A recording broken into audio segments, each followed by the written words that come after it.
shot from a jet, but in your face. 2 blocks to the land, one of your ways. 3 decades of honing my skill base. For this very moment, I can't wait. Is that all you got? Come in and pick up the pace. I'm trying to reach from beyond what I am physically can. Bubble up. No matter what, whether real or it's virtual, I'll climb above what is known to be possible. There's only one way to show you're invincible, and it's to force your way right to the end.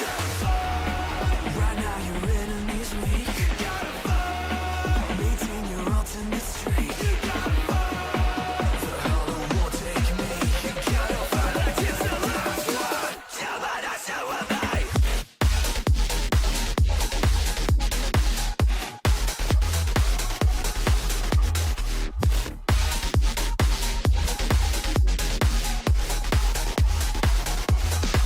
You gotta fight. What you truly believe. You gotta fight. Achieve the greatest feat. You gotta fight. Perfect your own technique. You gotta fight till your time's up. Come on, that's how I fight. Maintain your ultimate streak.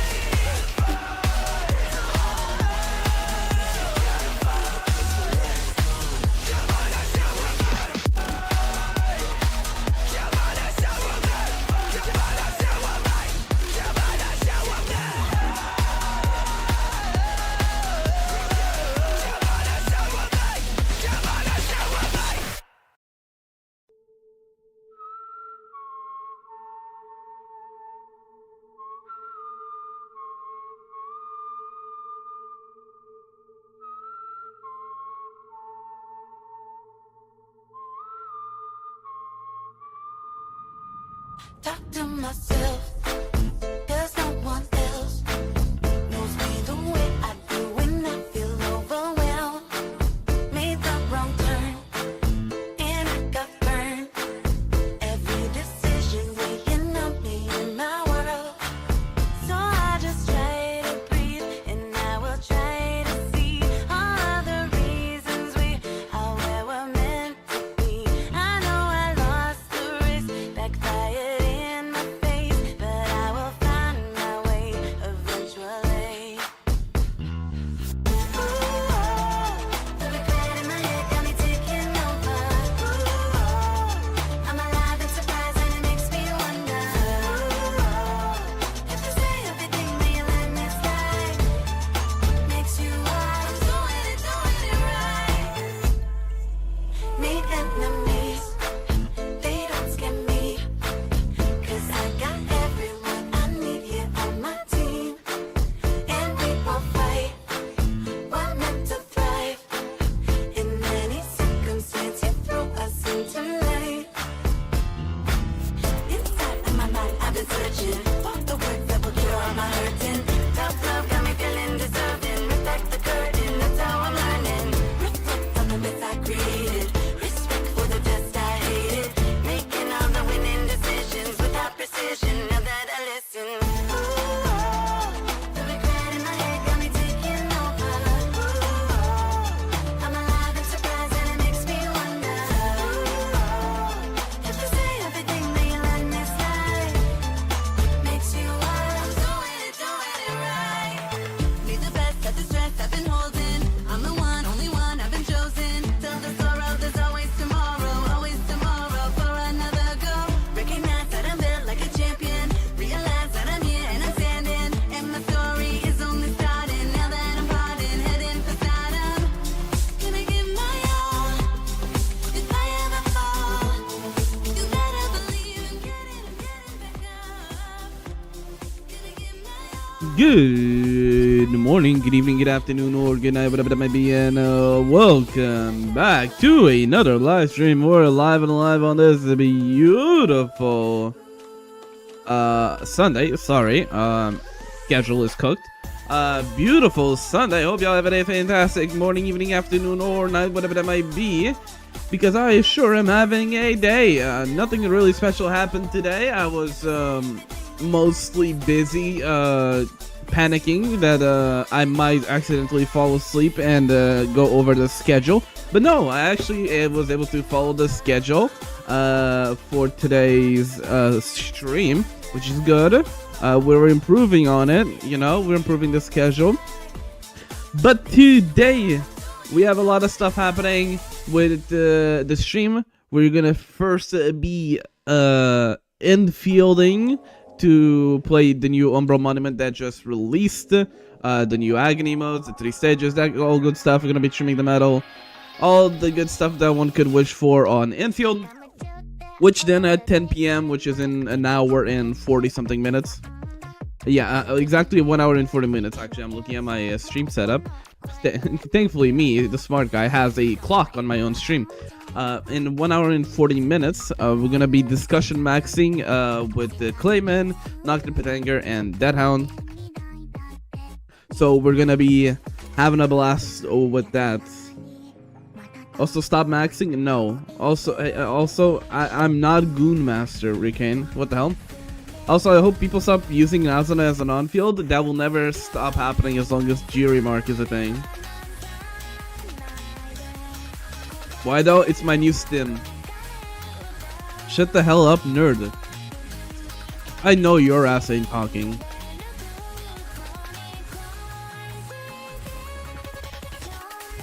I know your ass is not talking about being a fucking nerd.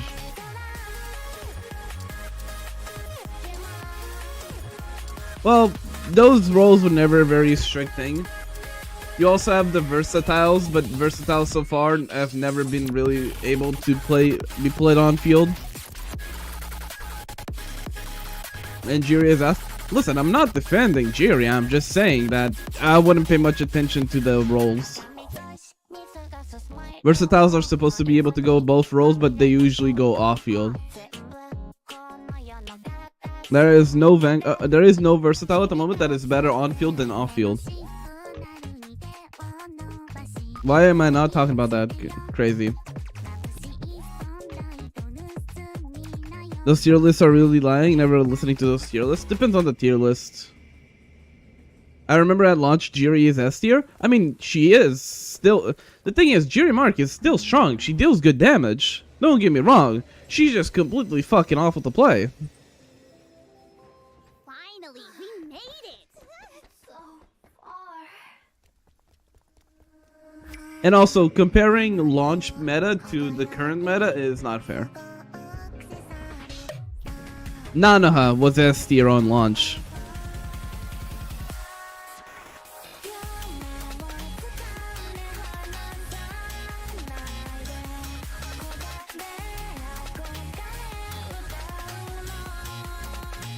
So, like, it's a bit hard to deal with, like, compare metas from launch to now because they released Chia and Fuyuka. That enough should tell you that the meta was fucked from the beginning.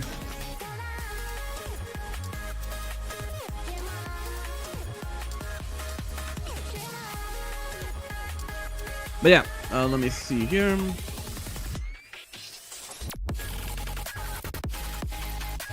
Big 300. So we're gonna be doing these. Why is the battle pass yelling at me? Oh, it's just to do the monument. Okay. Can't believe this camera survived for this. I need a playlist with not copyrighted music, please. Dude, I pick Lighter EP. The first 2 songs that come after that, One Republic and the Chainsmokers. Is YouTube mix okay? And then Millie.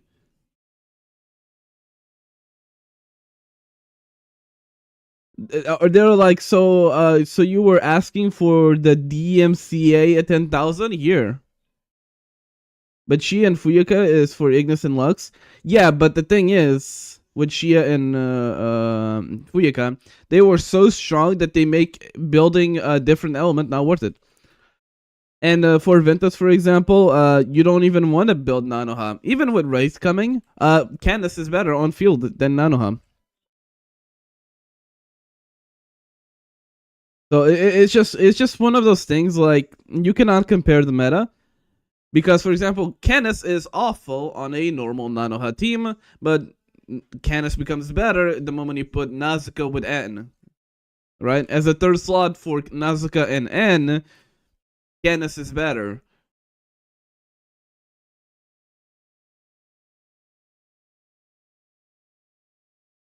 Dude, okay, I hate the new, like, auto mixes because they do not have anything that is actually copyright free. I want to put Arknights EP, but that shit also has copyright stuff on it. It's so annoying. God damn. But we can't clear that Menaced Arena if we don't build our elements. Yes, you can. You can go Umbra. You can go Mystique. And you can clear a good chunk of it. You can go Nazuna main into Frisia stuff. No, not Frisia, because I think the Terra element arena is actually aqua resistant. But you can off field, but you have to go Nazuna main for that. Give me a second. I'm searching for a playlist to play at the moment.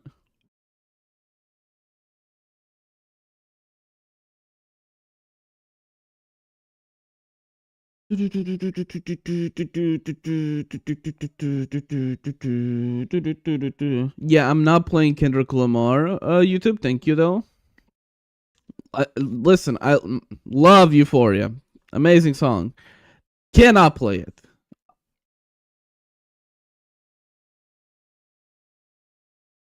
I'll just put some lo-fi copyright free. Copyright free lo-fi.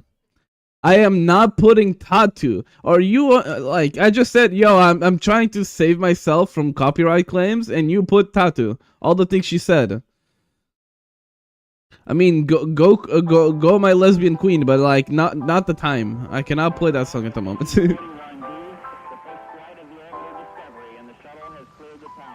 It's always lo-fi. Blame YouTube. Fuck else, yeah. Like, fuck it. I'll put Arknights. I'll put Arknights EPs then. I'll put Arknights EPs.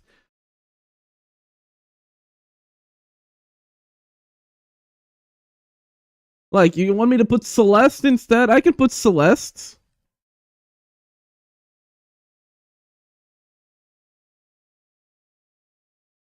Fuck it. I'll queue up some Undertale music if you want.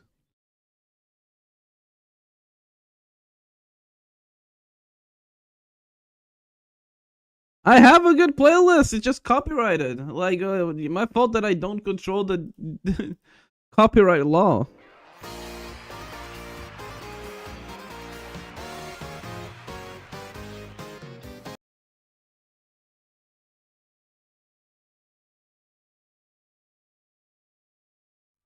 I had 4 days without going live. I was bedridden. Hello?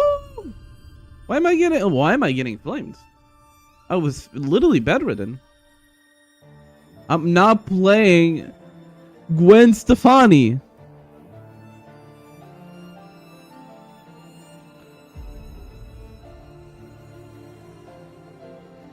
Are y'all okay? What happened? What's happening today? Is it because it's Sunday? But cool, now you edit. You are the Lulo.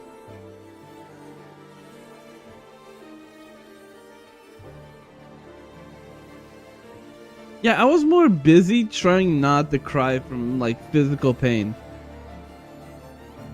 Also, nobody gives a fuck about JJK, Revolver. I'm gonna be straight honest with you.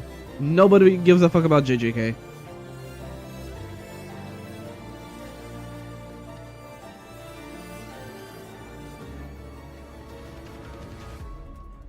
Like, straight up, no one does.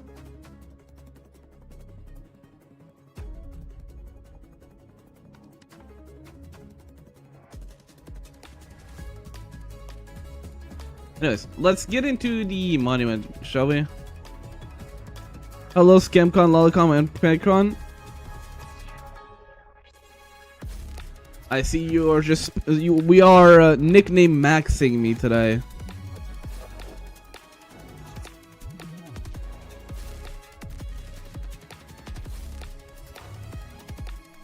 probably could with this team. Although I didn't read the mechanics. Wait.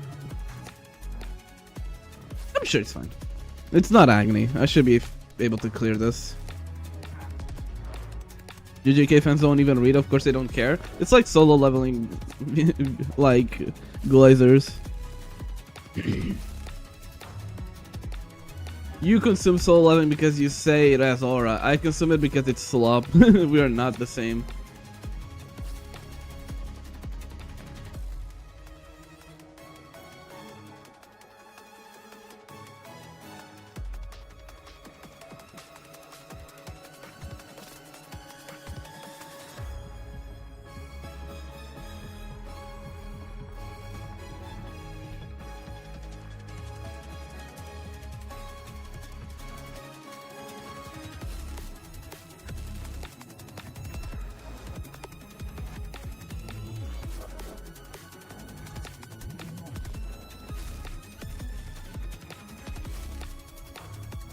Real men watch Onimai 20 times. Okay, you don't need to watch Onimai that many times. One is more than enough.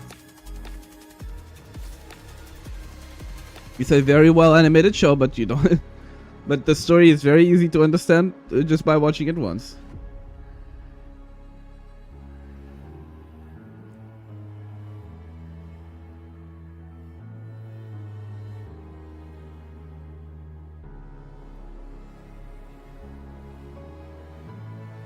Mechanics. Enemies are stronger. Okay. Oh, okay. So let me see. Oh, so this one's okay. Let's try agony mode with this team.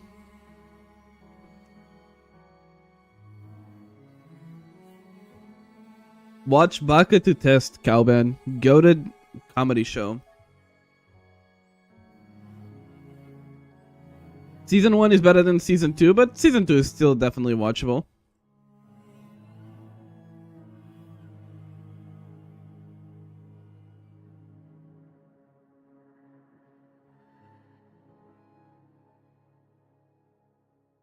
Watching Arknights anime? You can do that, yeah. Also, I didn't mean to do that. Oops.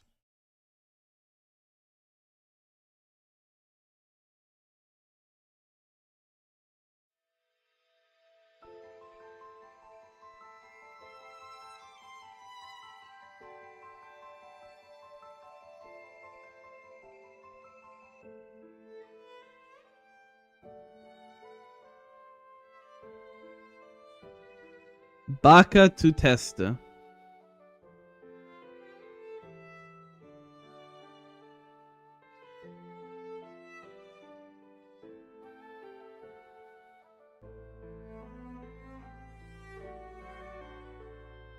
I am running out of dodges. Lamau.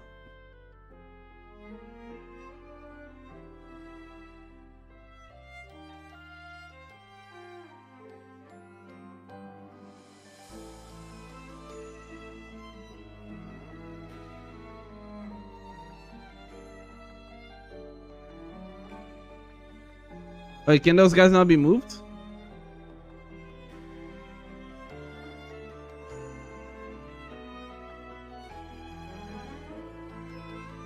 Oh, they can. So why were they not being moved?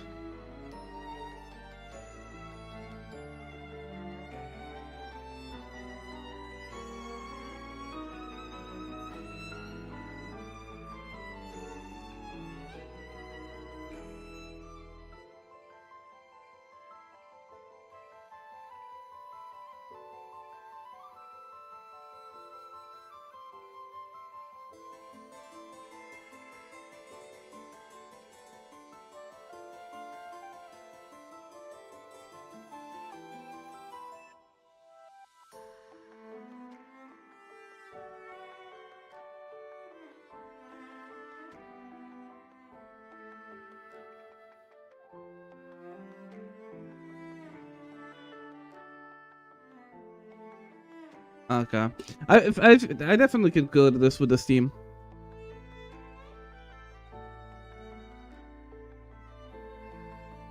Goonfield. Listen here. Not my teams. My teams are very wholesome. Do I not have a single healer? I have Gilberta, she can heal. Yeah, I'm sorry. Although I have a last right team, but my current teams are very wholesome and also very relatable. And I also suck. So I'm extra relatable to anyone watching my gameplay.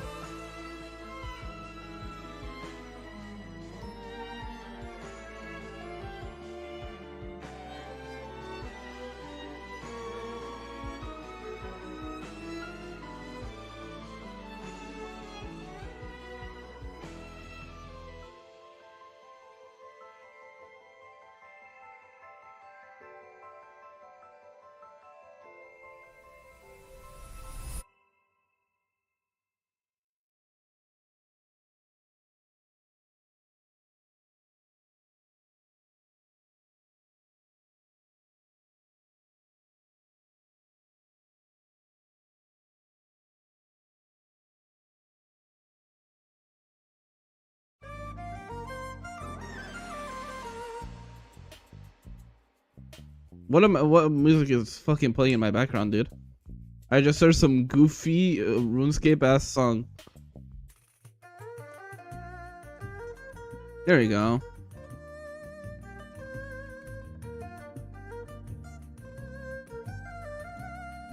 I'm in a very Chinese time of my life. What the fuck is playing in my background?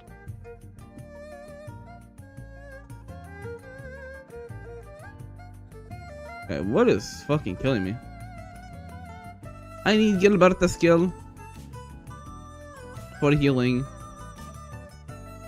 The consequence of not wanting to play Ardelia. Bonk bonk bink.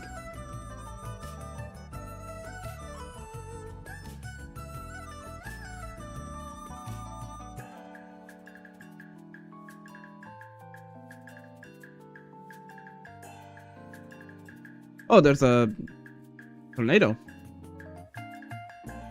Yeah, Parlica, that's exactly who I wanted you to hit, actually, you know?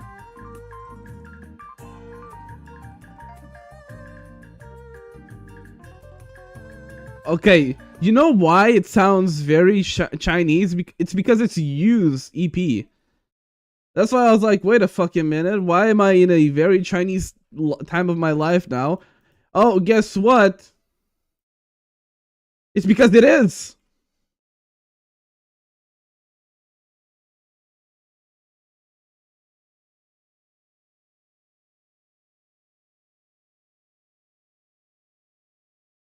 No worry, I can lock in. I just need to play this team.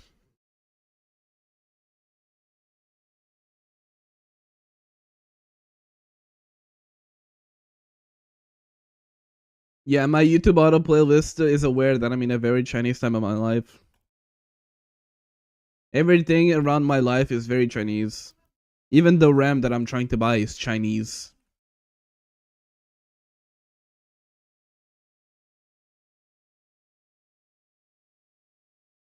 I'll be honest, this enemy might be like one of my least favorite ones.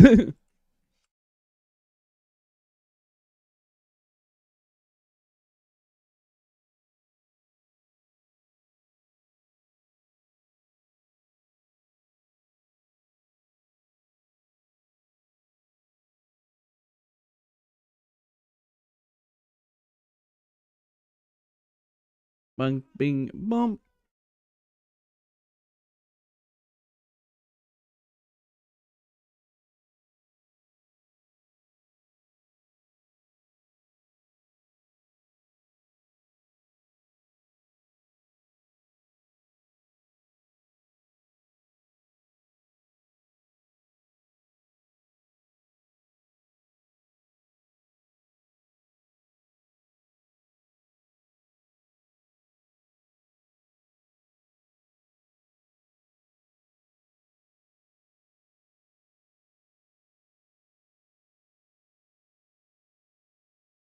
Okay, auto targeting, you need to relax there.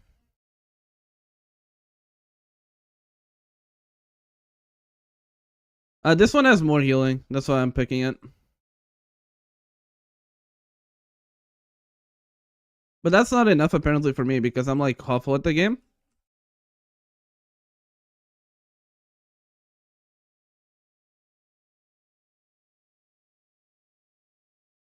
Okay, fuck you. I'll run my Wolfguard team then, if you're gonna flame me anyways. My fault. My fault. Okay, OG. Although I do like how I was dealing like quadruple D damage.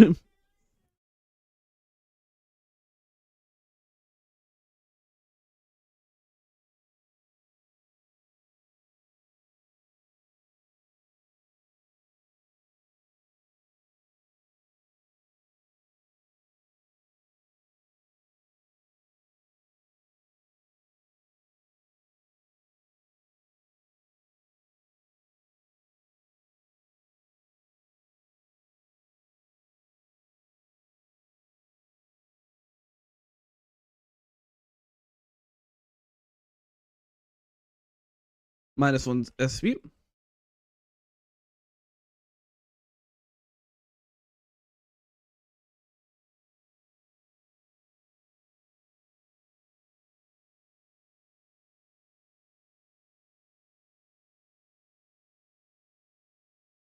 I just cancelled my Gilberta combo skill. Minus 30 arts damage increase.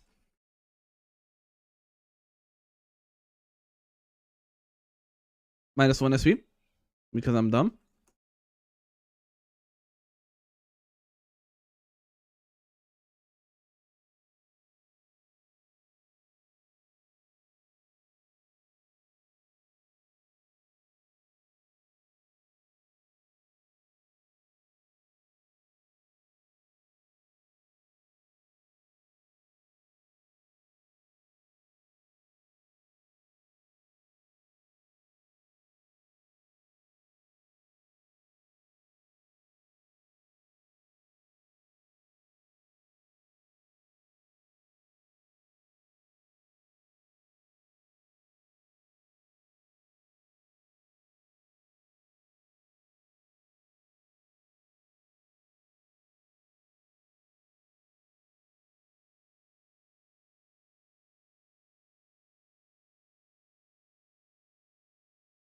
I'm trying to dodge, but I'm like animation locks.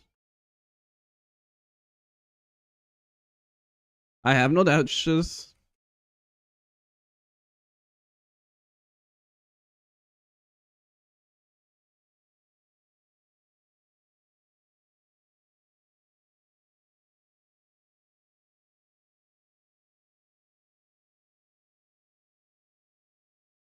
Fuck.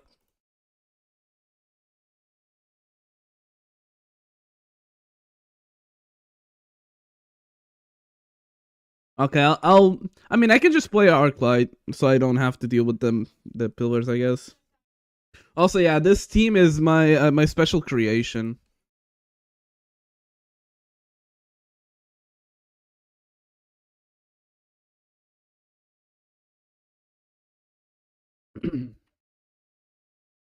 I mean, the play is probably just stay around its back, so you have even more time to react to the AoB around the pillars.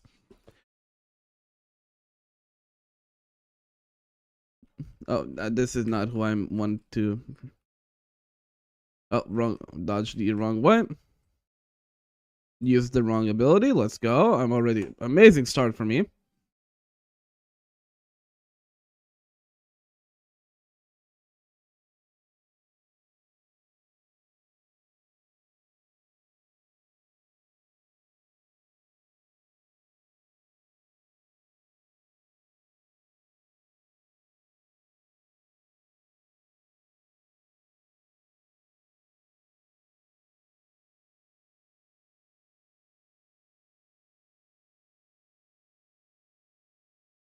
Ah, bah, bah, bah, bah, bah, bah.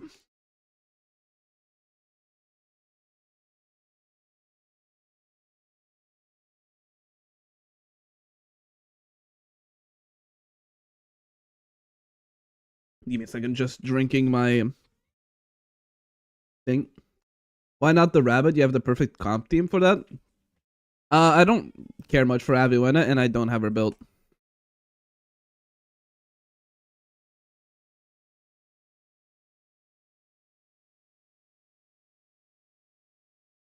Because next set of banners are more interesting for me.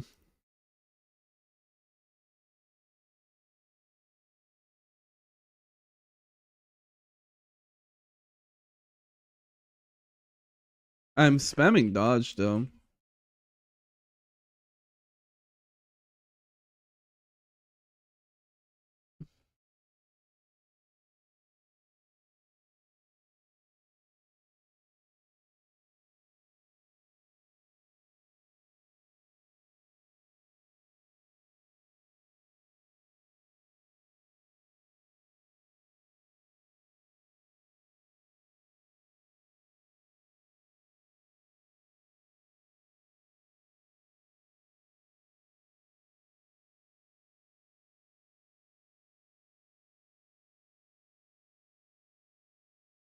I just canceled my Wolfguard skill. I'm so sad and depressed.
Oh, fuck. Why did he do this attack?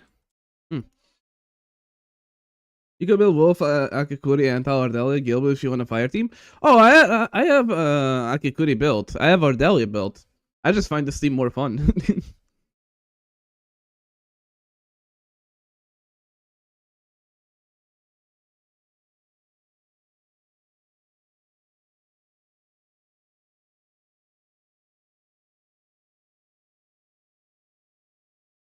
Because I could go my last right team and fucking 100k hit the fucking boss, but like last ride is like the most unfun character to play at the moment.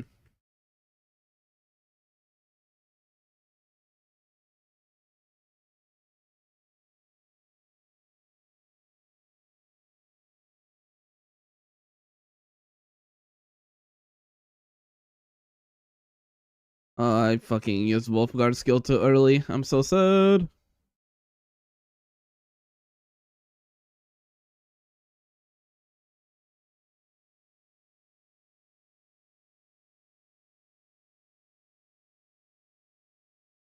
No, I'm not pulling for Yvonne.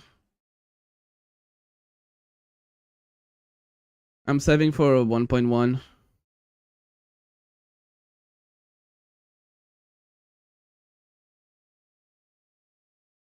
Is there supposed to be in-game audio? There is supposed to be in-game audio.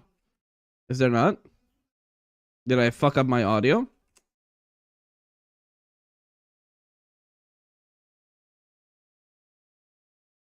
The answer would be yes. I did fuck up my audio. Sick.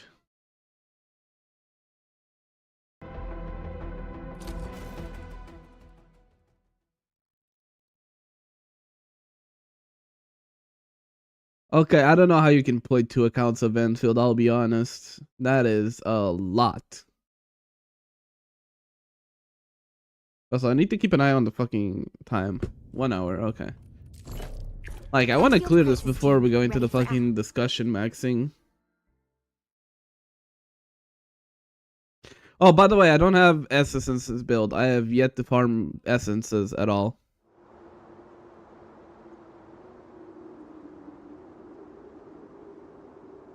We'll end this fight easily. I'll leave that side to you.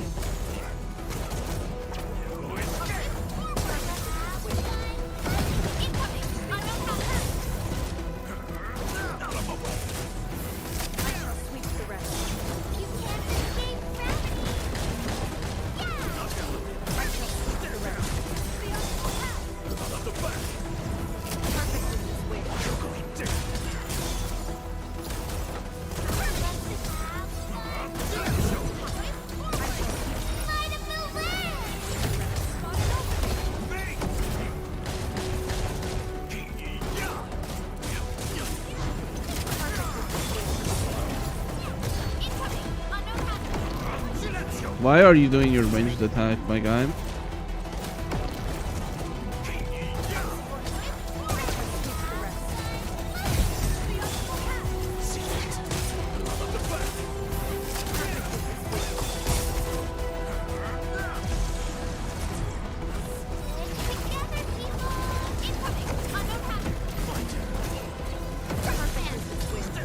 Like flash, it struck.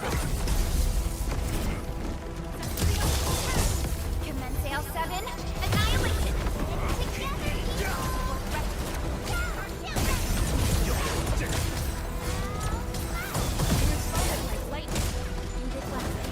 Much appreciated.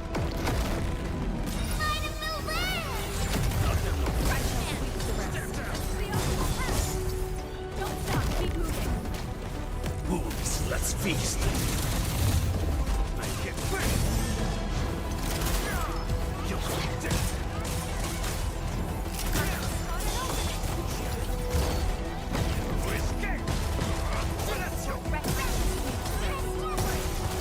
I fucked up there.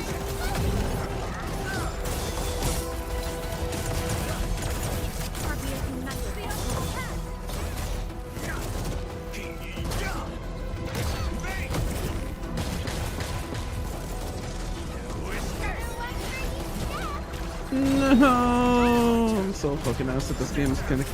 Okay, what are you targeting? I'm gonna Angelina Max here. Target locked. Fire.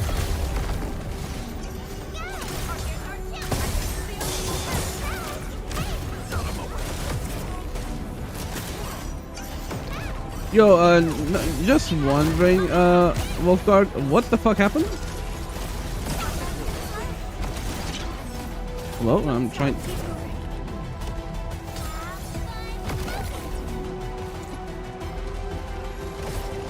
Die, please.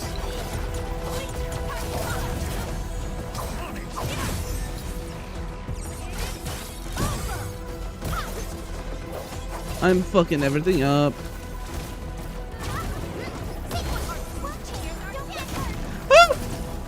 This is just pure panic. This is just pure panic, by the way. This is nothing but pure panic. I hope we're all aware that I'm just purely panicking. Like flash, it struck. I can deal with this.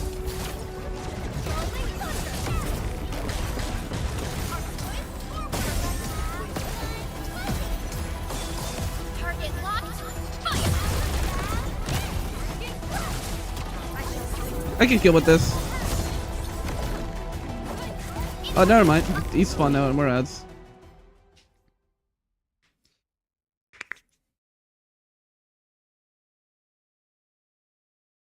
This is so doable, it's kind of crazy.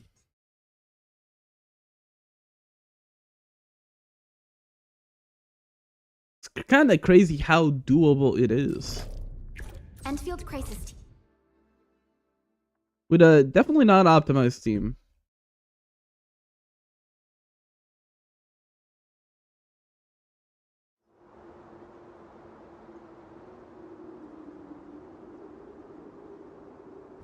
Got my eyes peeled for an opening. And I was hoping you'd say that. Don't stop, keep moving. No, missed it. I deserve that. Don't stop, keep moving.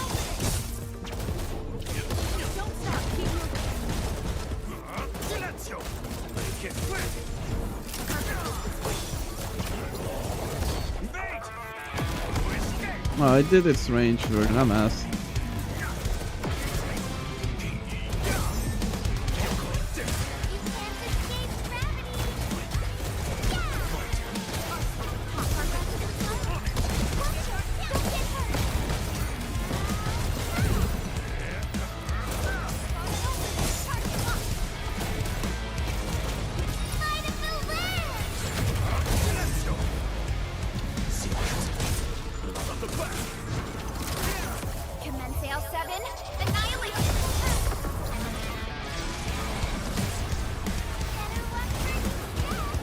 Did it grab the big guys? No, it didn't. Again, I misclicked. I'm not supposed to do that version.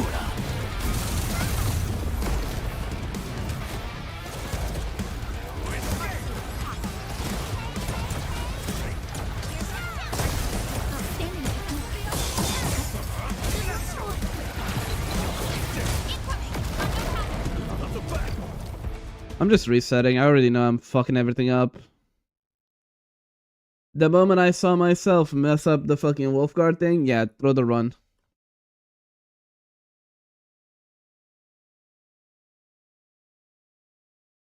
I just need to set up my Perlica thing before Wolfguard, but it's hard. Are we setting off now? Because I can't have a... I need to have an Electrify, which then... first I need to consume the nature thing, right? I need to consume the nature thing into an Electrify. So, and then I throw the Wolfguard grenade, which then I boom Wolfguard skill, consume Electrify, proc another Arklight. Don't mind me. I'll keep up with you.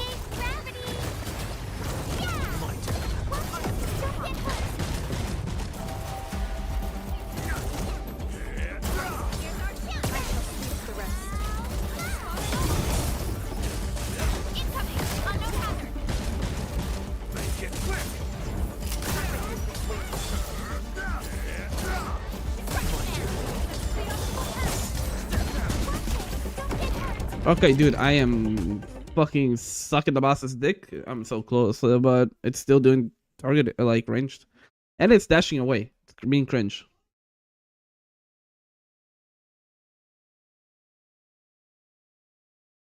It is being cringe, and I consider that to be illegal. All operators. I don't know if it's doable in 1 hour. The thing is, if I go my last right team, I can do this in like 5 minutes. But that would not be fun.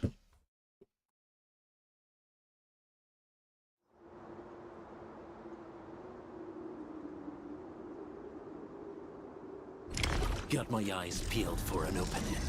All variables within estimate. You can't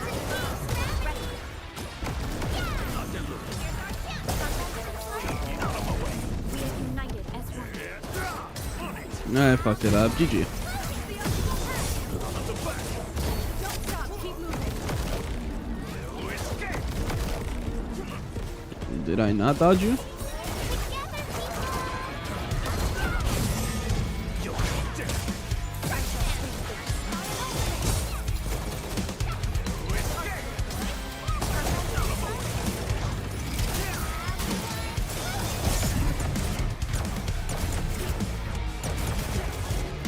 Like, I'm so fucking close to the boss. Why?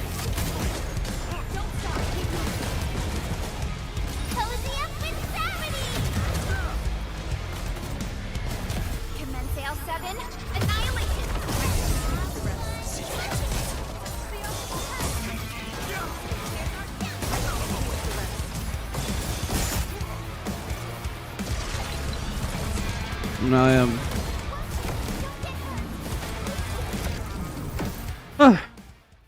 Why am I playing so fast now? My first run was decently well. Is it because I stopped listening to Chinese music?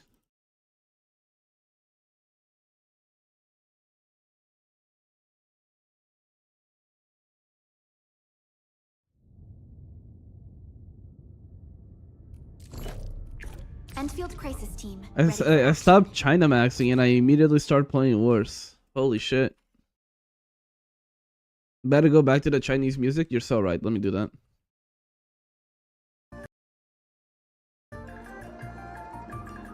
I'll mute in game even.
寸尽量用音乐，借由和煦的看来温热当面。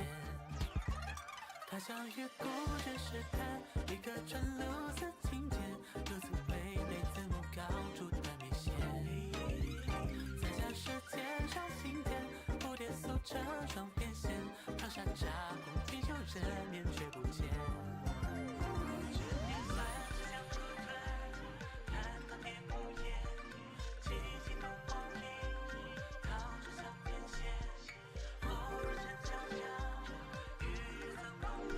啊！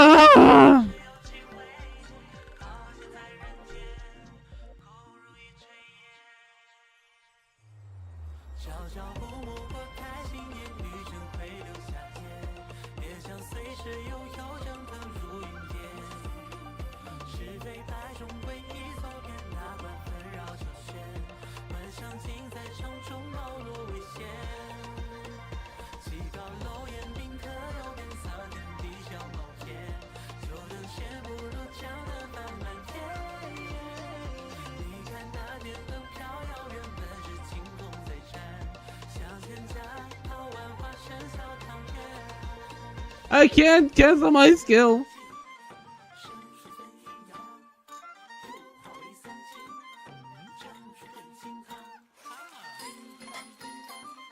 And this, lads, is why you don't pilot Angel. No, or sorry, Gilberta.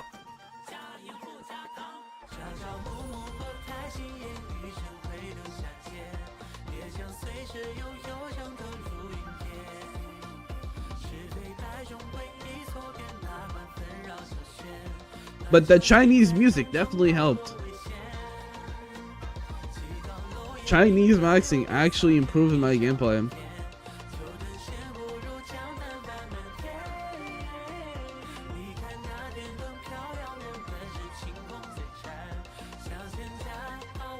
Hello, why is my mouse? Oh, okay.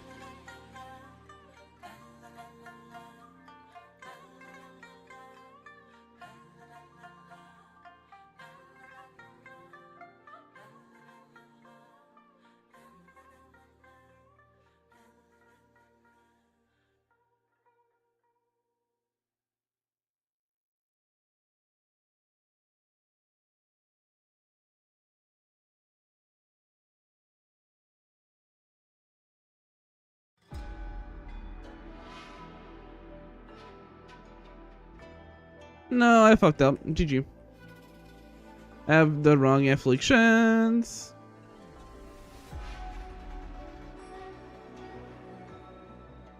Okay, why are you doing that one? I was literally right next to you.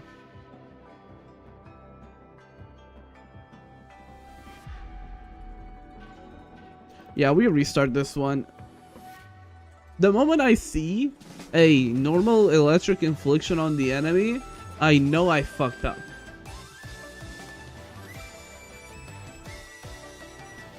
That means I am never getting a normal, like, a good rotation. The thing is, you would think that from me playing this team a lot, I would not fuck up my rotations. But well, you'd be very wrong, because you're forgetting that I am completely god-awful at the video game.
Hello, did I not consume an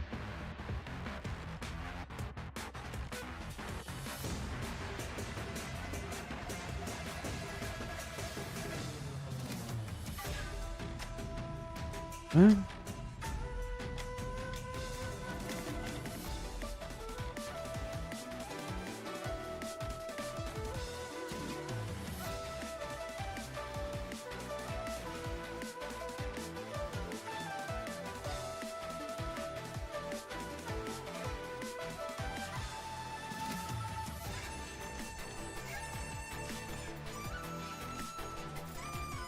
I fucked it up.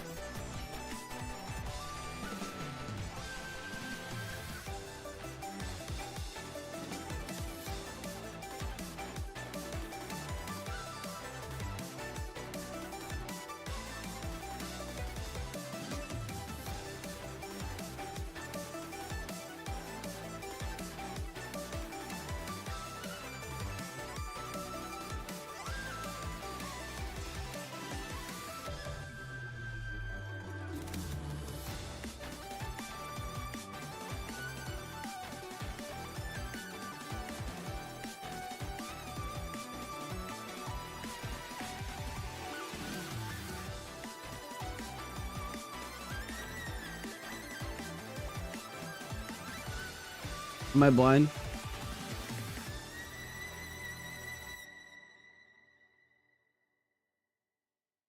I know I'm not wearing my glasses, but like, damn, I might be fucking blind as shit because I did not see the tornadoes.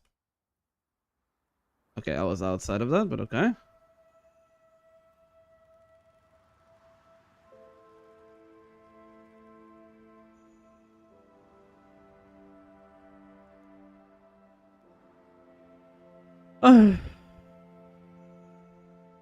So annoying.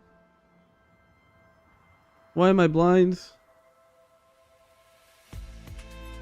I don't think that's the case. But have a good sleep, Liam. Thank you for stopping by. I appreciate it. Okay, after this round, wait, actually, let me go pee first. BRB.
Okay, I'm back from piss maxing.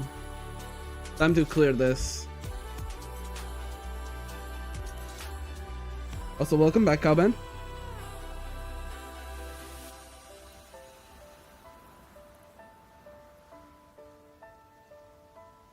We have 49 minutes. I can do this easily. I just have to lock in.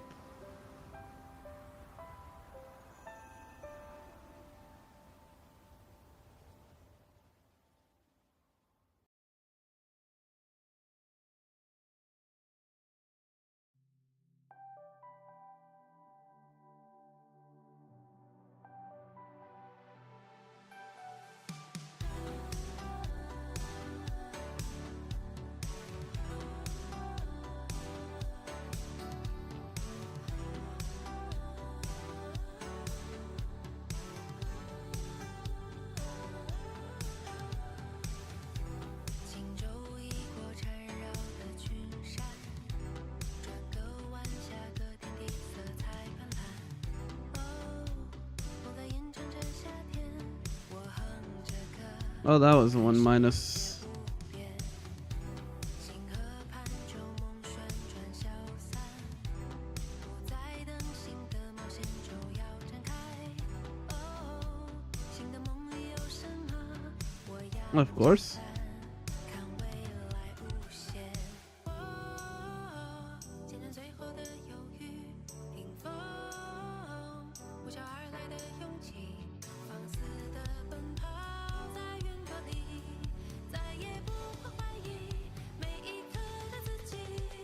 让我迎着闪烁晨曦，天空绽放渴望的黎明，翱翔在漫长无边的自由里。等到太阳升起，我会和你一起。手中的船桨泛起波澜，抬头看迎风招展扬起的帆。哦，故事就这样到来，我住着浪，看梦想展开。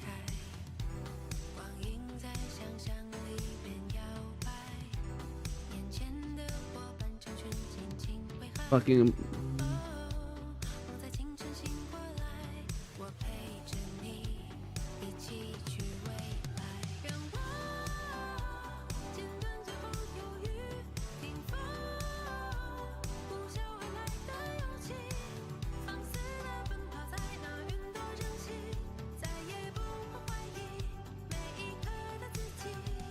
让我迎着闪烁晨曦，天空绽放渴望的。 I fucked it up. I didn't mean to use that one. 在漫长无边的自由里，等到太阳升起，我会和你一起。天空飞扬的针，那么轻快潇洒，是渺小的我折射出的世界，跟着清凉的风一起追逐探险，每个角落都等我发现。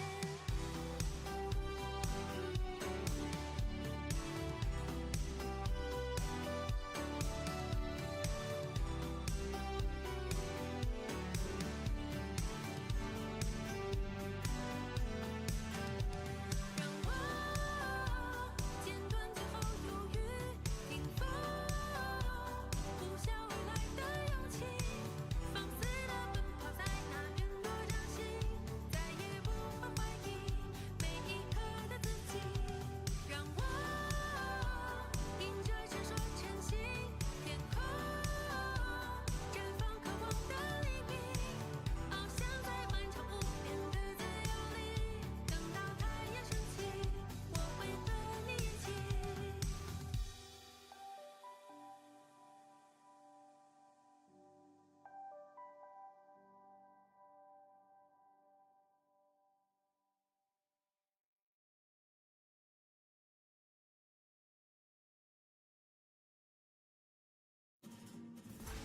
There we go.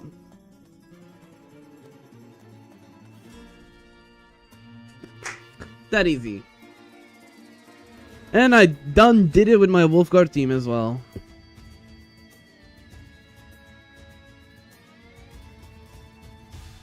In the storm that I was born, in the silence I grew stronger. There were times when I would wonder.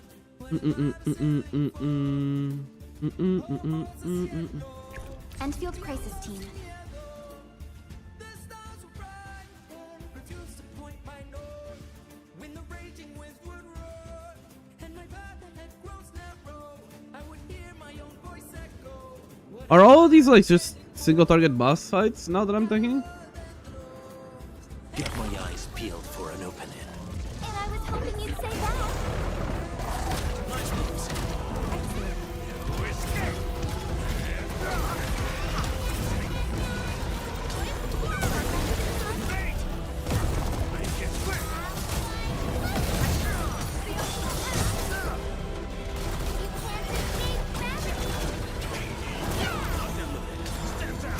Oops.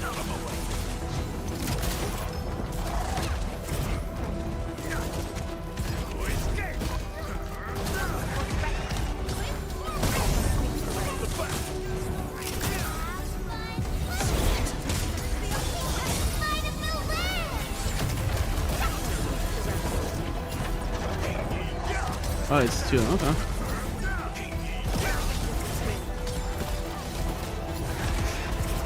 I'm assuming this is just like, oh, you play like a catcher here or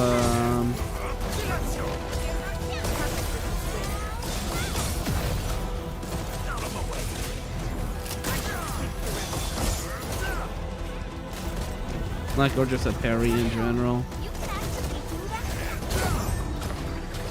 You can actually do that. Sterilize this area. You can't escape this. I pray that the land accepts you all. How long do we have? We have 40 minutes.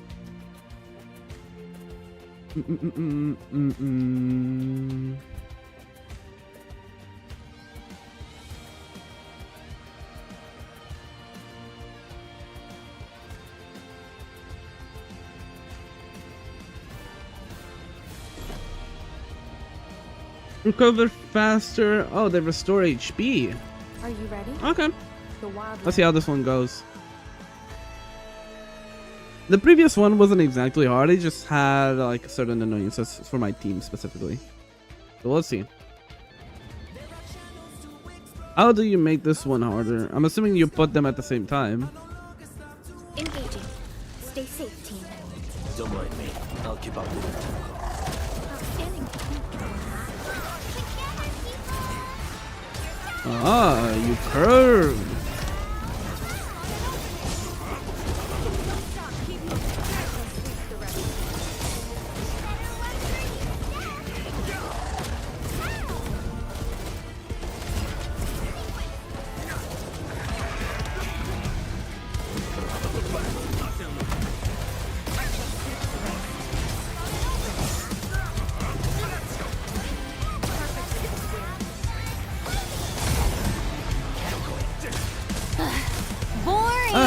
Airline, thank you so much for the follow. Thank you. I appreciate it. Hope you enjoy your stay.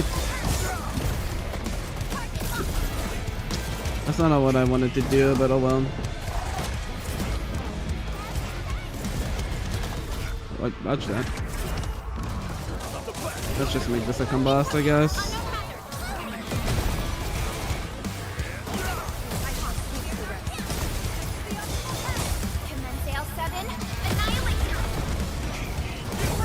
I messed up my rotation, so I'm kind of pissed, but it's fine. Okay, so it is just, it spawns 2 of them. Like a flash, it struck.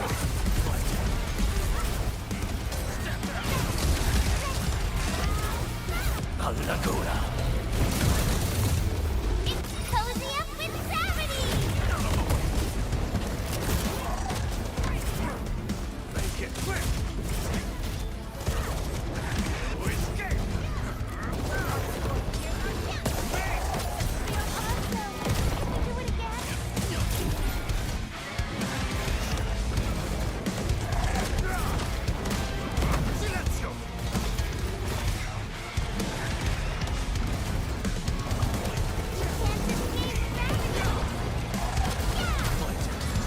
No! Missed it. I deserved that.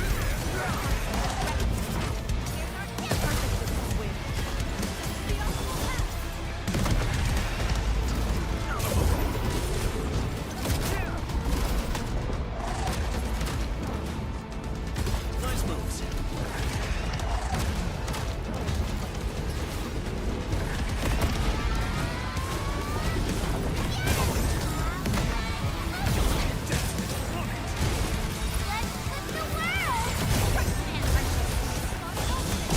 Target locked. Fire.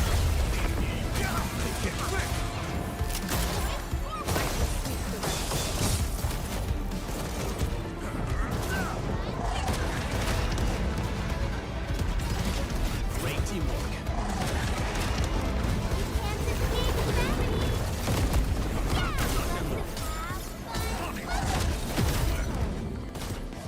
Oh, I didn't dodge that. Feast. I literally got stuck inside one of them. Okay, but I see how you do this boss easily. Just stay like literally next to the wall and make them dash into the wall. It's kind of similar to the Blade of Jade on Stelvosora. It's like the best comparison here.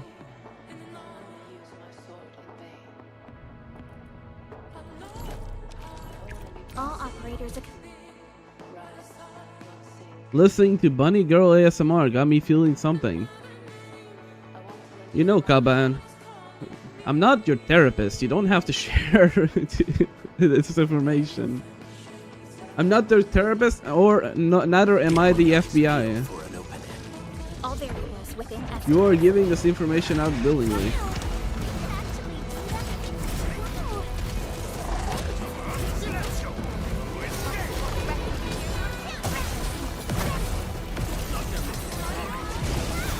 No, I didn't mean to do the Wolf Guard one.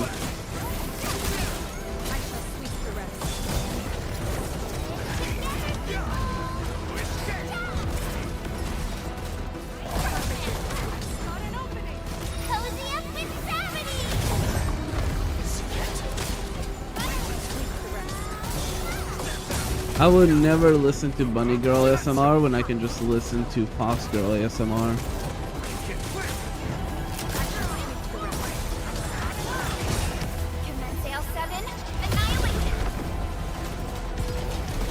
Okay, that was nowhere near me, but okay. Go off, King.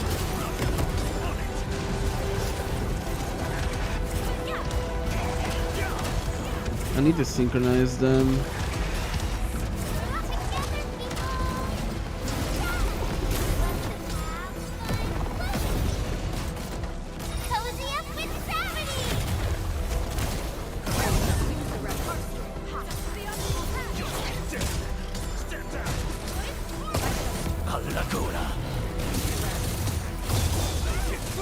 There's one issue with Fox Girl content though. It's always the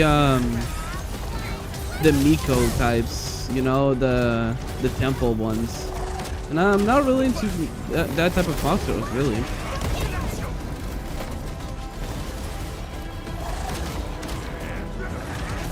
Like, can they be good? Sure, but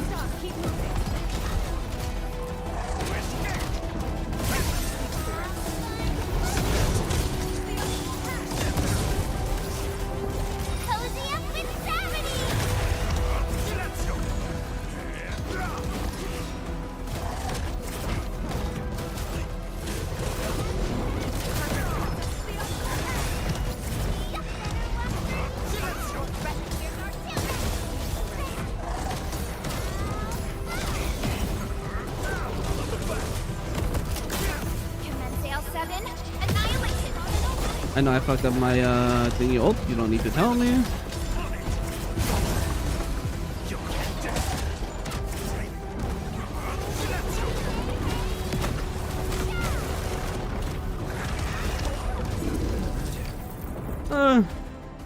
Fuck my Chungus life, dude. What the hell?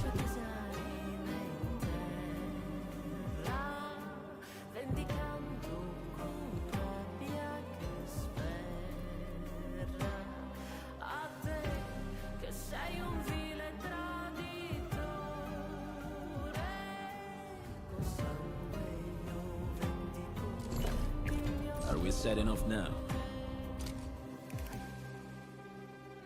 Like, my thing with Fox Girls is like, I like Fox Girls, right?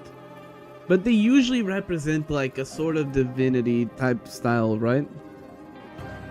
Because of the kitsune and then the whole lore behind it, right? Don't mind me. But I like my fail girls. And it's probably like blasphemy or something to make a fail girl that is also a kitsune. Like, that's what it feels like sometimes. Hello? I'm so far away.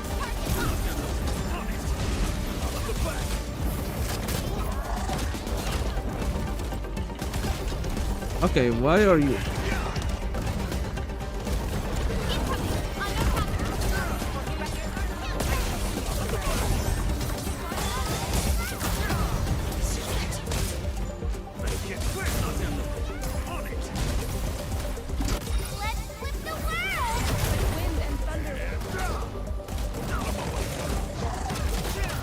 Okay, I'll reset this. I'm already fucking up my rotation. I don't know what I'm doing. Fail girls? Yeah, girl failures. Like, they kind of just are kind of silly. A bit silly. A little stupid, per se. In a wholesome way. How is this one mob causing you this much trouble? The wind never stops. Because like the way that it interacts with Gilberta, they don't get interrupted. So I just have to like fuck around with like.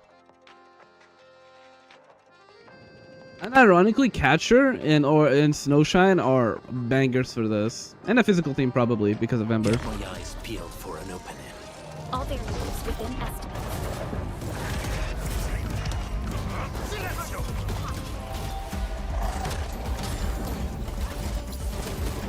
It cancelled my Perlica skill.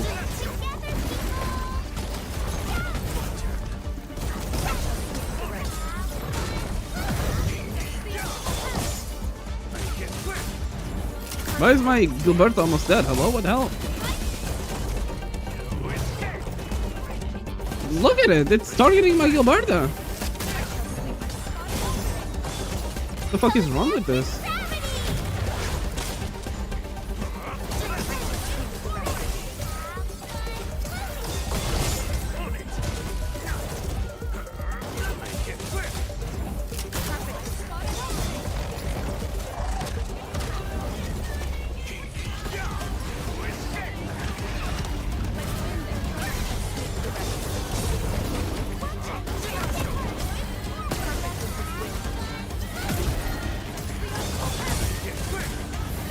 Commensale 7, annihilation. Light of new way. Like a flash, it struck.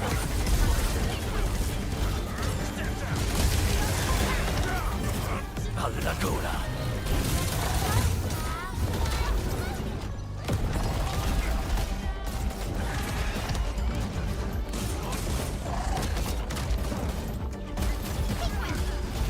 Dude, it's just annoying because all my fucking skills like take 10 years to cast, so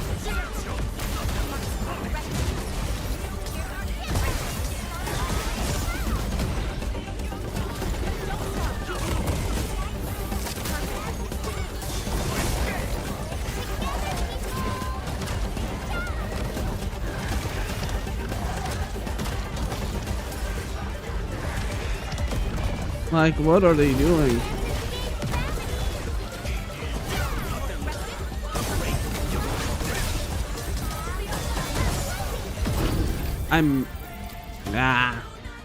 Just so annoying when that happens. Like Wolfguard's skill takes like 10 fucking years to go through. And you really want that last hit so it consumes the electrification, so it procs Arknights. And you get the loop, right? But it's hard when, you know, it takes 10 fucking years Ready for a for really that skill long to go trip? through.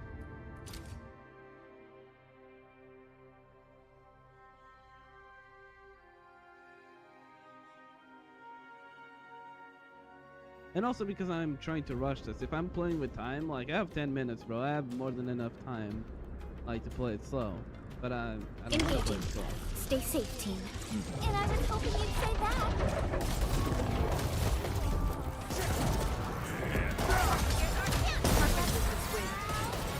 Like, why I did not need to do this.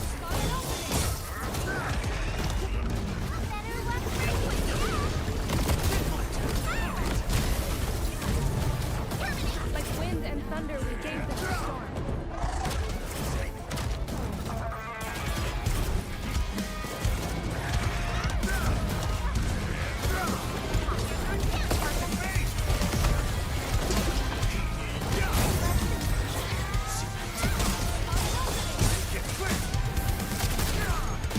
Cozy up with gravity!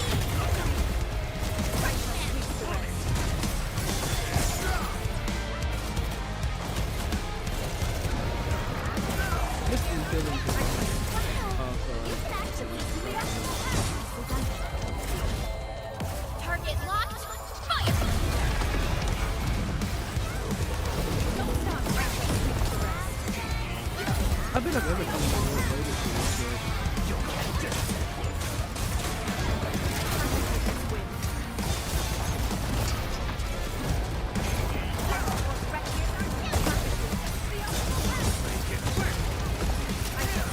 Like a flash, it struck.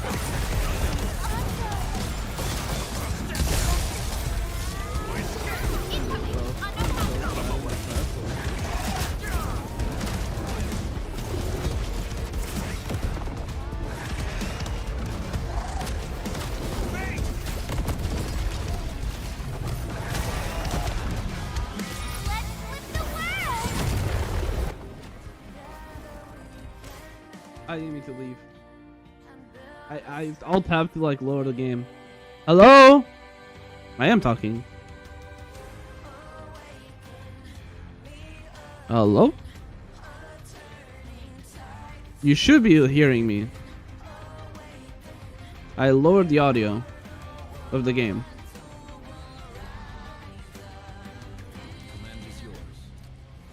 But yeah, as I was saying, it's a bit about everything around Endfield, right? There's some topics that I think that Hound is going to be talking about specifically, but in general, there's no like strict topic. We're just gonna be talking about Endfield in general mostly.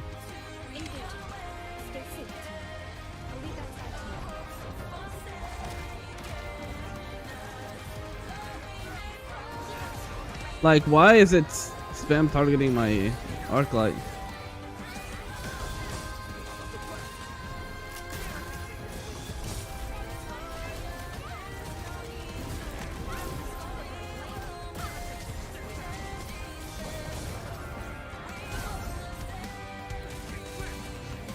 I don't think we're gonna be talking about Rossi.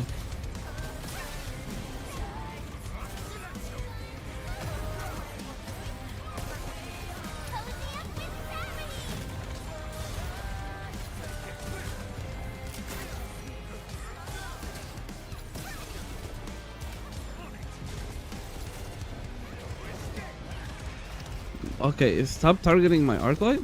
Okay, now you just had no like warning. Okay.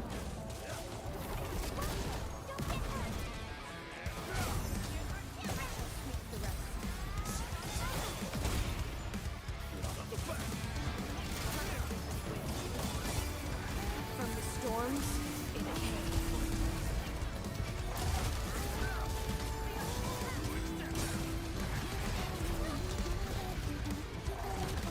I'm literally stuck inside the wall.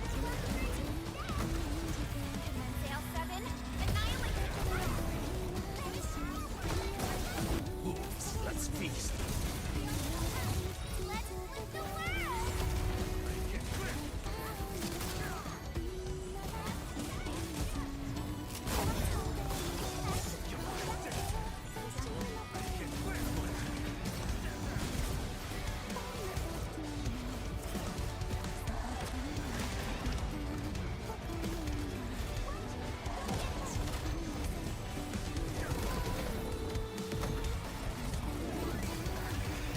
How did my Perlka die? How? I'm the one that's supposed to be targeting! Just use your best CPS? That's boring, it's less right.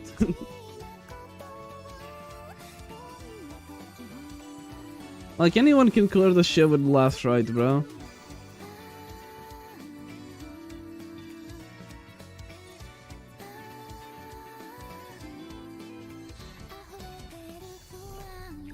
Are you ready?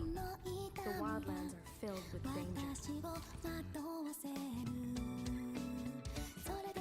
Then use the goat Shen. My physical team is not built. Watch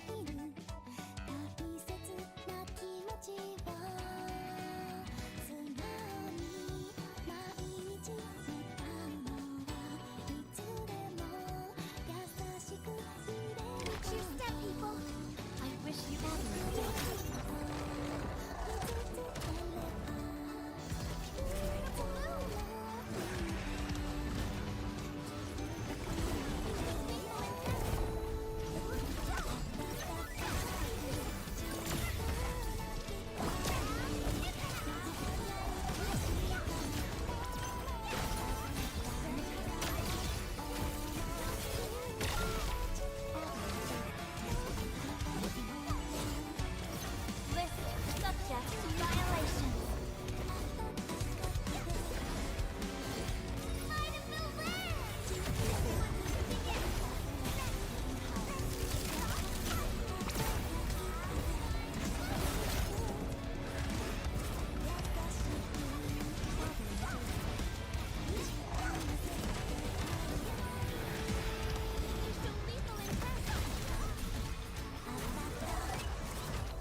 Okay. Being melee is being cringe at the moment.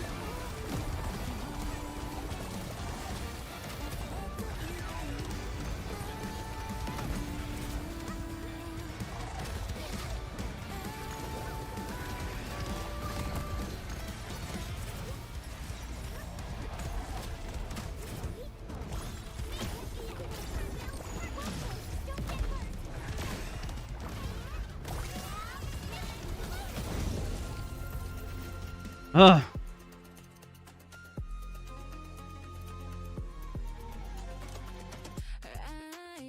These mobs are extra cringe. Someone's approaching the cover of the night. Every step she takes, dancing out of sight before her clever fray, and steal your dreams away. Diamonds, iris, drown the virus. I will be your nightmare. Gold contagion won't delay it. You won't get out.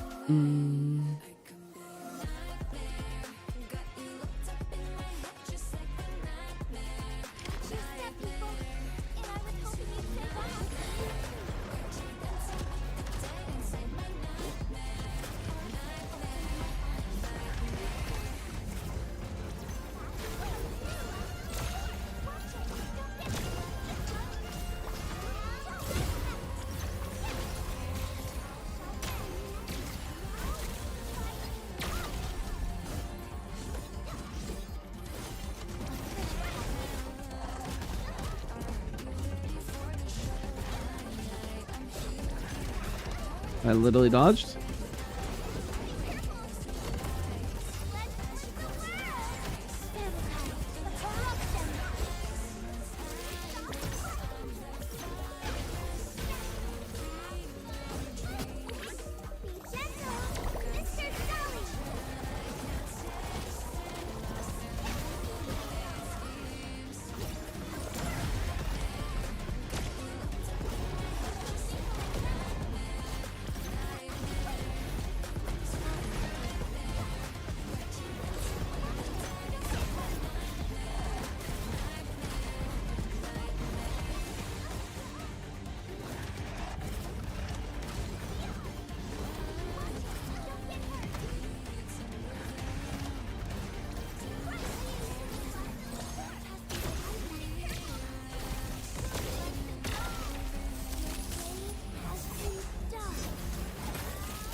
Give me a second, I'm just gonna lock in for a bit.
Oh, bro, fuck. So annoying, just fucking Where are you aiming at, Ardelia?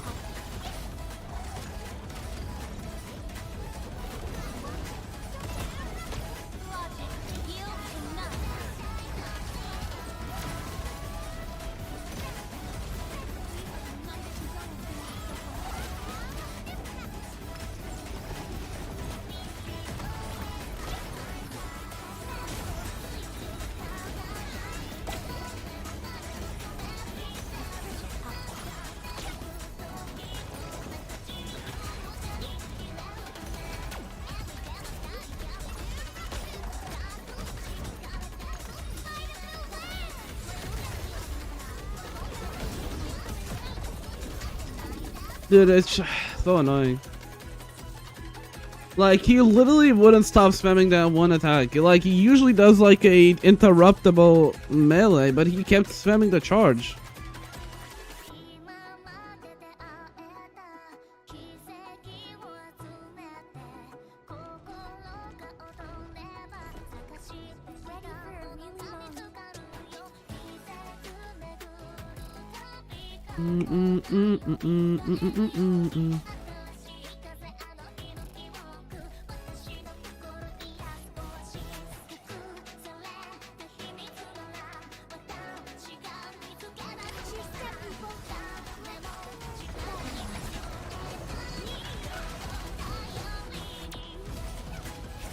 Why did my attack string get cancelled?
Can I not get stuck in the corner, please? Oh, fucking hell, using melee in this fucking fight is horrendous.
I don't even know where you just aimed at there.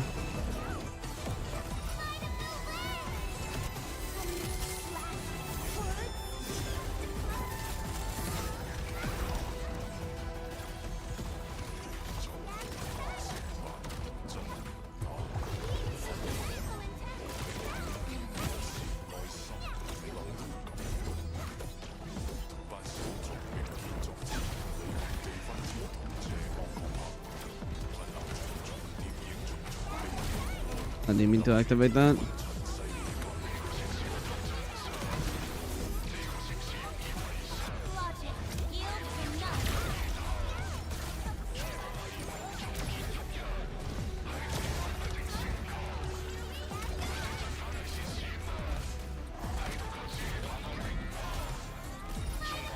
I canceled my lifted. I am trolling out the wazoo.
Give me a second. Like, let me just lock in chat since I'm so close.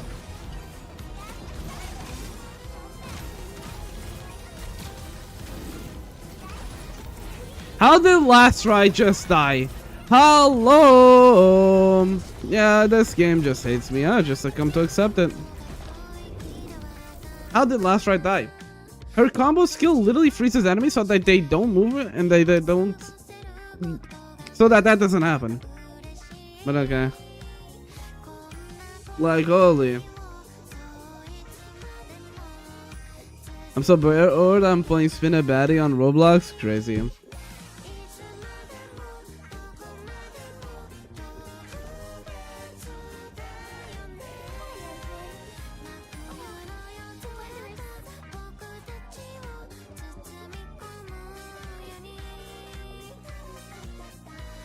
I think it's because I'm killing one of them too fast. I need to kill both at the same time.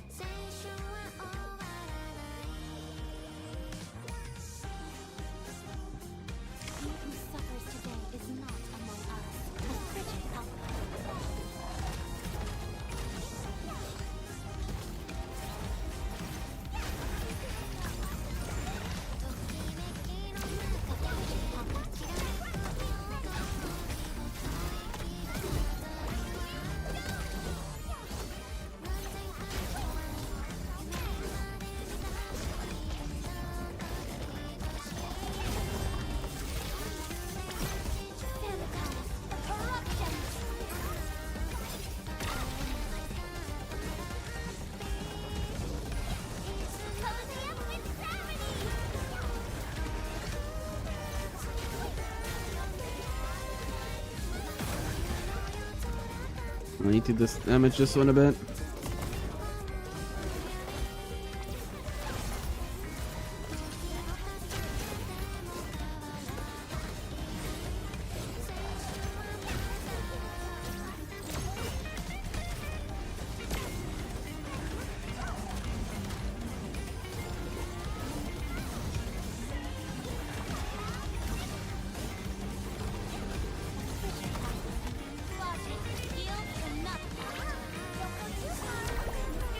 I don't need them to die like immediately at the same time, just somewhat close to each other. So it doesn't end up with 99 stacks of HP regen, essentially.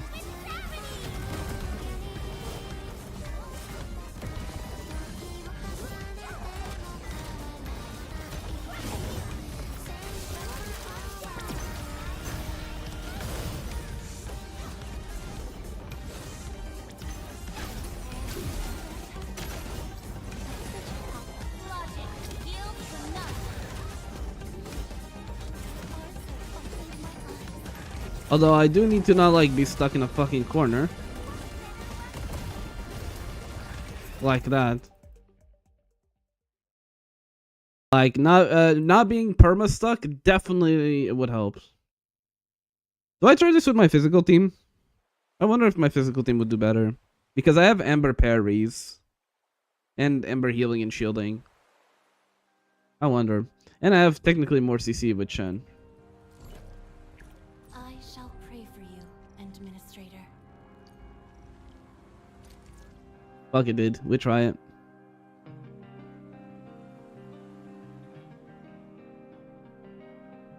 Better than mid-right? It's just so annoying because these mobs are fucking moving at 10 miles an hour and I can never get close to them. A blade unsheathed, its light unleashed. Roger.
Okay, no. I deal no damage with this team.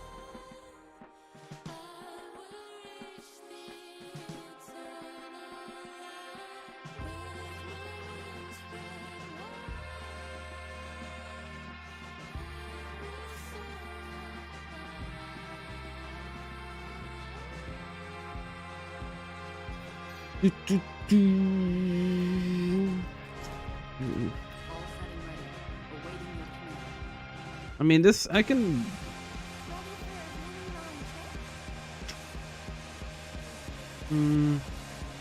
Like, if I just play ranged on this, it's like easier. I can play Angelina here and just fucking. But then my last strike's weapon is not really doing much. But you know, fuck it. Because my current last strike weapon requires it to do a final strike. But fuck it, dude. Fuck it. Hello?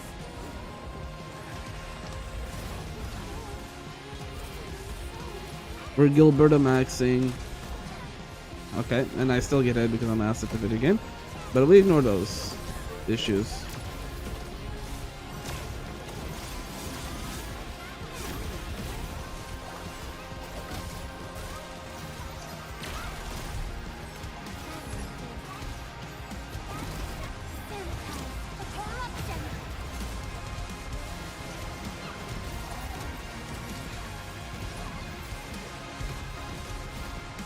Dude, like, it's sliding against the wall, man.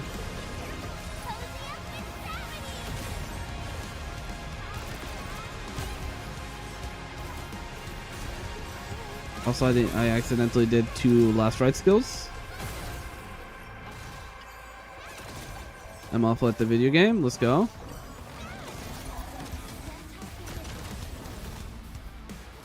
Woo! I'm stuck! Door stuck!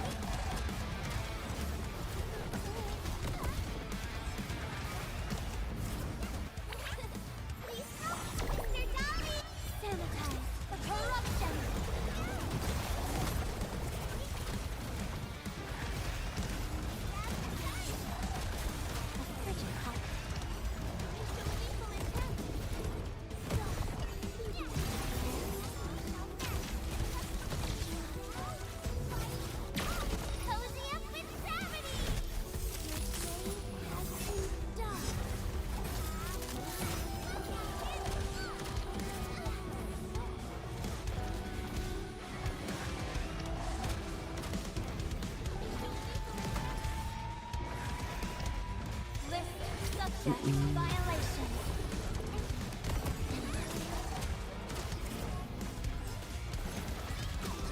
Okay, I should have dodged that.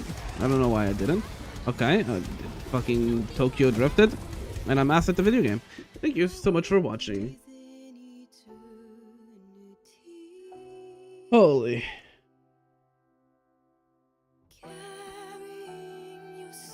I don't know why I didn't dodge that one.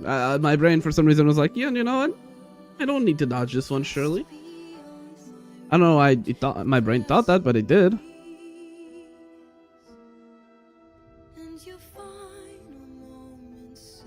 Although I have no more time. Okay, we'll continue after the discussion. If we don't end up being up too late.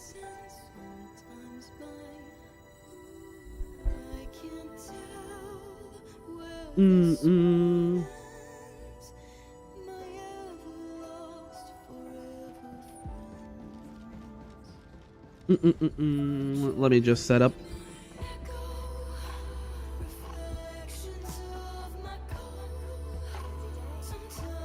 I'm gonna close Enfield just because I wanna have as many resources as possible.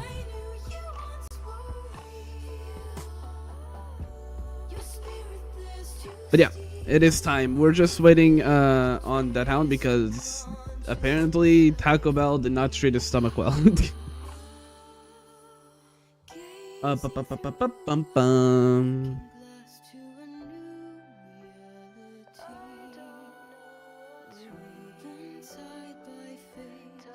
Okay.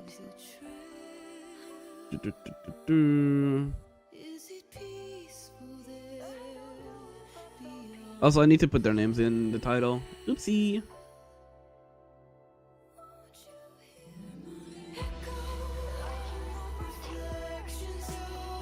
Oh, why am I on the English keyboard? What are the American keyboard?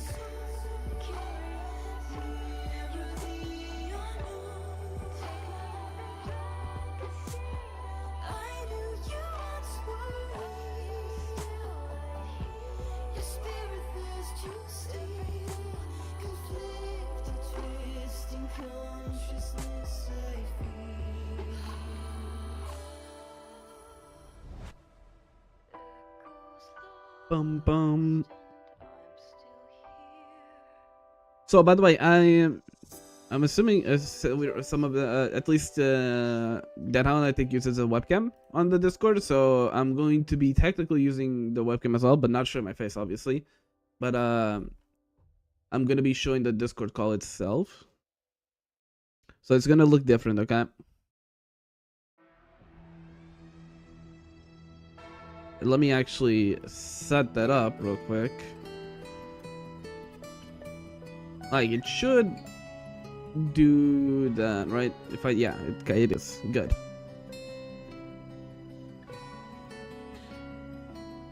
Bum.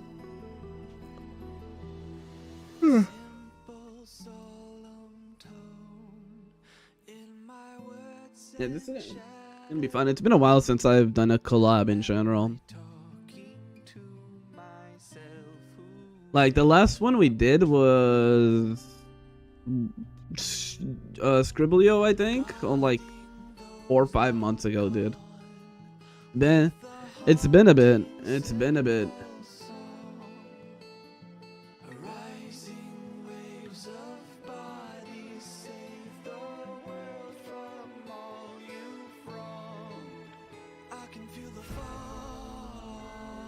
Yellow. What up, lads? Oh, give me a second.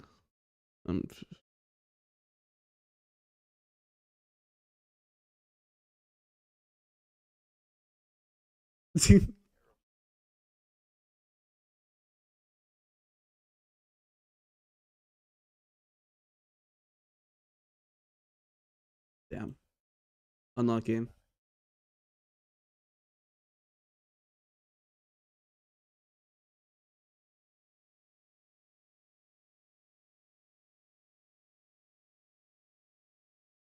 Oh, I'm live on my end though. Let me warn you already.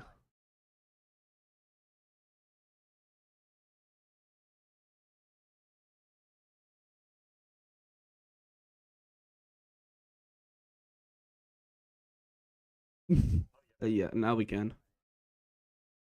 Wait, did I even have my Discord audio set up? I don't. Wow, I'm kind of fucking awful at streaming. There you go. Fake streamer on SMH. Listen, it is what it is, you know. Real.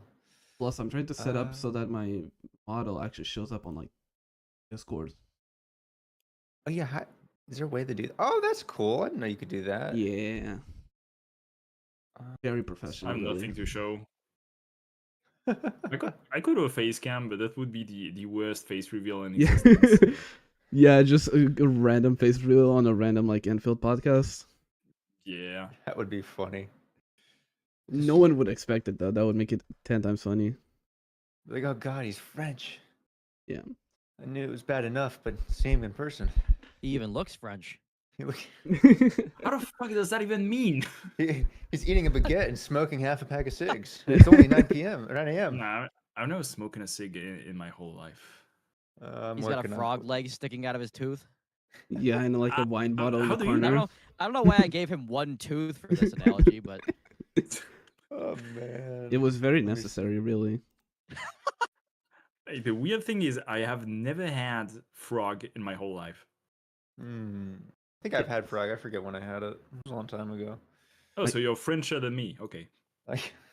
That's a slur, buddy. Let's calm down there. Yeah. Right at me. Okay, YouTube Studio. All right, let me start this stream real quick on my end. And then let me just set up some stuff over here.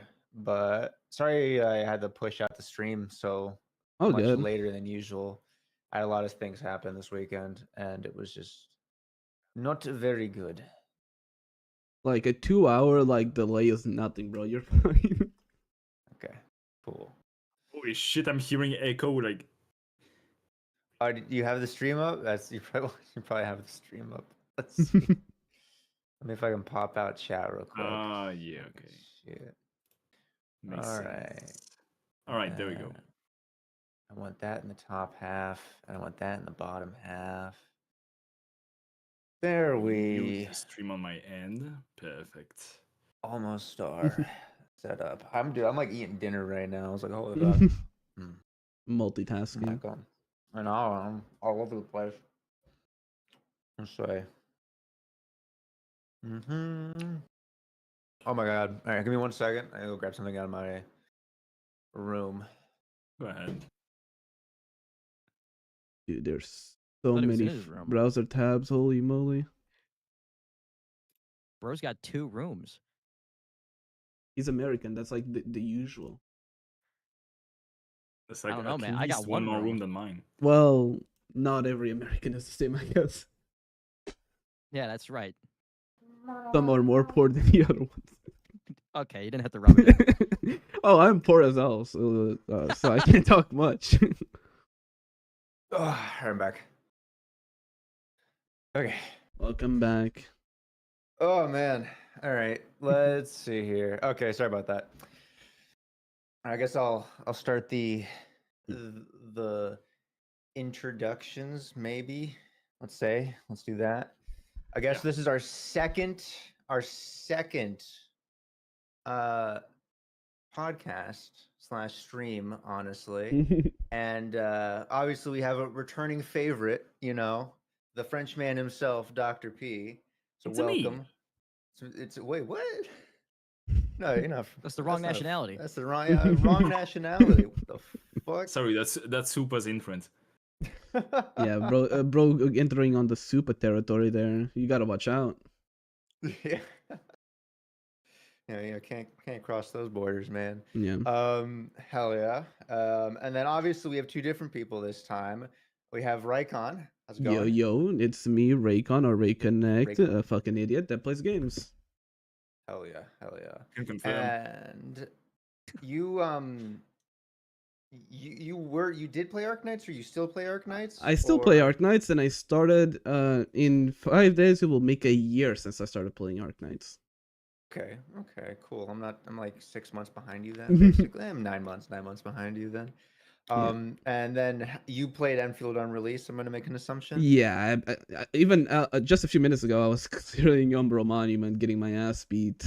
So Y'all are everyone's way ahead of me. I'm so far behind still. Take your Jesus, time. okay. There's no need to rush. well, I did 18-hour streams back to back, so that's why I'm somewhat ahead. Jesus, wish I had that. Oh my god. It's called That's not having a insane. job. I have a job, so I'm always busy. Yeah. And also confirm. What? Yeah, I was So saying how I do can you- also confirm all this. You Not know he having doesn't have a job. job? Yeah, I think You should give him a yeah. job. Yeah, give me a job, man. What the hell? What's wrong with you? Teach him how to cook and then make him your personal cook. Oh, you don't want me in the kitchen. Oh man, that's Don't let him cook. Yeah, don't I let him cook. don't Dude, want to. I don't let you cook, man. French. Oh my god. And then Okay, that was so free. What the fuck? well, it was free. You set me up, man. I was just dropped it in. And then we have Clay, or Clay, was it Clay Manyo? Is that how you say it? Or Clay Manyo? Clayo, Claymanyo, Claymantics, however you want to say it. Okay, cool. Just- And awesome. Just don't call me a femboy or a twink. Okay. Oh. I don't know what the fuck that has. Okay. Well, that's perfect. Then Setting up for so failure already. you were that caught me off guard. You played Arknights before, right? Or you still play Arknights, but not too much, or I played it for I thought I played it for a lot longer, but apparently I only played it for like 6 months. It felt like longer. But I don't know. I don't think it's a bad game or anything. I just stopped having like the urge to play it. It was like really weird. Like I'm not gonna like I know Tectone when he quit playing, he just went on and like said, "Oh, anyone who plays this game is stupid and the game sucks and it's awful." I don't think the game's bad. I just don't have an urge to play it anymore. Like I don't know what happened. I still look at it and I still think that it's a good game, but I can't force myself really to play games that I'm not super interested in because I feel like the viewer is just going to be like, this guy's just showing up to clock in. He doesn't give a shit. So I'd prefer to just like if the mood strikes me and I want to play it again, then I'll play it again. But yeah. oh, yeah. The I mean, stream started 5 minutes Yeah. ago, and we are already talking about Tectone. It's peak when that happens, you know? I mean, I totally get that. Like the just getting like the random boredness of a game where it feels more like a chore and stuff like that. Or you just know, hey, like, because I have the same, like, for me, it's like Wua, is I just kept playing Wua, and then I was like, one day I was like, man, I'm just not having fun. And there wasn't like any issue, I would say, overall with the game. I was just like, well, I'm just gonna stop making content and playing the game, and I just stopped. And I totally understand that. For me, mine, what I hated, but I still played constantly, was Destiny 2. And I kept playing it until I finished the Light and Dark Saga. And then I was like, I'm done. I'm free. And I ran away from that game and never went back. Why would you do that to yourself? I had to finish. It was a 10-year commitment, and I finally could file the divorce papers after the Light and Dark Saga. Yeah, I was about to say, like, did you sign a contract with Bungie or something? Like, you must play Destiny 2 now? Oh, basically, I'm not at the Asda Cross level, but I was pretty damn close. But hell yeah! And then you've been playing the fuck out of our Enfield, right? Me? Oh, Right. or him? I think he meant Clay. Oh, both sorry. of you. Oh, Oh, Clay. yeah. I finished all of the quests, which was taking me a little while because I was getting every time I would load the game up, I'd do a couple quests and I'd be like, oh my god, what have I done to my base? And then I'd have to sit and stare at my factory for like 2 hours. And then I would add a new piece, and I was just like, "Oh, great! Now I'm finally making progress." I'd wake up, I'd look at my factory, everything's red, nothing's producing, and I go, "Oh my god, it's awful. I don't know what I'm doing." And I keep going. Like this has happened to everybody at least once. yeah. So yeah, I finally got all the quests done. I still have like purple gear, and I'm still level 70. So there's still stuff to do, but I'm for all intents and purposes, I'm pretty well caught up. If they put out new events and they put out new end game, that's when I'm gonna have to like buckle down and do all the final, like the, what do you call it, like the gold gear and stuff. Yeah, that makes Yeah, yellow sense. gear, level 70 gear, whatever. And artificing Yeah, and that stuff.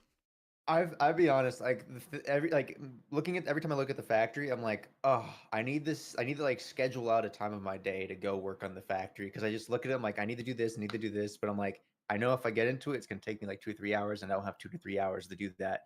So I'm just like, you know what? I'm just not gonna touch it until I get all the way up to like power plateau or some shit. So I'm just leaving it as is from the beginning, and I'm just gonna wait until I get to power plateau to basically I do a mean, whole yeah, base build. that's when it becomes, I'd say, a bit more important. Overall, you could basically skip the factory most of the time. The only thing you really need is explosives if you want to explore.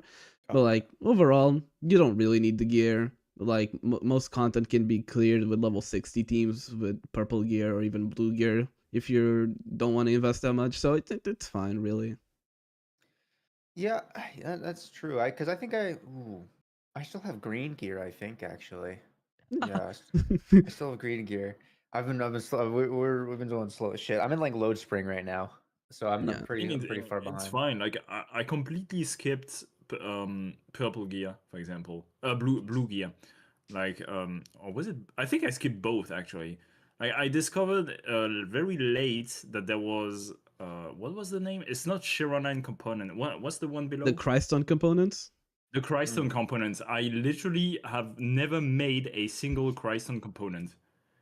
And it's fine. Like there's nothing wrong with this. Yeah, the game is super easy. Like the only way you really struggle, at least with the current content, is first if you're playing teams that like literally make no sense, like playing one of each element that have no like connection, or if you are purposely shooting yourself in the knees and not dodging. If you don't have a healer or this Yeah. kind of stuff, it can happen too. That's true. That's true. Like, that's the only way. Yeah, it's kind of weird because like I'm going through like the story and the exploration right now, but even then I'm kind of like, all right, what's next? Like even though I haven't made it all the way through to Wuling or anything like that, I'm still kind of already at the point where I'm like, okay, what's next? What's coming next patch? You know? Because I feel like, I don't know, personally to me, I feel like the devs haven't really shown us a direction they're planning to go. Like it still feels like they're kind of basing it off of public opinion almost, or public sentiment. So I'm kind of like, what's the plan, guys? Where are we going? What direction are we taking this? Are we going all in on the story? Are we leading more factory? Do we need to redo combat for the 8th time in a row now? So I'm kind of curious what your thoughts are on it, for the direction the game's going to go, probably. I mean, for what I've been playing, and I've been playing mostly every day for like 2-3 hours. I mean, I'd say it's somewhat of a good mix. Again, let me give you a quick warning. I eat slop. In any genre of content, anime isekai slop, manga isekai slop. Like I'm the slop consumer, so I don't have many of the issues that people have at the moment with the game. So I'd say at the moment it's a fine mix of everything. Just you can spend a little bit of time on the factory, spend a little time on the combat, spend a little time on the story, and I think that's what they are going to end up doing. It's just a good mix of everything. Yeah, that's what I'm curious about. Like, if I know it's one of those things. It's like, can they do it? But it's like, you've heard the saying. What's it like? It's like master Jack of all none? trades, master of none. Yeah, and that's where it's like, who's the game for kind of type of thing. Where it's like, usually when you're designing a game, you design it for a specific type of audience, and we kind of I'm not really sure exactly what type of audience, which actually I'll just bring this over. I'll just throw this in the center, make it really easier for chat to read. Yeah, right there. I think I like right there. And just some quick talking points, I would say. But while we kind of work through them and stuff, and we can totally get off track. This is not a be on this track moment. But I would say who do you think like the actual audience of our Arknights is? Is it or Arknights Endfield? Is it Arknights players? Is it a newer audience or a weird mix? The main one? Yeah, Enfield. That's a tough question to answer because it tries to cater to a lot of people, And while in most cases this doesn't work, I feel like in the case of Enfield, it actually works for like pretty much every audience it tries to cater to. Like it tries to cater to old um old Arknights fans, and I feel like it works. It tries to cater to like regular RPG, gacha RPG enjoyers, and I feel like it also works. It tries to cater to the two people in the world who enjoy playing Factorio, and I feel like it also works. And it also tries to cater to like an even much wider audience. Like there are some people that I've seen playing Enfield, and I wouldn't have expected it to. Like for example, I've seen like Asmongold, for example, playing Enfield, and I was like, oh okay, sure. I've seen pretty much any kind of people playing Enfield. I feel like the marketing campaign was, I don't want to say aggressive enough, but because that sounds weird. But I feel like it was a huge success, and it has gathered a wide variety of different customers. And yeah, I feel like there isn't a single category that it attracts, and that's for the best, I would say. Okay. I mean, when we say cater to a new audience in this type of discussion, I'm always confused as to why we don't say create a new audience. Why must they be considered like they are attracting the specific audience or this specific customer instead of creating a new group of people that would be interested in all of these themes and genres mixed up in this one game? Nothing really prevents them from just creating a new audience, really. Yeah, true.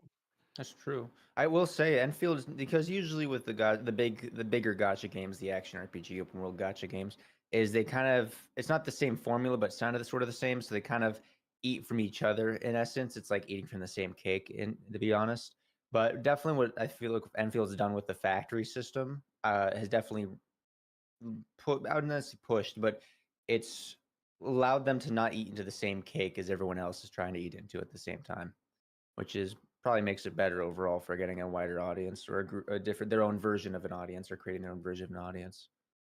That's what I said when the game came out. I was like, because immediately everybody said that it's like Genshin Impact and it's like woo-wah or like whatever.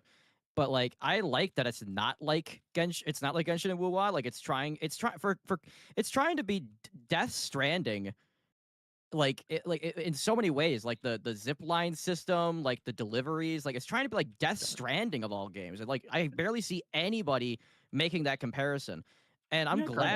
I'm glad that it's not exactly like every other Hoyo or, Hoyo like game, because I don't want to play those games anymore. Like I don't want to play a Hoyo game where you have to pull for every single character, you can't complete the content, or you have to pull for 17 copies of the character, you can't actually use the full kit.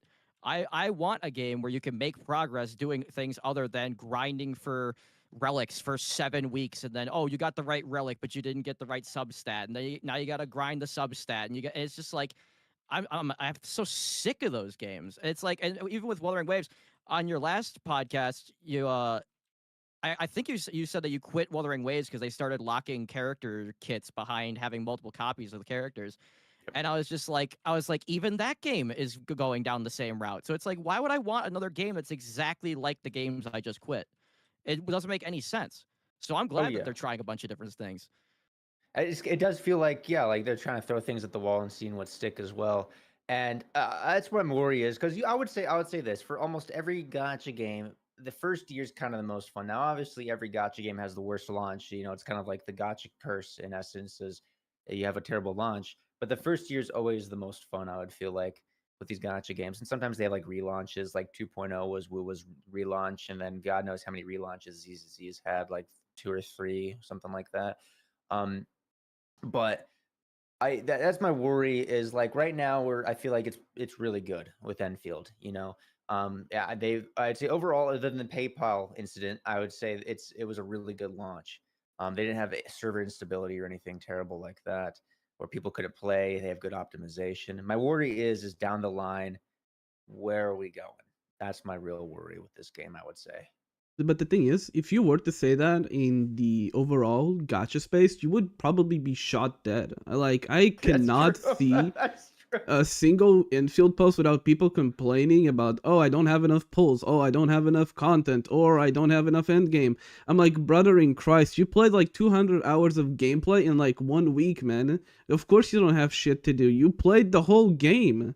Like, literally go outside. And I'm saying this as someone that doesn't go outside and doesn't touch grass. Like, I'm aware if I spend 200 hours in such little time, I'm not gonna have much to do, and I accept that. And also, what's wrong with a game taking a little bit of a break? I don't want to have to log in every single day for like 2 hours to do some boring ass task to then get like minimal rewards. It's so boring. Every other gacha game has done this, and people don't like it.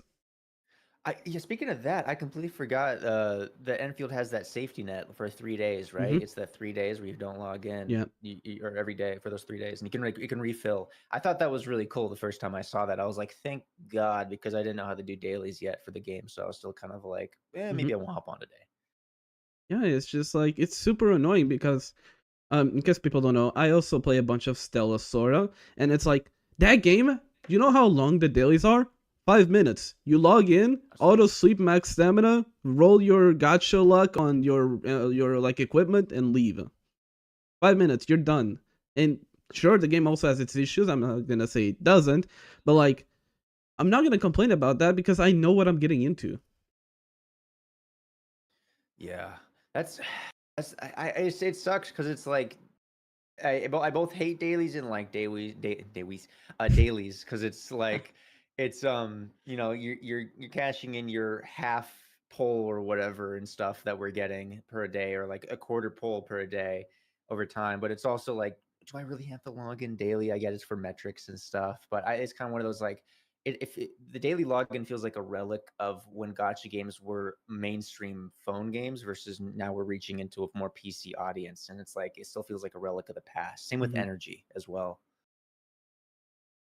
Oh yeah, the first time that my first ever gotcha game was actually Honkai Star Rail, and I thought that it was the greatest. Like, I was just like, oh my god, it's like a full $60 game. Like, what is this quality? And of course, it's a Hoyo game, so that went away pretty fast.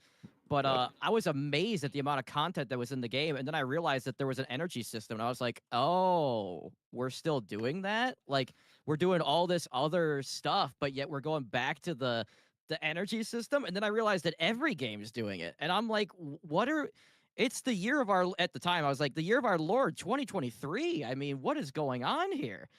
And even every new game after the fact is still putting it into the game.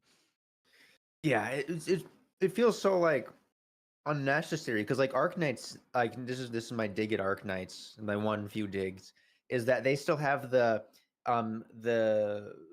fucking the weekly breakdown for what things you can pull for like the currency or the XP or the red asserts or uh fucking what else is there, or the different upgrade materials and stuff. We can only do these on Tuesdays and Oh Thursdays yeah. or Mm. Saturdays Yeah, and it's Sundays. awful. That's Yeah. like my one thing is like, this is a relic of the past. We don't need this anymore. Like, out of all this is something I feel like should be removed. I You think know, only it's Genshin unnecessary. else does it. It's only Genshin and Arknights that does it out of the like mainstream games. Does Genshin? I guess Genshin still does it. Yeah, for Taiwan books. Yes. Oh yeah, yeah. It's so funny, and I think maybe it will slowly peter off. I was kind of hoping they wouldn't do it with Enfield. It's such a relic of the past, and it's so funny because people call gotcha games now. I was like, you know what we called them? 5-10 years ago, we called them phone games. It was, oh, it's a phone game because you have in-game purchases that you can buy, and now they have their own category called gotcha game and stuff, which Yeah. is funny. To be fair, in the case of Enfield, like we were talking a bit about this in the previous podcast, but I feel like it's overall pretty much improved compared to a lot of gacha games out there, because the daily quests take very little time, because there's one that awards like 80 points out of the 100 you need, and the other 20 you can simply like craft a random ass gear, which takes quite literally 2 seconds. Okay. So you do the daily quest, you do the gear assembly, and you already have 100 points. And then what else is there to do? Like use your stamina. Like what's the rates of recharging stamina? I feel like it's like 6 an hour or something, maybe 8 an hour. I'm not sure. So you simply like do like 2 stages in the late game that cost 80, or you can even do one and double it with the tickets, which will overall cost 160.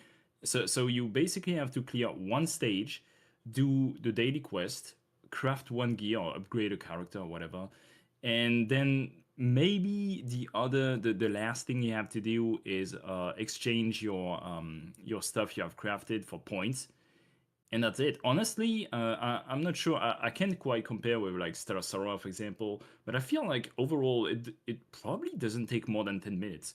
Maybe it takes 5 if you're very very optimized about this. I feel like I should like at some point speedrun this and simply count how long it takes, because I'm pretty sure I can do that in 5 minutes. Like, I'm not saying it's a good thing, like, you know, the sanity system, the stamina system, whatever you want to call it, but Yeah. I feel like it's still overall much better than in a wide variety of other games. I would be curious how quickly you could do a daily, doing all the stuff you would usually do on daily logins. I do feel, I'll be honest, the stamina, I don't even interact with the system at all. That's the one, like, I don't farm, I don't use my stamina. I'm just like, meh. I don't even want to deal with it and stuff. So it just sits over on the side. Well, to be honest, that's also Arknights. I have like 900 something sanity, and then also Enfield, I have like capped out at 1,000 or something like that. They give So you I just- so many sanity boosters in Enfield too. Like they're just They do. giving me over just my inventory. I'm just using them because they're about to expire.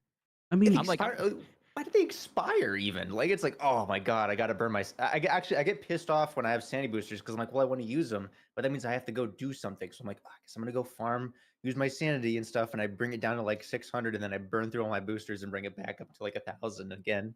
I'm like, oh fuck.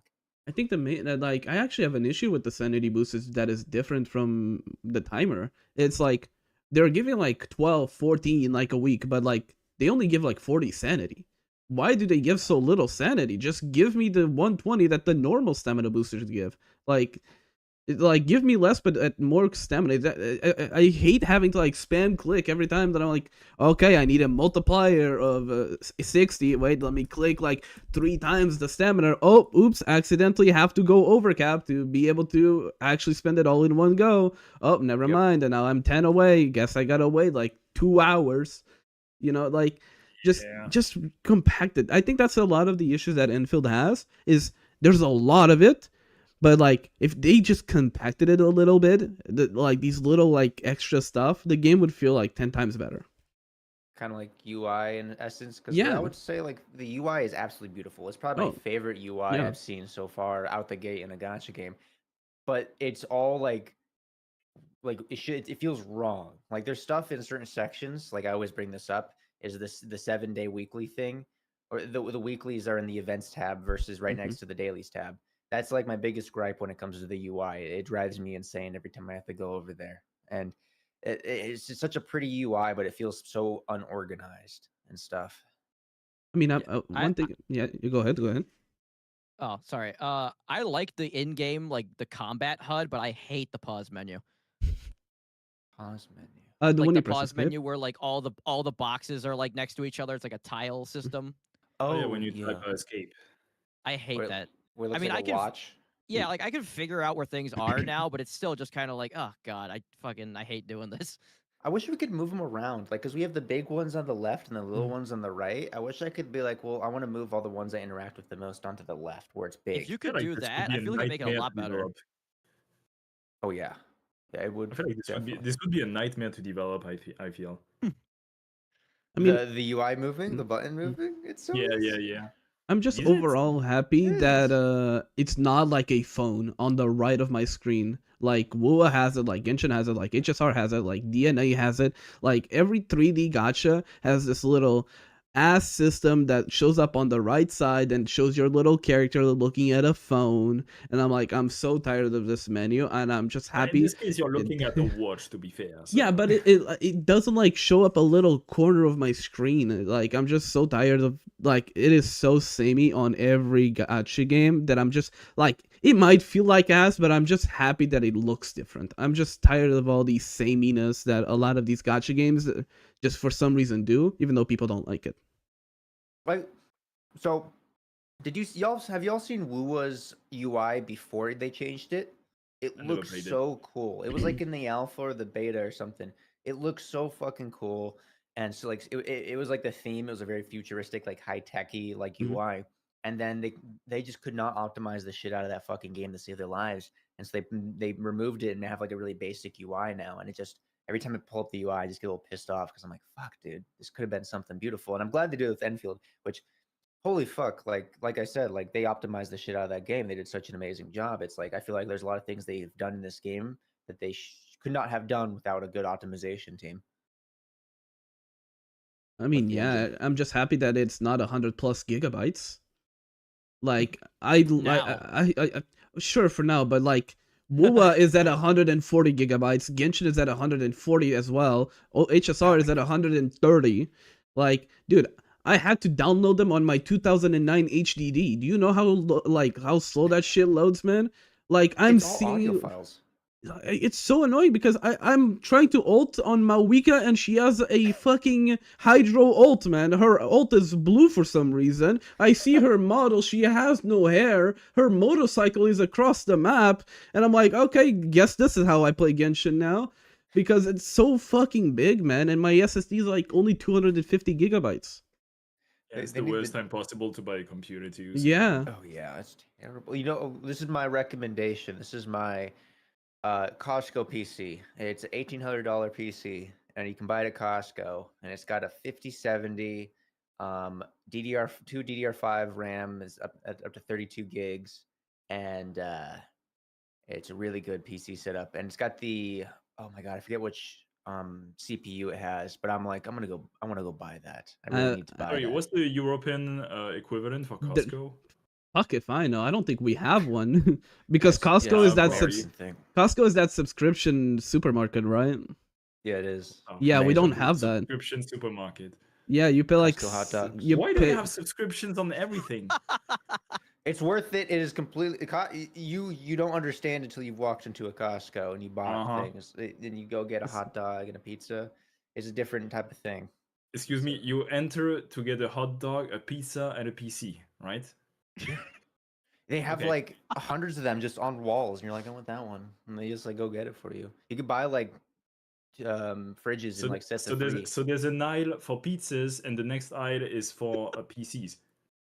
No, the pizzas are in the exit and stuff like that. They have like a whole like little like mini restaurant in the Costco.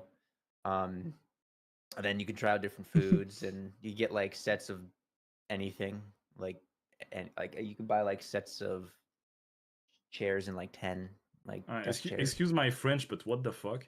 It's amazing. Yeah, when I first heard about Costco, I was like, so you buy stuff in bulk? What do you mean by bulk? Oh no, we like buy 100 cans of beans at a time just so you make use of the subscription for Costco. And while So we're it's at it, we basically eat at a Enfield, but $1. IRL. Yeah, It is- essentially. Costco is probably Enfield. I'll be honest. They're probably between them and Amazon. I would actually probably say more. Costco has the vibes of Enfield versus Amazon. Amazon feels like a corpo versus Costco feels like Enfield for sure. I would Hold say up, but that. an interesting question: is there a gun aisle? There is actually. Is There there? is. I thought that was Walmart, not fucking. Hold on, Blicky. Why do you Oh, have one? He's got the blicky. Bro is Look at that. Bro is an American. There is That's a how you fucking know. gun aisle. It depends what Uh, state you're in America, because some states are very anti-gun, and some states are like, nah, just wear it on your hip. Walk down the street with an AR if you want to. Oh yeah, it's amazing.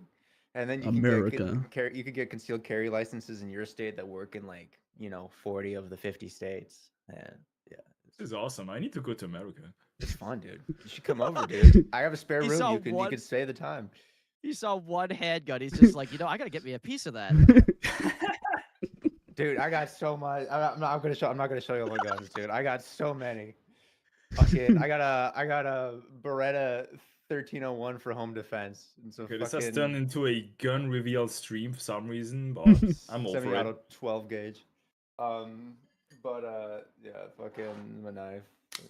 But there is no shot a switch knife is legal.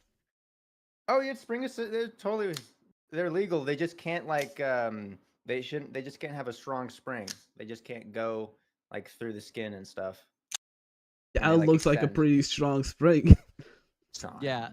America is weird. Every state is like its own country, where you can do something in one state, but if you do it in another state, they try to lock you up forever. Yeah, yeah. Like think of whole of Europe, and then like all the different countries in Europe, and then just overlap that with America, and each state is like their own different country, basically. Cinema, truly amazing.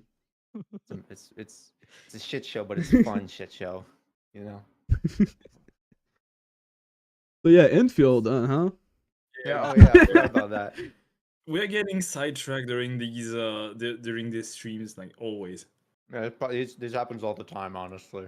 It's pretty fun. Yeah, to Wait, go wait. back to the topic of we don't know the clear direction of where the game is going.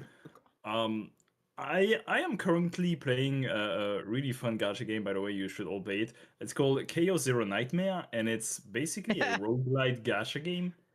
And the launching was actually pretty fine, but from this point on, we had no idea where they were going. And then they started to release a season, quote unquote, and then we had no idea where they were going. So eventually, what they decided to do is a clear dev letter and a clear stream that lasted for like, I don't know, like 2 or 3 hours or something, Jesus. where they clearly showed everything they had in mind for the upcoming year. And this is what we are currently getting now. And I feel like this is what's going to happen with Enfield. Like they are gonna, I don't know exactly when. Maybe after Yvonne's banner is over or something. I feel like they're gonna like make an entire stream where they simply explain the direction of the game, like at what rate the characters are going to be released. Are there gonna be like reruns? Are there going to be limited characters? Because that's another topic we haven't even like started discussing about. And I feel like this is what they are gonna talk about. Like at what rate are they gonna release like new regions or new sub-regions, new parts of regions, all this kind of stuff. I feel like this is what's gonna happen. We are gonna get a huge ass stream and probably pretty soon. I feel like they need it because I'll be honest, in gacha games, it does feel like you're investing in money and you're like, all right, I want to see your plan going forward for the next 6 months or whatever to kind of have an idea. So if I want to commit to these games, I feel like that's how it is with most gacha games, at least. I mean, yeah. But one thing that I actually want to ask you all that has to do with like knowing the future of the Enfield. What are y'all's thoughts on like leakers and stuff at the moment for Enfield? I am opinionated. Mhm. I don't like leakers. Mhm. I don't really care, honestly. So like we have that doesn't really like them, thinking that it's like neutral on them. What about you, Clayman? What do you think? I mean, it's gonna happen regardless. But I don't really have a stance either way because, like, I mean, sometimes I don't like being spoiled. Like, as a streamer, I don't like being spoiled because people will immediately DM, like they used to. They would immediately DM me and be like, "Can you believe that this character is coming out? And can you believe?" And I was like, "Guys, what? I do a stream. You watch my show. You know that I'm supposed to react to this." So like they've stopped doing that, thankfully. But like as a player, if something comes out, I'm like, "Oh, sweet," and then I just move on with my life. But like if you're really into the story, like I'm not really into story on things. If the story gets leaked for you, then like that's really like one of the main reasons why people play these games. So that's really a problem when the story gets leaked. Yeah, so like this is my thing because like I'll be honest, like it feels like for at least the gacha games, you don't see a lot of leakers when it comes to data mining, which is kind of fine. If they already have files in the games and it gets data mined out, that they just have they suck at their jobs. to keep that a secret.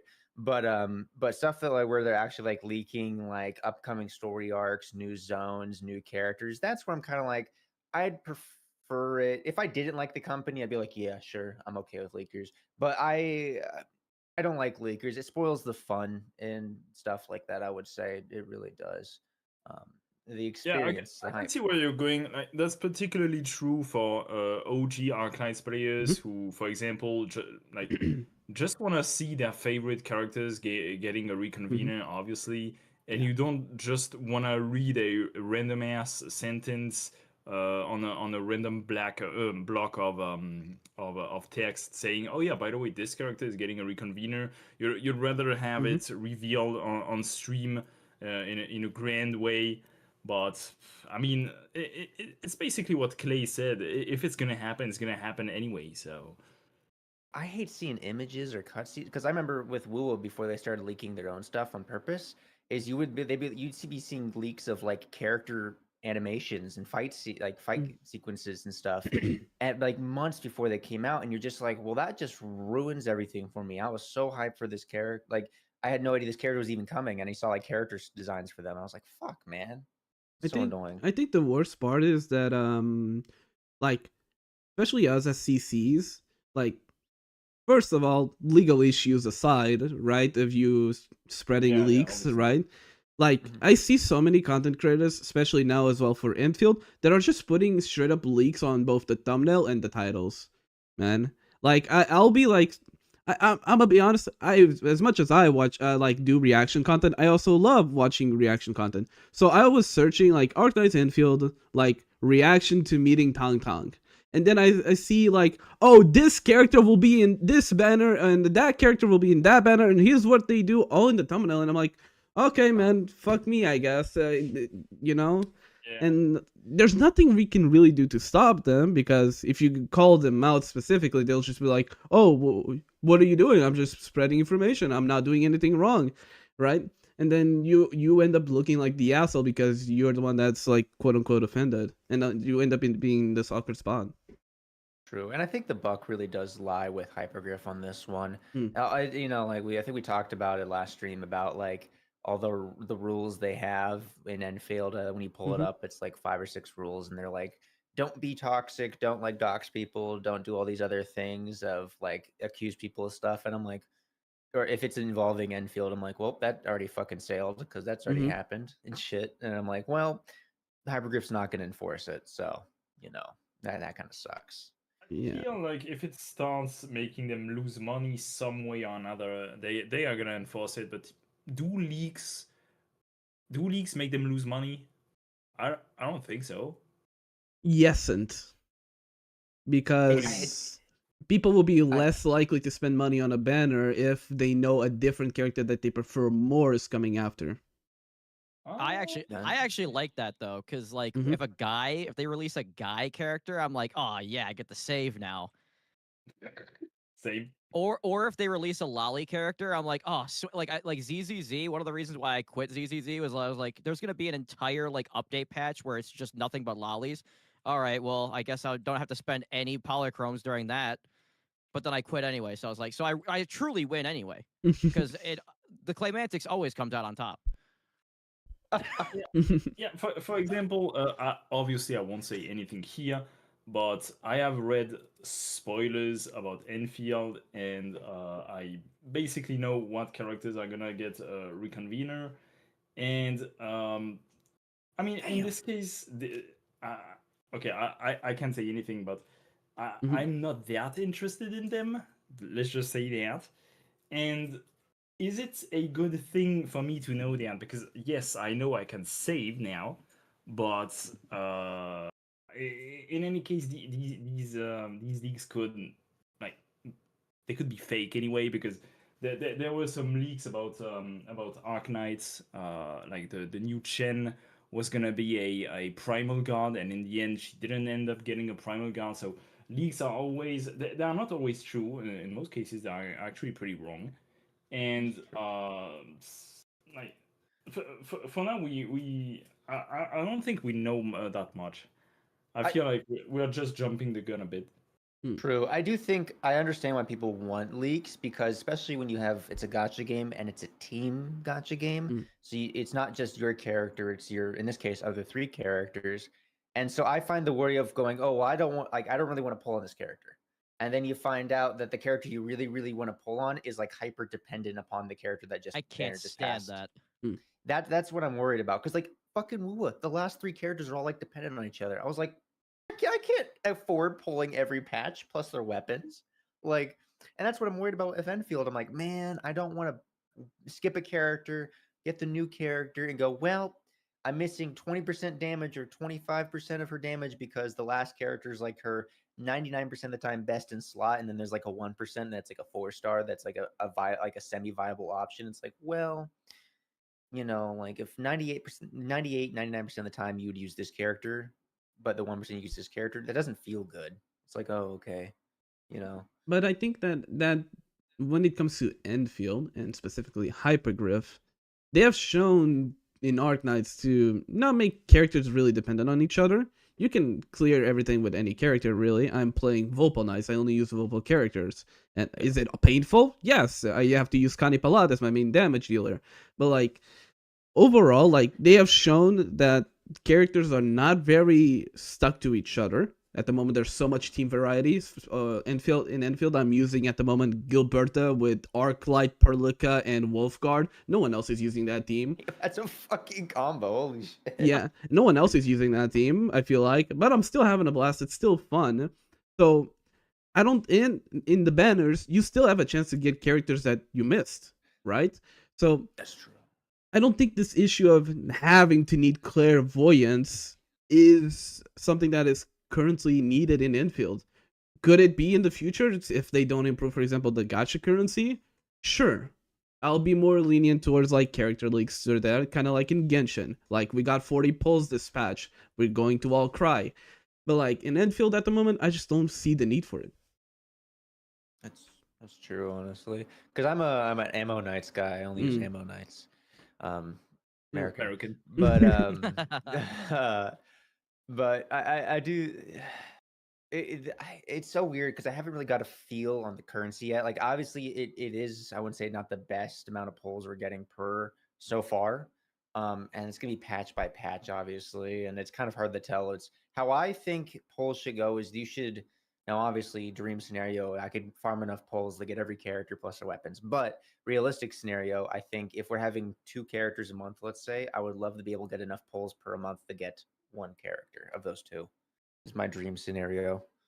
I mean, yeah, I feel like what we haven't started getting in Enfield are event currencies, because in Arknights, like we at least get probably more than that. I was about to say 50% of the polling currency in events is probably more than that.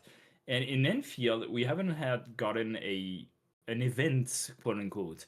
Like we had a starting event, like the launch of the game event, but it's not really a quote unquote event. We haven't had a real event so far. So I feel like as long as they start releasing events that give polling currencies, I think we're gonna be fine.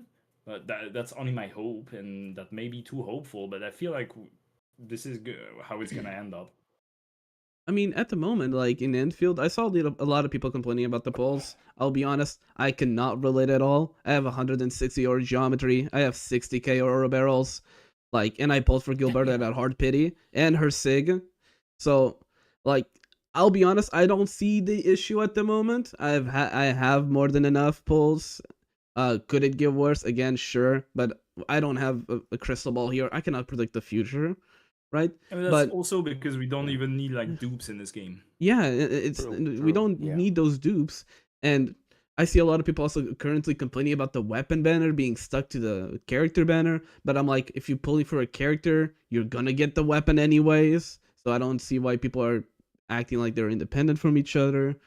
Like, thank God the weapon banner stays around as well. Yeah, for a longer period than the character. It's 3 banners worth of time, and another thing is like. So far, for what I understand, the polls that they're going for is like you get a character and you skip the next one. That's the vibe that I'm getting from Enfield, and it's the same thing that happens on Stellar Sora. And you know what people thought about Stellasauro gacha system. Yeah, I know. The memes were the Yeah. people were just calling Enfield the worst. What was it like? Somehow there's a worse gotcha than Stellasaur or something like that. It was Stellasaur is like not that bad, by the yeah, way. that's what I've heard. It's not that bad. Yeah. I don't really understand the gacha at all in Enfield because we're not getting like brand new characters that are not available yet. Like we're just getting rate ups for characters that already exist. Mhm. So like you could pull Yvonne right now, Mhm. but you're just gonna have a higher chance of pulling her in a couple days. And I'm like, then why would you? It's almost like why would you even pull at all? Like you're gonna pull and just get what you get, and then you're just gonna make use of it. And like I just watched the Super video where he basically said that there's no reason to use Yvonne because she's so situational. You have to like lock the enemy down, and if the enemy moves, then you waste all your DPS. And I was like, so there's no reason to actually pull Yvonne unless you accidentally like if you accidentally pulled her, you can use her, I guess. But like now I'm like, why would I even pull for her at all if she's gonna be super situational? And then I'm like, why do I even care about pulling at all? Like I might as well just fucking sit back, just use whatever characters I have and just like save all of my pulls for like a super cool character that comes out. It seems like they kind of I just don't know why they set it up the way that they did. And they were doing like a modified Hoyo system where you have to do 120 pulls, but if you don't get the character in 80, then you just give up and you get 10 free pulls for the next. It's like, and like Supa said this on the last show too, that they specifically did this to confuse you. So you were like, all right, I guess I'll just gamble because I'd rather gamble and not mess out on something. Like I'm gonna mess out on something if I don't gamble. I better gamble. I better gamble every single time I can gamble.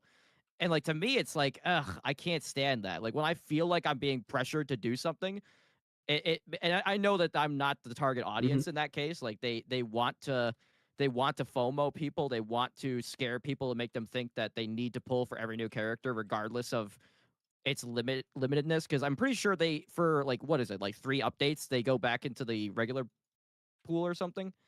They mimic what what they mimic what I don't Yvonne and think- Gilbert is doing right, or Levitain is doing. They stay in the banner technically for 3 whole banners each character, and which is 9 weeks essentially, at like 12% Yeah, chance. and afterwards we event. don't know what happens. Yeah. Yeah.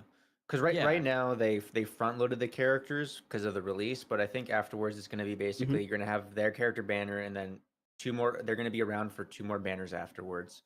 And I will say this about Yvonne's character: she may not be meta or like viable right now, but I bet there's going to be a character that's going to come in the future that's going to make her viable. Probably. There could be multiple They reasons. better.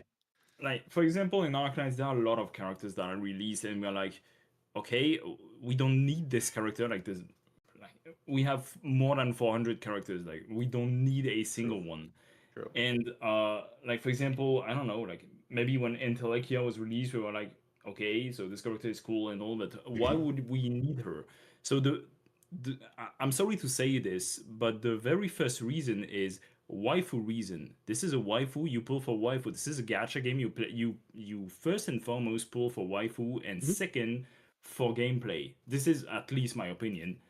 So Yvonne is, how to say this in a respectable manner? Goon. Yes. So basically, there is this argument to just pull for Yvonne because, well, obviously she's a very attractive character, but there could also be like future content where she actually shines. For example, we've had like, I don't know, like how many characters have shown thanks to IS-5, for example, when it was released? Lots of them. Like people discovered, oh, Meteorite is actually pretty good. Oh, Hodor is actually pretty good. A lot of characters like this. And obviously, the third reason is what you mentioned just before, is that we could get more support for Yvonne later, or she herself could become a support for another character. There are actually a lot of reasons. So I don't think releasing... I don't think Super was that right about, yes, the character being less optimal than the others, so therefore don't pull. I don't really like this kind of logic, because in this case, just never pull. Just always pull for the best character, and that's it. I feel like this is a gacha game. You should pull for whenever you want to, because you either you like the character, you feel like you have this intuition somewhere in your mind saying, "Oh, maybe this could become relevant for this kind of content." Shut Yeah. up, cat. I mean, Heard it yeah. here first. From Dr. P. Don't think of your brain, think of your dick. It's not only Exactly. that. It's just like, first of all, why are we even considering meta? The game is piss easy. You can clear everything with 4 stars. That too. True. Why That's are what I we? was thinking. Why the fuck do we give a like? Why do we give a fuck about meta? First of all, second of all, like, sure, this character might not be good right now, and in the future might be better. But like, uh, people forget that like meta players are like 1% of the player. Yeah. Like most players won't give a fuck if this character is like the best parser in this specific game mode. They'll be like, this character looks cool, or this character looks hot, and I'm gonna lose gallons to it mid fight, or this character looks like cute. That's all that they give a fuck. Like 99% of the players. The other ones are like opening up calc sheets, 2 different like YouTube videos with guys. Somehow a POV2 talent tree shows up in the other monitor. Like, bro, most players are not doing that. They don't give a fuck. They just care if the character is nice to look at. That's Yeah, true. which takes us back to the initial discussion to what is Enfield trying to cater to? Who is Enfield trying to cater to? Like, I feel like most, I don't want to call them tourists, but like regular, like normal people who go outside and touch grass and have a job don't really Ew. care about meta that much. Mhm. You, right? and like maybe 1% of the very hardcore Chinese players or whatever, maybe they care about optimizing every single point of damage, but this is really not that much. You said 1%. I feel like 1% maybe, like the people Mhm. who are chasing meta, but the people who are chasing and optimizing meta, that's less than 0.01%. Yeah, probably.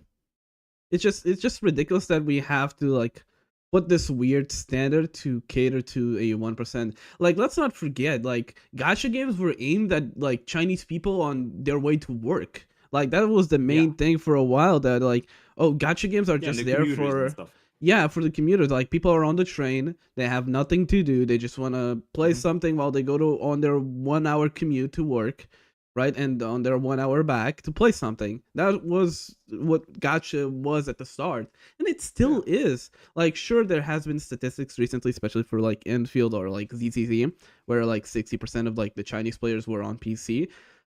But like, that's still 40% That's of the impressive. Chinese players to be on mobile. Especially nowadays where it Mhm. costs $35,000 to have a computer. Yeah. Well, Maybe they hold it on old PC or something. Yeah, it's that's like that's what I it's was weird. worried about with. Oh, sorry, go ahead. No, I was just saying, it's like, it's just weird that we put this weird like meta perspective, a hardcore gameplay on every aspect of a game that is clearly not fully aimed at it. Sure, does it have components that you can optimize? Sure, does it have like things that you can hardcore farm or like hardcore gacha for? Sure, but like, that is not the targeted audience, and you just have to accept that.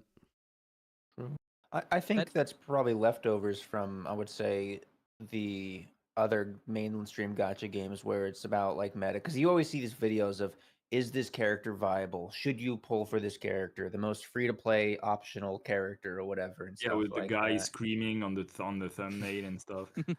Yeah, and I think this is probably leftovers from that, where in those games there's a big old timer in the top and a DPS check where the boss's difficulty increase is just more health and more damage.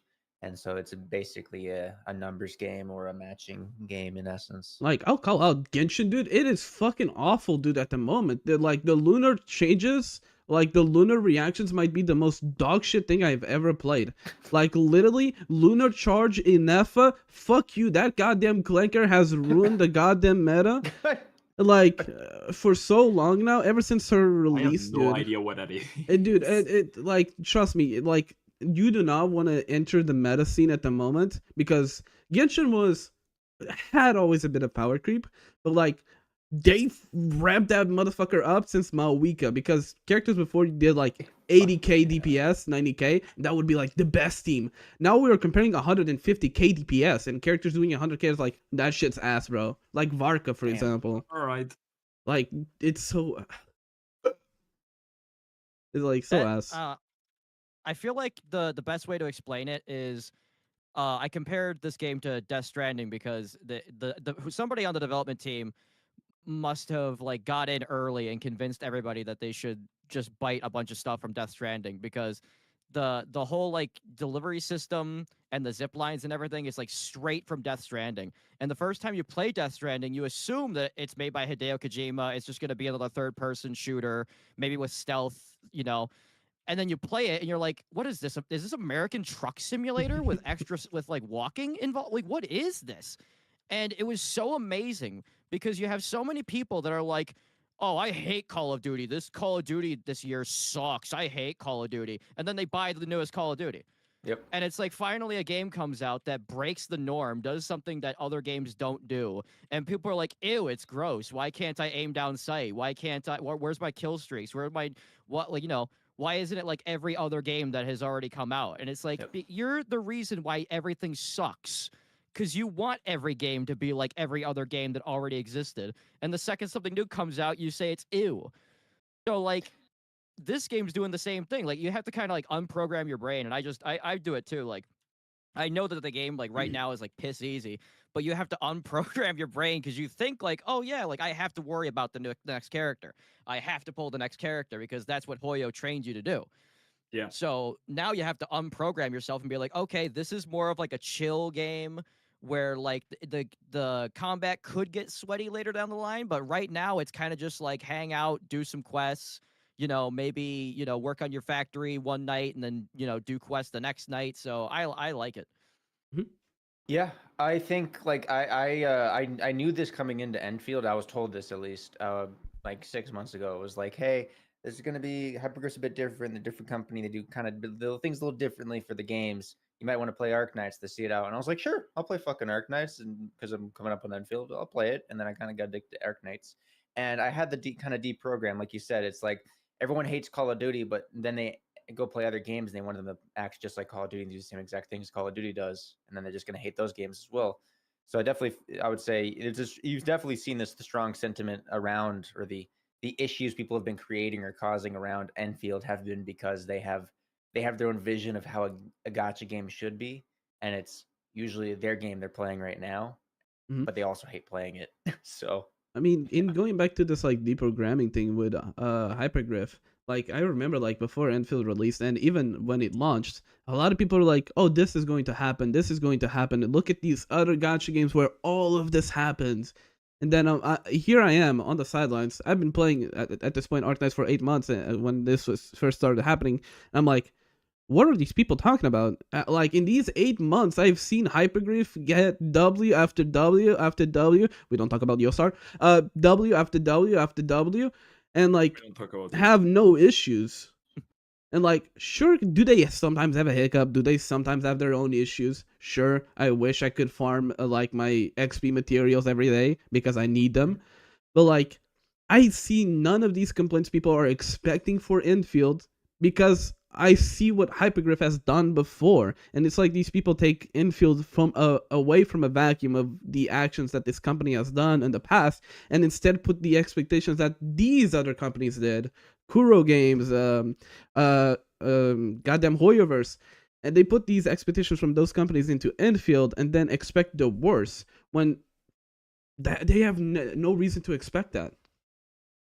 It's pretty funny because I made a video where I basically explained this like like not in detail, but that was precisely my point, is that a lot of people have been pretty much, I don't want to say mind control because that sounds too evil, but like that means they have been programmed to think in a certain way about what a gacha game is supposed to be, how it's supposed to work, what's the gacha system is supposed to be. Like you're supposed to go to 90 pulls, and at 75 you enter a soft pity, and then you lose the 50-50, and then you have the second one, and blah blah blah. And people come on Enfield and they see, oh, we don't have a guaranteed 50-50. What the fuck is this shit? Yeah, because there are other systems. There's the whole dossier, like in French is dossier, sorry, system. There's the whole the whole guaranteed system at 120, whereas in other games it's 180 at most. It's entirely different, and people just a lot of people just don't want to accept that, and they want immediate change, and we're like, nah, bro. Like we can like accommodate something. For example, the dossier system is already an accommodation compared to the last beta. This wasn't in the last beta. This was added in between, but we are not gonna completely rewamp the system just to please some people who have an issue with this. Like this is not gonna happen. That's it. Yeah, and they're not going to stick around either. And I think it's one of the issues where the problem is like if you try to defend this or even like excuse it, you are defending or excusing Hypergrifter. the multi-million-dollar company. And so Hypergrifter. it's one of those like That odd. what you It's like, are? well, You're a it's kinda weird. hypergrifter. Don't you know? Hypergrifter. You bring They out came up one with that one counterpoint. quick. Yeah, you bring out a counterpoint to their argument. They don't even like discuss your argument. They just straight up attack you. Like, oh Yeah. Yeah, I've been called a hypergrifter by another YouTuber anyway. So That's funny. How do you attack Dr. Patanga of all people? He's a French person, so Oh, that's French right. on French on And- French PvP. Oh, yeah, it was a French on French PvP. Civil War, happens every year. Yeah, I mean, it Normal seems like a thing. normal thing. I It's mean- always on fire there. That's the reason why Goal crumbled in the first place.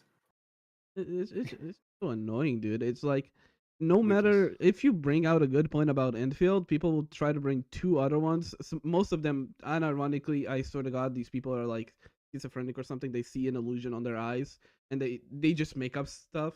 Like I saw people, oh, but your pulls is like 500 currency. That's like almost quadruple of a Genshin. And I'm like, do these people Can't do math.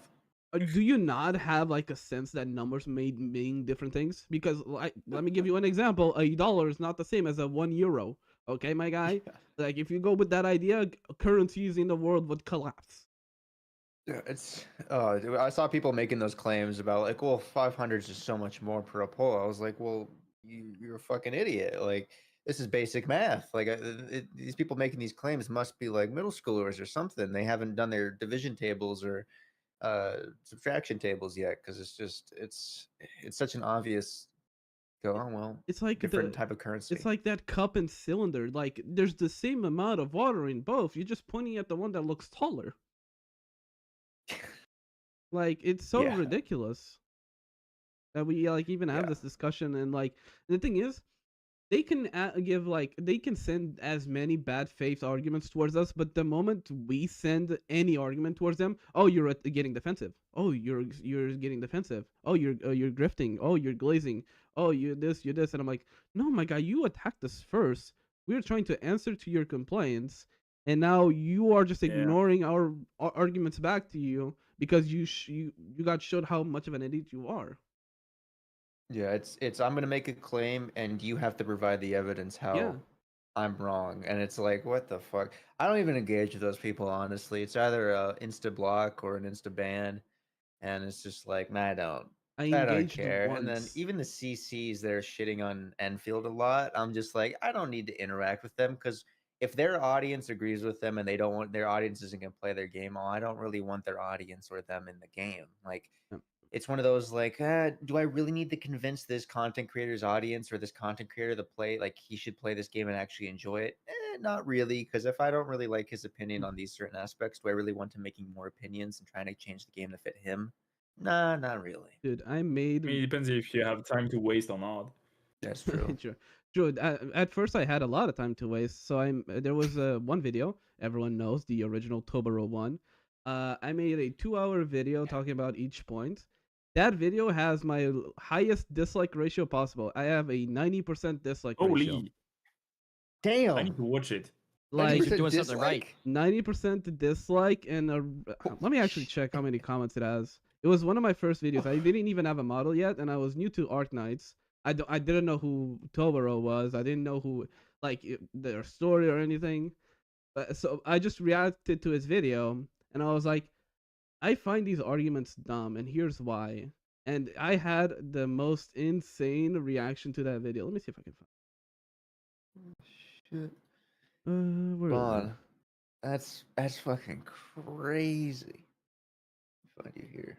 Here you are. 100, Yeah, but 113 I didn't have any comments? issue with and Jesus. 113 comments and Yeah, go ahead. 78% dislike. I have 45 Yes. likes and 157 dislikes. 80% God. dislike. Jesus. Crazy. I've never gone below like 80, I think, or even 90, even. That video got fucking cooked. Like I had people like You posted in the chat somewhere? fuck, sorry, I'll do that. Dude, I was getting death threats on my email for this video. Jesus. Like Holy shit. I was getting DMs telling people like calling me slurs, telling me to die, to get the fuck out of Arknights. Dude, it was a Same. wild this week of like having to see these like notifications pop up, and also then having my viewers like goon to my model. Like it was a weird mix. Like I was had gonna say something, but I thought it might be inappropriate. I had people like, "Damn, you should die," and then the other people would be like, "Damn, Raikon, I just lost gallons to you, bro. What the fuck?" And I'm like, "Oh, thank you, I guess. I don't know." It was just such a wild week. That's insane. What the fuck? Yeah, I mean, I can show a Sorry, I screenshot was- of it. Well, because I don't think you can Man. see the dislikes, right? They changed that shit. No, I'm technically illiterate. Our technical literacy is very low. I don't know how to even have like a. There's the stats of it. I don't even have a what's it called? That's that setting or thing or whatever it's called. Like dyslexia? The see dislikes and stuff. Oh yeah, you have to get a extension. Oh, stupid. Okay, at first I thought you talked about you were talking about the Last of Us video. No, that one I just not. I had a viewer like ask me. You were like, nah, I'm good. No, I literally said like I had a viewer. Oh, just watch this. Like watch this 1.5 hour video, and I was like, brother, last time I reacted to, I had the most awful people in my comments just tell me the worst shit possible. Why would I interact with someone whose community is the like main this? issue? Like I feel like the main issue with like Toboru's videos aren't even like this guy, aren't even the videos by themselves, because there's a lot of points I quote unquote agree with. It's like the community around it. I was like, there was one guy in the comments who said, and I quote and translate in English because it was in French, "Shut your damn mouth, you fucking moron." Toboro called, basically it was like Toboro called the game bad, so, and the game being Enfield, so the game is bad. That was basically his point. And I was like, are you retarded? Like this is obviously a subjective video about a subjective opinion on a game. Like how does this have to do with any form of objectivity? If I am I am obviously, and obviously is everybody is allowed to like Enfield, and I mean, like the numbers speak for themselves, right? Because the game is a success by now, and I was like, can't you have an opinion by yourself? Are you 2 years old? I'm genuinely asking if this guy's audience is 2 years old. Like the thing is, oh, go ahead. Oh no, it's fine. You go. And what I was gonna say is like I don't know. Like the thing is, especially with this most recent video, I don't have an issue with a lot of his points. It's just how he comes across. He comes across as this know-it-all. Everything that I say is a fact. And the thing is, he has shown to be so hypocritical and like backtracked so many times, because there was I don't know if y'all know this, but after he posted that first big video, he got a lot of shit for it, but he also got a lot of love. But then he apologized and said, I'm going to avoid making this type of videos. I'm going to just focus on other stuff. I'm still going to be liking Enfield. I'm still going to do this, but I apologize. And he basically said he was going to take a step back. 2 weeks later, boom, new video. Hypergriff just doomed Enfield or something like that. And then he gets fucking hit for that, because people are like, bro, you said you're going to stop. He apologizes again, removes it. I think he 2 weeks later, later, got same hate thing because again. Bro, I think he got hate because I assumed that the next video was about the dodge system, and he was you know, the famous dodge system, right? We're not gonna talk much about this, But yeah, I feel like he had a lot of points that at first a lot of people agreed with him, and then he released more and more points that actually not a lot of people agreed with him this time. I don't hate him, or actually, to be honest, even totally disagree with him. I think I agree with his points. I disagree with how he wants to go about to solve them. Is probably how I stand with him. Which is actually, to be honest, I agree with a lot of people's opinions on games. I just have issues with how they want to either solve it, fix it, or either just how they said it. Because you know the old saying, "It's not what you said; it's how you said it," and stuff. Um, but I also don't like to talk too much about other Yeah, I people mean, it makes and sense. stuff. The only reason I bring him up is just because how interconnected he is at the Enfield discussion and the reputation that Enfield has, at least for That's true. the Arknights Yeah. community and like the outside perspective. Because it was not just that his video got popular; he also got signal boosted by a lot of big content creators, Tectone, Asmongold, all of these like big CCs that are not gacha adjacent, but like at this point have their own big audience, and his point of view was the only one that got spread to the public. There was no like counter video saying this might be true, but here's how you would fix it, and this is how Enfield is doing it, and why it's probably better. There was no counter narrative, so this reputation of like there is no strategy. Hypergraph fucking sucks. They're gonna ruin this game. They only caved in to Hoyo Shield, and there was nothing that people could say against it for like a solid like 2 to 3 weeks after that video released. I guess And to be that's fair, like fair. the game proved him wrong in Mm-hmm. actually so many aspects. But just to be clear, I don't have anything about this guy and against this guy. And honestly, if he would come on the stream, like sure, we could discuss about this. I'd love Yeah. to talk with him. I have no ill will towards anybody, so I Same. would love to talk with Tobo on stream. I think I would agree. I think we would agree with a lot of things, to be honest, and we'd have an. I would probably agree with him a lot of things about his takes on Enfield. Probably go about them a bit differently, but I would agree with them. I do understand the whole point of his videos put a specific limelight or a color on Enfield as a whole before it even came out. He is a core figure, or a core figure, whatever, a key point in the timeline of Enfield before it's even come out.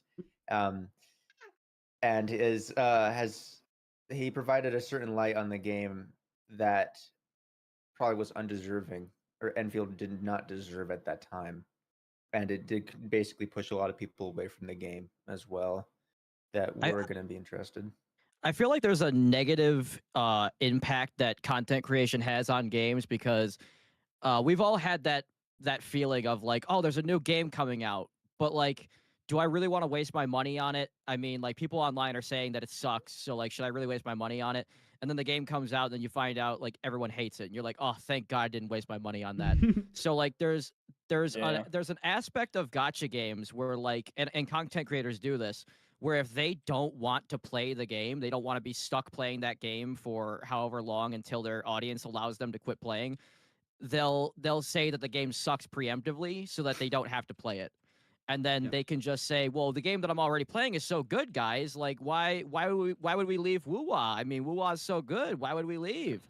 And the people that weren't going to play the game are like, oh, thank God I don't have to play a new game. And then the people that do want to play the game and do want to talk about it and celebrate it are just pushed to the side as shills. And it's like, okay, so you can talk bad about it, but you can't talk good about it. Now I wonder why that is. It's like, and it's also the fact that because it's gambling and because it kind of is like, as a player, you kind of are like an investor. You're investing in basically a casino. This is your favorite casino, and you don't Yep. want it to go out of business. So if you spent money on it, you're definitely going to say, my game's perfect. What are you talking about? Because if that game goes out of business, if that casino goes out of business, you just lost all of that money that you put into it. Yeah. So there's Yeah. a really negative aspect of people that don't even give a shit about the game, but they know they're going to get paid if they just outright say that the game is bad, and that's what they do. I And do then, think it's oh, sorry, I'm basically done.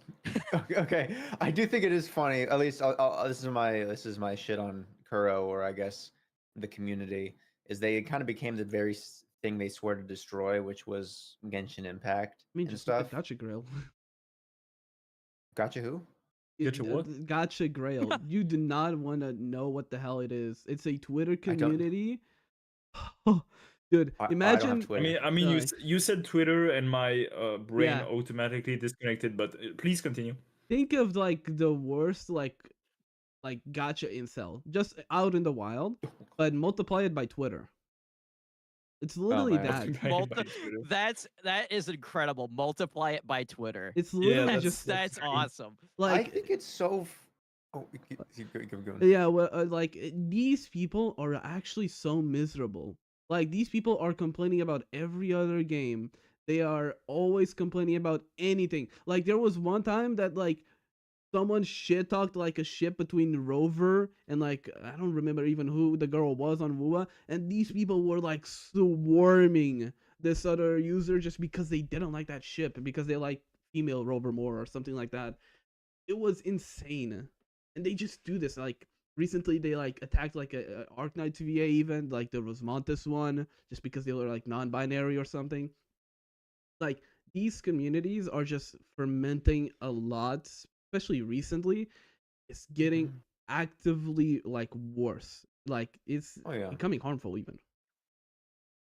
I always laugh when it's like I see a YouTube video and it's like this happened on Twitter. The community's pissed, and they show like a tweet or whatever, and it's got like 5 likes and like 15 views. I'm like, okay, like we don't even make videos out of a Reddit post or a Twitter post and circumference it as the community and stuff. But yeah, it's definitely the PvP has been. I'd say this year has been very high. I mean, I guess last year as well. It has definitely The- ramped up substantially. The PvP. PvP this year is like it's like it's escalated to federal crimes. Like, yeah. Have you seen yeah. the latest between Saint Tontas It's- and It's impossible to ignore. It really fucking Dude, is it- impossible Like, he's got- to ignore. he's got people raiding his Discord and putting CSAM in it, trying to get like everybody like arrested and like the Discord taken down over, and this all stems because Saint Tontas would talk shit about other games because they're not Wuwa, and he wanted to be like Tectone. And it's gotten so far out of fucking hand that like people like imagine the kind of person they have to go and well, I mean, I assume they already had the material, but it's like you went and got CSAM and then used it to try to take people out because of their opinions on the internet. Fuck gotcha games. Their opinion on the internet. Who gives a shit? Yeah. You turn your computer off, their opinion disappears. Like This shit's so fucking I crazy. mean, like I have my plenty of issues with Saint Tontas, but of course, like at that point, like dude, that's just too much. Like, sure, I don't like the fucking guy. I'll be honest, he's such a fucking narcissistic idiot. Like, in my opinion, like he just is not a net positive to the gacha community. But like, I'm not gonna say like sending death threats to him or posting CSAM or doxing anyone is actually a good thing to do. Like, I'm not gonna be like openly saying that. Like, do I think he's an asshole? Yeah, but yeah, that's way too much. My opinion on him, I think, is he was a necessary figure in Wua in the 1.0 where it was really bad and they were getting dunked on pretty fucking hard and they didn't have many content creators. And he was doing really good guides and defending Wua, and there was kind of like a person to rally behind. And then after 2.0 happened and Wua established themselves as a real fucking big hitter and really showed force, and they've kind of stayed consistent, he's kind of unnecessary. He still defends it like he's defending 1.0, and it's kind of like you need to like kind of chill out because it's unnecessary. Let the game speak for itself. You don't need to defend it or talk for Kuro Games. And then also just he's just being a dickhead. Like I'll say this. I like Tectone because at least he can throw hands and also take it, and stuff. But yeah, Saint, this is devolving into a fucking shit show with Saint. I've never seen it this bad. Because like the last big drama I feel like in the Gacha verse was the Atsu v Saint versus, And it that was wasn't like even that bad. yeah, it wasn't that bad. It was more of kind of this weird, like, good old boys club, kind of like a group mentality type of thing, which is actually what kind of happened with Kuro, or with the Wuwa community, or Wuwa CCs, but instead they all kind of imploded on each other, stuff. But this one's been a much more dramatic implosion, I would say, overall. I mean, I I don't think know it's what's gonna just happen. because each party is just escalating it by 10x. Like before, it's like, oh, you are a stinky poo because you said this, and then the other person like, well, you're a stinky poo times two because you did this. But like, it would be like minor stuff. Here on this drama, it's like, you are a federal criminal. You have been convicted Yeah. of crimes. How dare you even direct your voice towards me? You pathetic idiot. And then the other one goes like, well, you did also this crime, and I'm getting my lawyers. And I'm like, dude, it's just a gotcha game. Legit, all you that was have. my impression with this. Like at some point, I read the only the thumbnails because there was so the titles of thumbnails because there was so many videos, and the first videos were like, oh yeah, Santonidas is an idiot because whatever, and then like I went on making some videos, and I woke up like 4 or 5 days later, and I was like, yeah, I'm attacking injustice because he called me a PDF file, and now it has become an international issue. And I was like, did I miss a page? Like, what happened there? Like it's also that people want to be like Kendrick and Drake. Like that was a huge cultural moment, and now everyone's just like, oh, I don't like this guy. I'll just call him a PDF. And it's Yeah. like you realize you're devaluing what that means. And I think I feel like for it's like why are we devaluing an actual like one of the worst possible crimes you could commit as a human being, and we're just calling each other that? It's like completely devaluing what that is, and it's not just toxic for gotcha, it's toxic for the entire internet.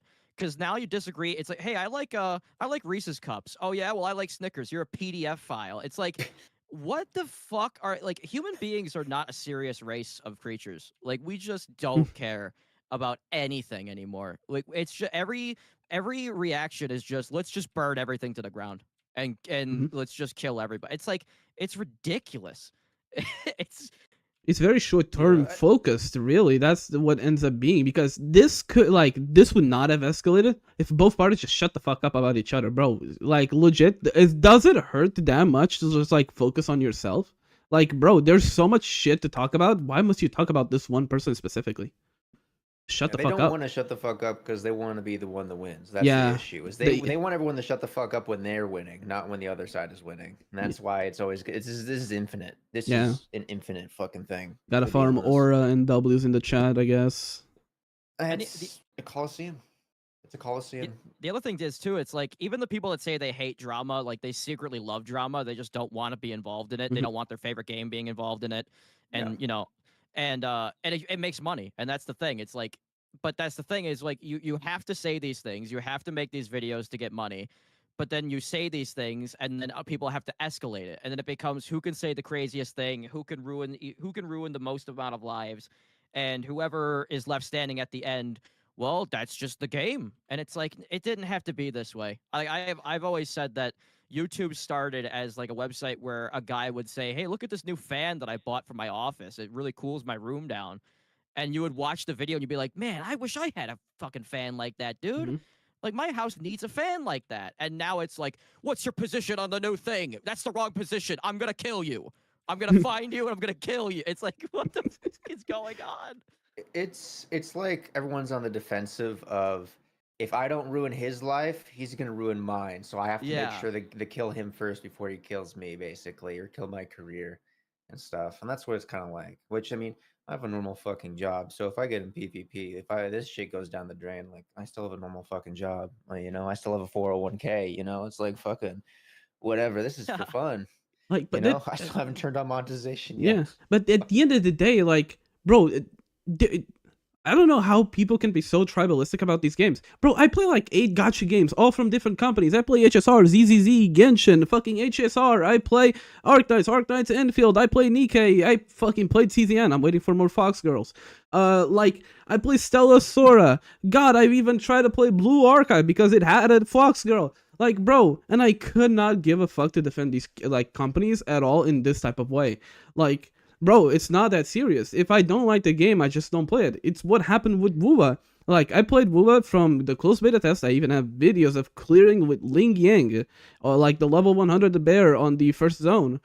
And like, what happened is I played till 2.3. The game started running like shit because it's Unreal Engine, and I just stopped.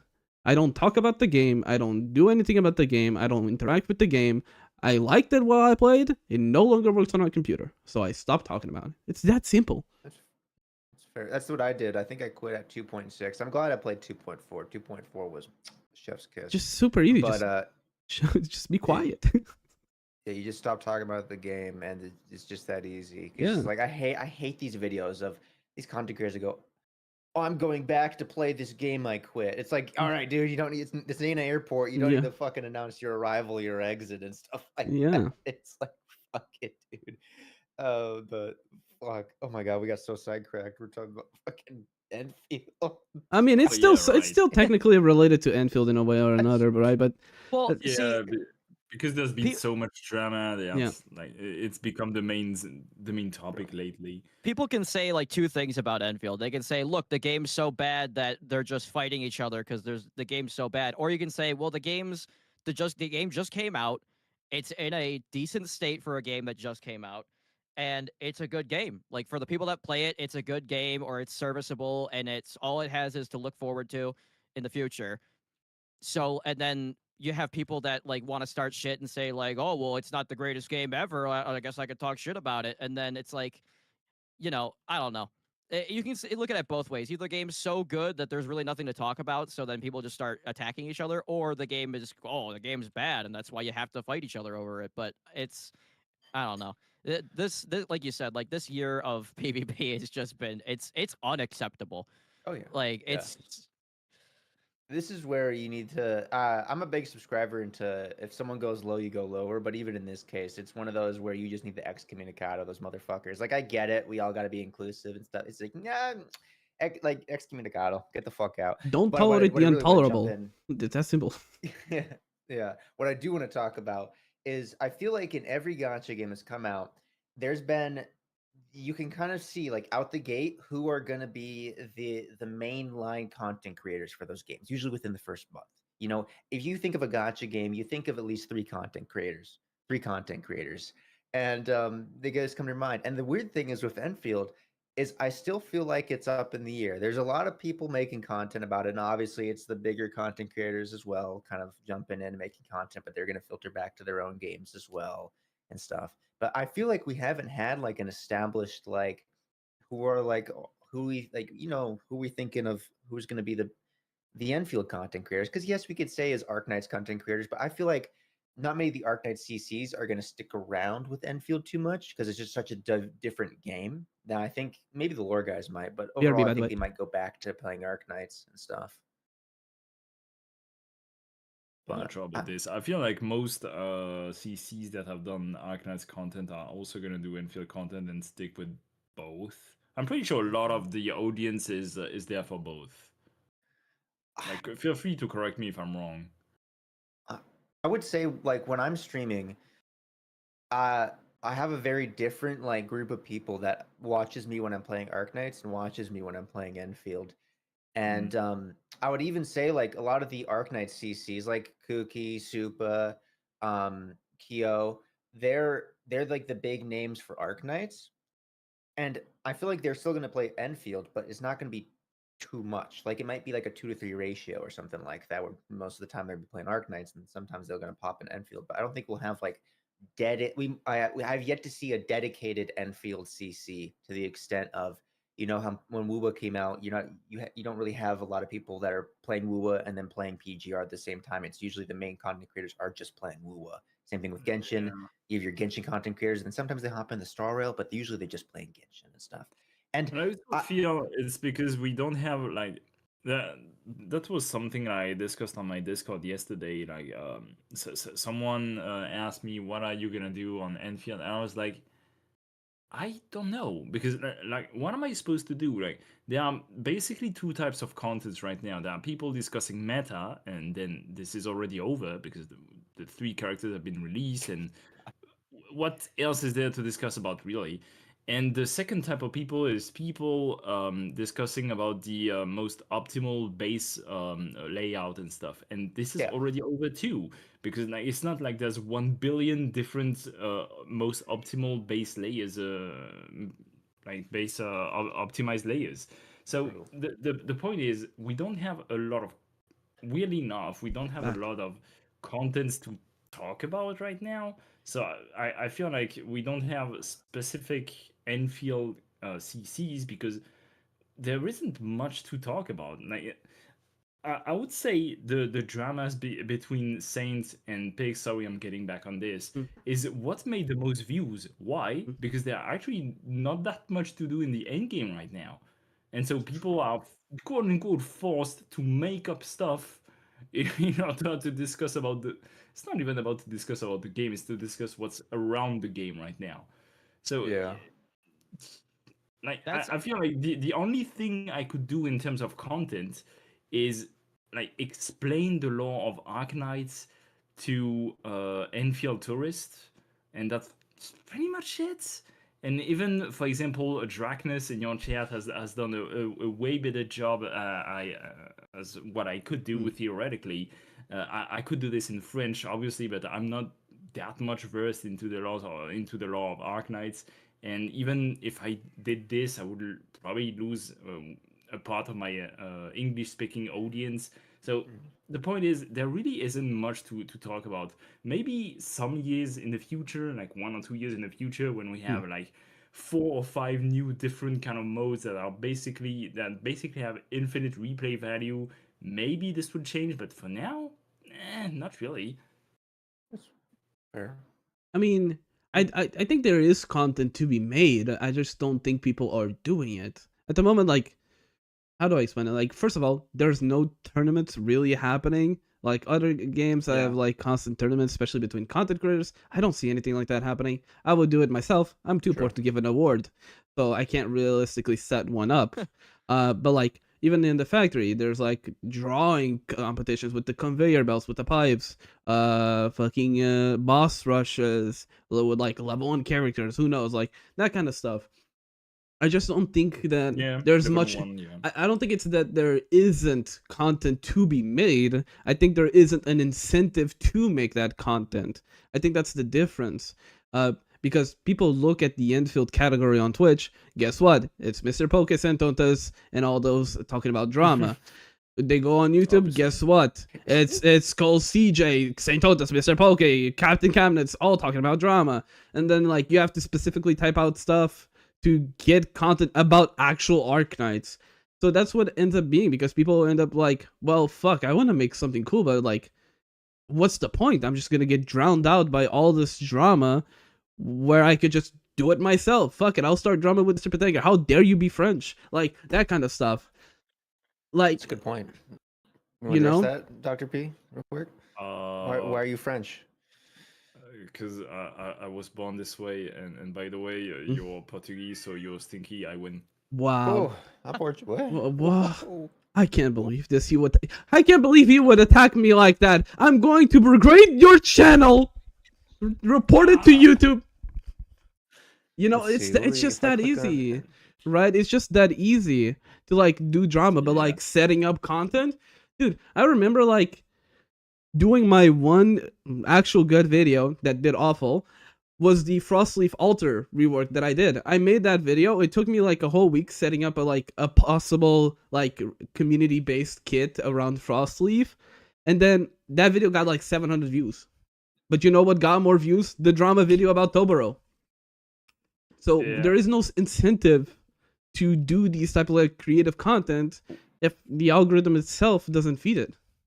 You know? Yeah, but usually this doesn't even have to do with Enfield. Like, if views Yeah. don't reflect the work you put in your videos. Like, I've had God knows how many videos where I spent like, I don't know, maybe 1 hour to make, and these got more views than some videos it took me 20 hours to make. So honestly, it's just not an Enfield problem. I feel like it's Yeah, it's you'll a it's Doing it's good. an overall like content creation thing. Also, I'm looking at Dad's Look, face. He's 100% looking at Enfield's search results and seeing only drama. That's what I bet what he's finding. He's probably just going like he's probably searching I searched up Arknights Endfield. I searched up Enfield and the stream was number like 3 down. I was like, okay, well, that's all the content for the fucking game. But I will say this when it comes to dedicated CCs, I do think Renegade is probably in line for at least the factory stuff. And he's been doing a lot of fun shit with the factory. But when I think of Arknights Endfield, like what would be good content, I would say if you think of factory and then maybe some combat rotations and stuff. I feel like it would be fun to do mini games and host stuff like that as well. It's just I haven't made it even a fucking wooling yet, so I have no idea what the fuck I'm gonna fucking do. I can't even think of what like I can't even think of what woo-wah content is, because like maybe like holograms and stuff like that, but like back when like back during like the first Gacha war back in like 2023 when when Mr. Pokey was like not as hated, his main content was like doing 0 cycles on Honkai Star Rail, and I was just like, if that's all, if I had to do 0 cycles every single day for my content, I'd shoot myself in the head. Yeah, but this that right here. but like yet but like I guess if the money's good enough, like these people could just shut their brain off and just do it. But like, yeah, I don't know. Like I'm a variety gamer, but like people don't like I feel like my viewers, they only want me to play certain games. So it's like and it's what sucks is like I want to play a whole bunch of different games, and it's like they don't like the games that I like, and sometimes I like the games that they like, but not as much. And you get into this weird thing where like you're trying to play games for your audience, but then your audience is like, I gotta study, I gotta take a test in the morning, or like I gotta wake up and go to work. And you're just like, okay, well, I guess I don't know. But like what Pertanger said, you'll be working on a video and you'll think it's the best video that anyone has ever made about the topic that you're talking about. You'll put like extra time into it, and you'll put extra sound effects and everything, and it'll get 600 views. You will make a video and you'll throw it out there and it will get like 20,000 views. And it's like, I made that video in like 30 minutes. Why did it blow up? It's content is like really weird and especially like with Arknights, where like it's a brand new game and I can totally see what they're going to do with it, where like every new area you go to has like a new material that you have to get. Like you go to oh my god, you go to Wuling and you get like the water tubes, and you get all these puzzles where you have to empty out an area and like take the water out of it and move it to somewhere else. And you know they're gonna make like a fire and an ice area where you have to, maybe they even like cross the like, because there is a mechanic where if you get to a certain level with like your depots or whatever, I think it's the outposts. If you get your outposts high enough, you can share your storage between your factories. And I can totally see you getting to like the ice area and needing like the fire areas, like magma blocks to melt the ice, and then there's like material hidden in the ice. That's pretty cool. There'd be like material hidden in the ice.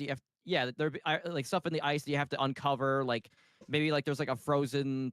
Like I saw a short earlier about like there was like some kind of virus that was like frozen in the Antarctic, and they dug the virus up and they heated it back up to see what it would do. There's totally a bunch of shit like that they could do with Enfield, but the game's brand new, so we have to wait because it's a live service game, so you're gonna have to wait a couple months for new content. But yeah, like that's the thing. Like I can wait. There's so many games like Resident Evil 9's coming out. There's so many different games coming out all the time that you don't have to sit around and play one game. But some people are like obsessed with like you have to play one game and you have to make content for that game. And if you stop making content for the game, then like that's the game must suck then. It's like, no, there's so many games. There's so many things to do. Yeah, I'm a complete variety gamer. So like on stream I'll play Arknights and I'll play Enfield, and then I'll play whatever gotcha oriented stuff it is. But on my own time I'm playing games with my friends. Like right now we're playing fucking RL Craft on a server in Minecraft. Yeah. So we're just fucking dicking around in that. I mean, but I will say this, it's shocking how many people like Arknights content, and I was very Yeah. shocked when I first started doing Arknights, and I got a lot Oh of people. yeah. I was like, holy Yeah, it's shit. the thing is, it's not like it's a big community. Like, look at Twitch, like it has like 100 viewers max, and if it's Cookie Kaze online, right? But like they are they really like the game, right? I remember when I first reacted to Enfield stuff, and I'm like, yeah, this is like gonna get like 90 views because I had like 100 subs. Like it'll get 90 views probably. I wake up the next day, it's like 2,000. I'm like, oh, what the hell? What happened here? And like then I started learning more about the community and stuff. And then it just keep like it snowballs essentially, right? And it just gets crazier and crazier and crazier. Which reminds me of something I said at the very beginning in this conversation. You Sorry, all Echo. have I'm a just common trying to point, focus more here on the podcast. Sorry, not compare, but like towards me. but yeah. Do you know what it is? We'll review all our IS runs. Oh yeah. Yep, exactly. I Yes. reviewed at least one run of each one of you. Actually, True. like I don't like the full. I've joked and said that when I stopped playing Arknights, I joked and said that like yeah, I might not be playing Arknights anymore, but at least I gave the world Dr. Patanger, and that's good enough for me. But I think he said that he was going to start content creation before he started reacting to my runs. But it was funny because like I would have people comment and they were just like, Clay is so bad at this game. I want to take the same team that he has and see how easy this actually is. And I was like, other people would see this as like, oh, you suck at the game. How could you live with yourself? But I'm like, I play games to have fun. So if I'm inspiring people to play the game, like that's awesome. I don't care if it takes me 7 times to beat a level. Like if I'm making people laugh and I'm inspiring people to play the game themselves, like that's what's awesome. I mean, yeah, that's what Oh, you matters show at the end me of the that day, for sure. right? Well, Especially for the about that. community creation side, right? Like the one of the hardest things about content creation is getting that community to like stick, right? You can get stragglers that show up once and then leave, right? But the hard part about content creation is getting like the loyal ones, the ones that stay, right? And that's what for me it's essentially what Arknights did. It created that like solid community, and you just have to develop upon it, right? And then you just gotta create content that would suit that community. Sure, you can then adapt that community more to your likings, like for example what I did with Stella Sora, right? But that's just ends up being the loop that you have to go through. Yeah, and There's it someone in chat really that said Clay is the mobile game ad player. How dare you? it really is kind of. I realized this because to be honest, like when I was gonna start, I was actually gonna start last year in like like January, and then I didn't. I just kept watching videos, and I realized very quickly it's not about. It kind of is about the quality, but it's more about the hit rate. You know, it's more about spray and pray than what you're spraying. That sounds weird, but that's see throw shit at the do the Enfield tactic or the hypergriff tactic. Throw shit at the wall and see what sticks. And then something fucking stuck. So.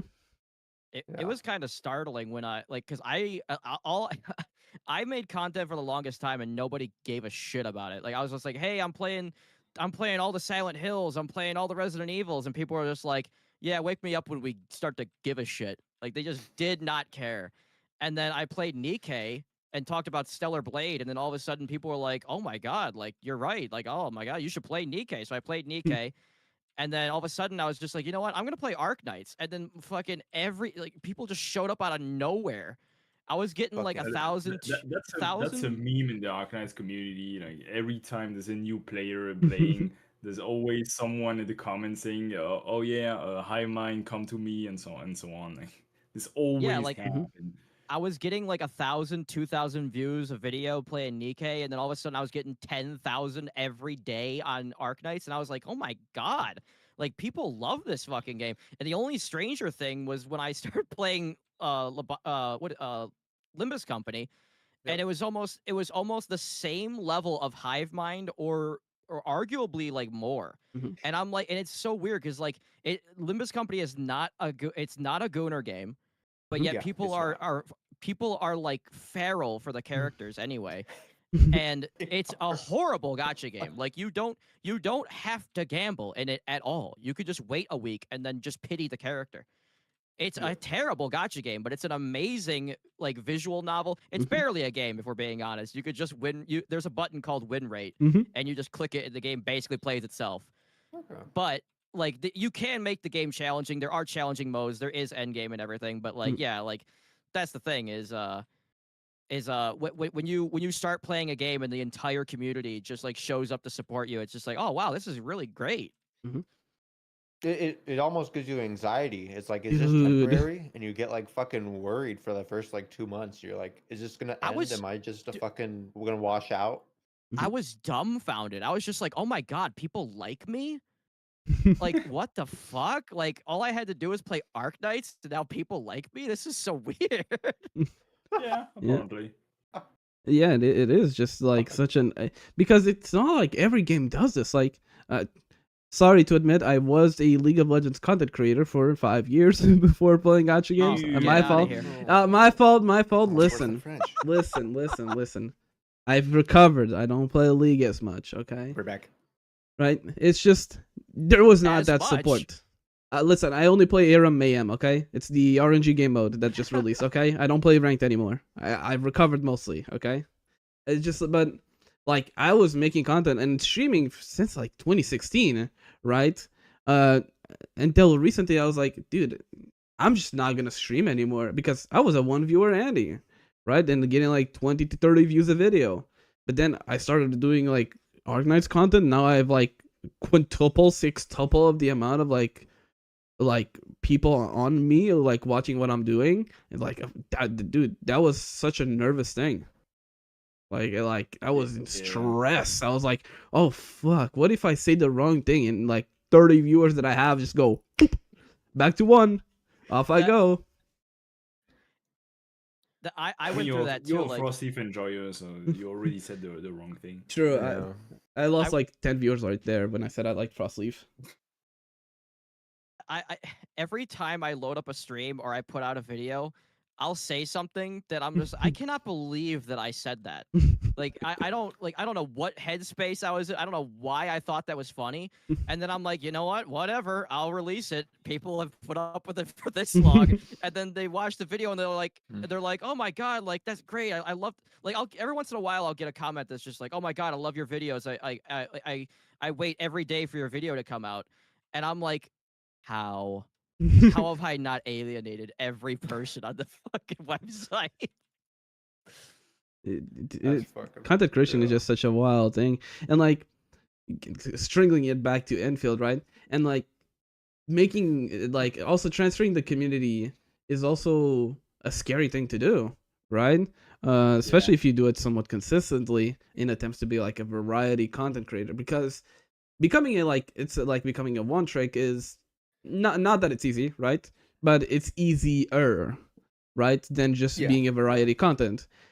And every time you transfer or try to transfer your community, you're gonna lose a percentage, and it gets more and more and more. It becomes scarier and scarier. But once you hit that variety, though, it's insane. And like, for example, I had an idea recently for Enfield of like, oh, dude, maybe I'll just DM like 50 people and just set up like a Jeopardy game or something for Enfield teams.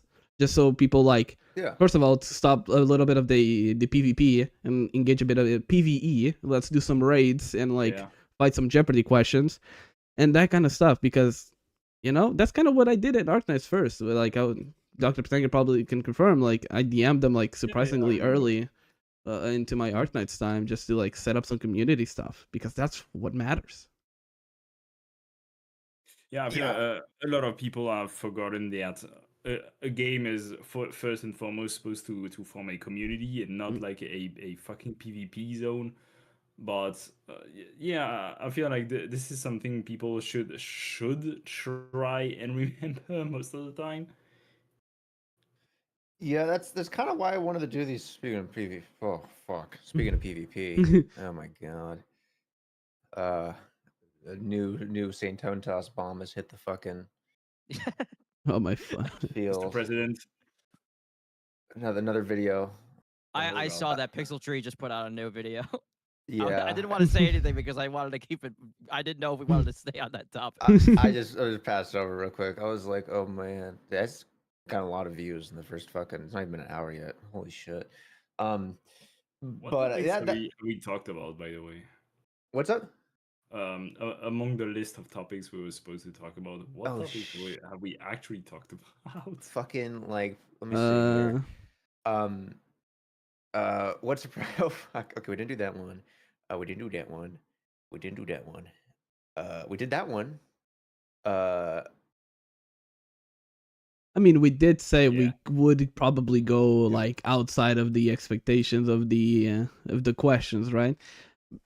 Yeah, that Yeah, was not outside. We ended up in the fucking Pacific Ocean at this point. Listen, sometimes you gotta go angling, you know. Sometimes normal fishing just isn't hitting, you know. Wrong season at the Yeah, I'm gonna time. go fish now. Yeah, maybe you gotta go spearing, you know. That maybe that's what we're doing here. Sometimes the fishing rod don't work. You just fucking throw yourself into the ocean, you know. Yeah, I'm only that's why I gonna wanted go to do these. spearing a gladia. Yeah, that's why I wanted to do these podcasts as well, because the podcast should just be kind of a fun thing to kind of get everyone together and stuff like that, get from different people and kind of have a fun time together. I mean, just kind of yeah. not create a community, because it's one of those things where you're like, well, you look at the other gacha communities, like, man, I really want to have a community like that as well, where it's like a content creator community or like a group, and then they almost always devolve into a good old boys club. So you're like, fuck, dude, like I really want one of those communities, but it's like it's bound to devolve into another one of those good old boy club, you know, I'm in, you're out, we decide who we react to type of clubs and shit like that. I mean, that just ends up I being never- the issue with just content creation and like the personalities that content creation ends up attracting, right? Because let's be honest, like, sure, we might say we like making videos just for the fun of it, but damn, when that shit hits a 10 out of 10, we all cry a little bit inside, right? But it ends up bringing like this mentality of like attention and somewhat narcissistic, right? Of like wanting to get more attention and more attention and more attention. And yeah, as everyone knows, more competition technically brings less attention to you yourself, right? But it's one of those things of like, if you allow more people to get in, you're just investing more in the long term, because the more people there is, the more people they bring in, and the more people they bring in, the more people watch you as well, right? But a lot of people end up just sacrificing that to like grow as a community for short term like view gain. That's what was so sad about the whole. That's what's really sad about the Saint Tontas thing is like Tectone gave a lot of people careers, and he did so by trying to get people to get together on podcasts. And for some reason, Mr. Pokey and Saint Tontas thought that they should copy the worst possible aspects of Tectone. And now the drama that they've created is worse than any drama that Tectone has ever created. But when you were watching those podcasts, and it was kind of just like this, where people were just hanging out talking about, like sometimes they would just talk about other games they were playing, and it's just like we lost that. We had it, and then we lost it so fucking quick because people just can't stop themselves from just like I don't know. This is something that that Mr. Pokey, like the Mr. Pokey with the copyright strike. He saw Ethan Klein copyright strike the Hassan orbiters, and he thought, okay, well, if I just copy that behavior, I'll get the same outcome. And that's just, you cannot compare yourself to other people. Just because other people are successful because they did one thing doesn't mean that you can just do what they did and become successful. It doesn't work. And also there's the nuance, there's other factors that are at play. Yeah, the thing is also copyright sets a precedent, right? And let's be honest, a lot in the gacha community and content creation, we do a lot of reaction content. And you know, COD, I can't put my hands up, but I would if I could. But like we do a lot of reaction content, and like, listen, I'll admit I'm more on Poke's side than I am on Saint Tontas, mostly because of his personality, right? But when he said he copyright claimed Saint Tontas videos, I was like, ooh, yeah, that's a bit of an misplay. That's like, dude, keep cooking him on his takes and stuff, but claiming his video, that sets a precedent that might affect everyone in the gacha community. Like, imagine I reacted to like an animation that was cool as hell, and then the content creator that did the animation, like, for some reason didn't like something that I said specifically, and just fucking nukes me. Like, dude, that's not ideal at all. And like the fact that he did that step even at all, and even he thought through it, went to a lawyer, went all that discussion, and still decided, yes, this is what I want to do. Is something that I myself probably wouldn't do, just for the sake of the community in general. I mean, so lawyers will just say yes to fucking. Yeah. You want to sue someone? They'll fucking. So they'll just try to do it legally. It's still legal, maybe immoral or whatever. But I think this whole drama with that has made everyone look bad across the board and stuff like that. Like, Saint's image got worse off of it. I know people could be like, "Hey, I can get lower," but he did get worse. Even Captain Cabinets did get worse because if she, to be honest, she was stuck. If she backed him, her people's perspective of her would get worse because you're backing Saint. If she left him, the other half of the people that like Saint their perspective of her would get worse. So she was stuck. And I think, like, I'll be honest, even Tectone's opinions on it have been a bit like, I expected something different. The only one who got out of it real good was Gotcha Smack, to be honest. He Oh gave my god.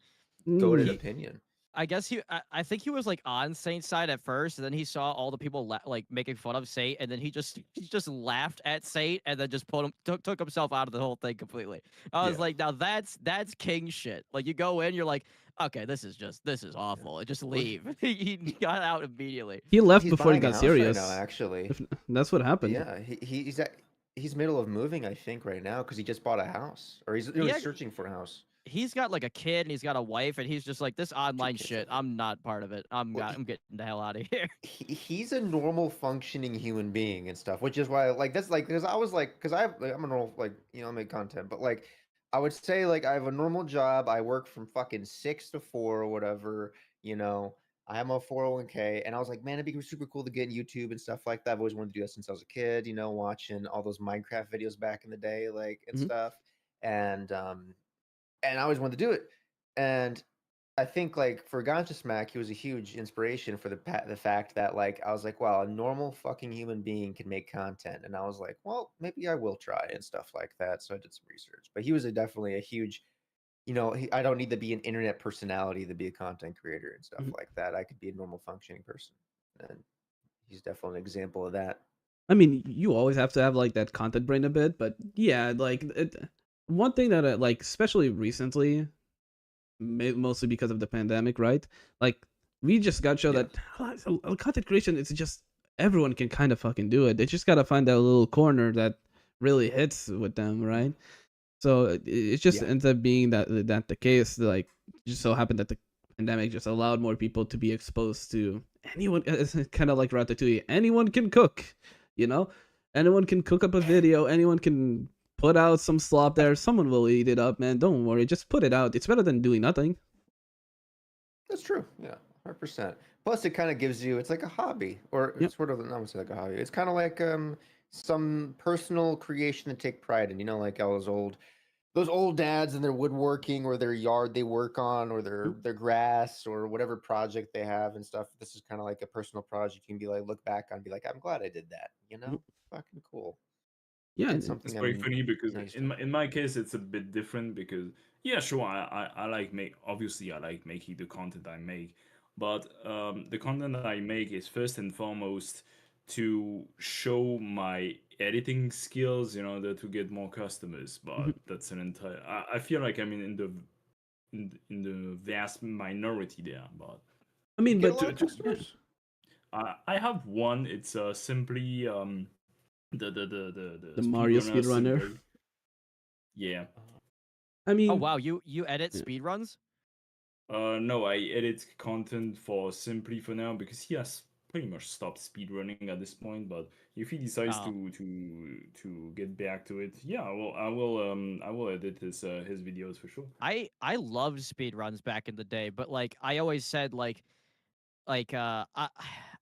I could never put that much into one game. Like I It's a lot love of time to put in one game. Yeah. like I love Resident Evil 4. Like I love the original.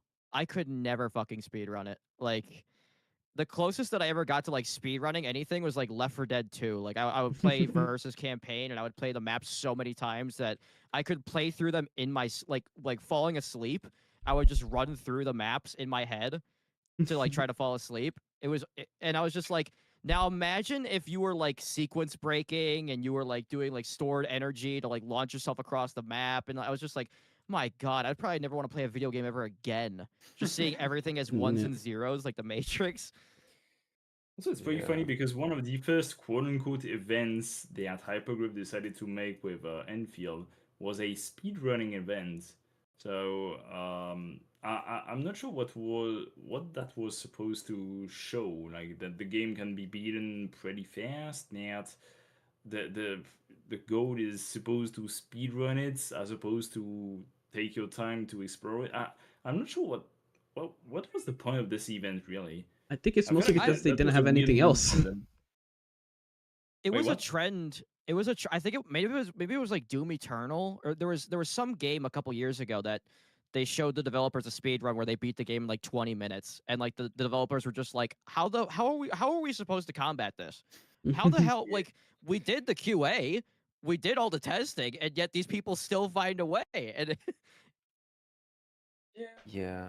I mean, so this is my say about events, because events for Arknights is they're very what's coming basically. We're gonna get, was it 8 stages, and then we have a challenge stage, and then we have like an S stage or something like that, and it's all kind of around the same theme of this is the gameplay. But I would say Enfield's gameplay is very split between the factory and the combat. So I'm curious, like, for events, like real events, like real, not these like shitty fucking mini games we're playing, but like real proper events, what are they going to be focused on? Are we going to get events about factory building, or are we going to do events only about combat and stuff like that? And I hope they lean into the factory, honestly. I really do. I mean, it would be Yeah, a I never very even big miss thought if they about this. didn't. But that would be really right because events, like the whole point of events that are time gated is that you get something if you take part in it. Yeah. So you get like a new character that is usually a 5-star. So in most cases, it's kind of whatever. But I feel like if we get some exclusive factory shit during events and then you can't get them anymore, I feel like this could be an issue. Like, Ooh, that's good, right? I mean, they could just do factory I skins. don't know. Oh yeah. Like, Yeah, oh, that's true. That's very true. you got, there's this event for Chinese New Year. Well, now your pipes have dragons on them. Your conveyor belts have Yeah. dragon themes, and there's lanterns all over the Pipes have place. dragons. You know what I mean. Dude, one of my favorite parts. I'm sorry to bring this up, but Mhm. League of Legends, when you would get the Christmas the Christmas map, Yeah. I loved that fucking map. Yeah. It was so good, and then they stopped doing it. They were brought it just back like, "Nobody gives recently." a shit about this." Yeah. Yeah, maybe recently, but like I'm talking about like when the game Yeah. first came out, like maybe like season 3, they just stopped doing it because they were like, nobody gives a shit. They're gonna play this game anyway, so what's doing it? Have to give a shit. Mm. It was so sad. Yeah. I love when we get like Christmas updates where like there's Christmas trees everywhere and there's snow where there wasn't. Like I love that shit. I wish we would get skins for the Dejang. I'll be honest. I really want skins for the Dejang. I really want, obviously, character skins or outfits as well. And then the factory one, I didn't think of that. That's a really good idea, actually. I would love to Yeah, see that. true. I mean, the thing with the fact, like the Zhang decoration, they are already meddling with it, right? With the 16 mil statues, the 30 mil bike, right? Is it very minimal? And should they do better? Yes, I'm not spending 30 mil when there's like artificing out things that cost like basically 1/10 of that I need to buy. But then, like they have shown that they are interested in messing with it, but we just gotta wait, because I think this ends up bringing back one thing that I wanted to mention. We are comparing a game that's been out for a month to games that have been out for 2 years, 3 years, and even Genshin 6 years. Right? We are comparing content between all of these games. Like Genshin has 6 years of content. Wuba has 3 years of content, if not mistaken. Arknights, 7 years. It came out in 2019 for CN, right? This game came out a month ago. Like, come on, man. Let's keep stuff realistic. I think it is kind of we're doing like the MMO thing, you know, where like a new MMO comes out and it doesn't have as much content as like WoW or whatever, and WoW's been out for fucking infinity. I do think there is also the argument made that the game should be a couple steps ahead in content than the previous group. Like we shouldn't all have the same starting point. Like I feel like if I was coming out with a gacha game in this day and age and it's open world action RPG, I would put a bit more content in, you know, than the other ones had initially at release even and stuff. Which actually, to be honest, they kind of did because we're having a new zone already out the gate, which is a lot different than the other two, I would say. Yes, but So. but I don't that think those two came out with. But that takes away from one point. Like, if not mistaken, Lowlight said, Endfield started developing basically almost at the same time as normal Arknights, right? They immediately started messing with making a 3D game. So, when they started developing, they had early Genshin as a comparison point, and they just had to adapt the game as they developed to what they were seeing at the time. So, the game releases now in 2026, and we're comparing to things being developed and shipped already in 2026. It's a bit unfair because they are technically in the back track when it comes to this. Like, let's just say this is content that would be comparable to like 2025 or 2024, right? So you need to keep that in mind as well because development takes time. So, and if we want to do better than this specific time of Genshin, well, it is better than that time of Genshin, but Genshin is 2 years ahead by now. Yeah, and that makes us wonder a lot of things like regarding events. Like we talked briefly about like how much pull currency it could give, but also what is gonna be the main like incentive to do events? Because like in Arknights, I feel like the main incentive is usually the new character, like the new free-to-play character. And will there be like in Genshin? It's not the case. There is no free-to-play characters for events. Kinda. It's like sometimes they do it. A weapon, I think. They Really? sometimes Okay, like very rarely they'll just give like a random 4-star that everyone already has C6 of. Yeah, exactly. But it's not a character that is attached Yeah, to the it's event. not new. It's a 4-star character that already exists. So I wonder what are they gonna do in the case of Enfield? Is there gonna be like an event specific character that they're gonna hand out to you, or is it gonna be like a weapon, like or something that, let's be honest, I just do not care that much compared to a new character. Like this is something I'm really wondering there. Yeah, I think if I wanted to play an event, the only thing that would lure me into it would not. I'll be honest, I don't even care about polls. I think it would either be the character or like some skin or outfit or for something. Yeah, the skin is also something very important. That's true. Yeah, I'd say it's the skin that would make me more interested. I almost got pulled back into ZZZ because I saw Jane's summer outfit, and then I was like, you know what? There's websites for this. Hold. We don't need to go back. We don't need to go back. Please don't make me do this. You just Google it real quick, just for my friend. Yeah, the thing with the events, right, is I don't think it's also fair to compare Endfield events to Arknights events, just because the genre of the game, right? Arknights OG is 2D. Like, there's no shot Endfield could ever compete with the cadence of content, much less with how easy it is, right? Like, them giving away a skin, for example, is way more expensive in Endfield than they would in normal Arknights, especially because in normal Arknights you get that shit for free anyways, right? Yeah.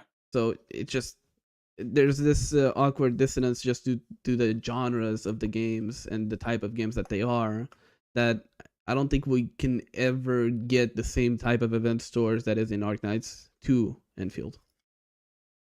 Yeah, what I don't want to happen, honestly, is you know how if like for the mainline gacha games, there's like almost like a content creation rotation where it's like new patches coming. Here's the reaction trailers to the new character. Here's the story trailer reaction. Here's the combat trailer reaction. Here's the reaction to the new zone, and then maybe the new story. And then here's the gameplay of us, like here's reaction to us actually playing it when it first releases. And then there's maybe like one other video about my opinion on this patch for this game. And then that's it for the fucking that's like the meta rotation. Then you're already starting the next rotation of reacting to the next character's trailer that's coming out in the next patch and stuff like that. And that's what it feels like. I hope we don't have that happen, honestly. As long as it's not Limbus's content schedule where you play the game for 2 minutes and now you don't have content for another 7 months. Oh my god.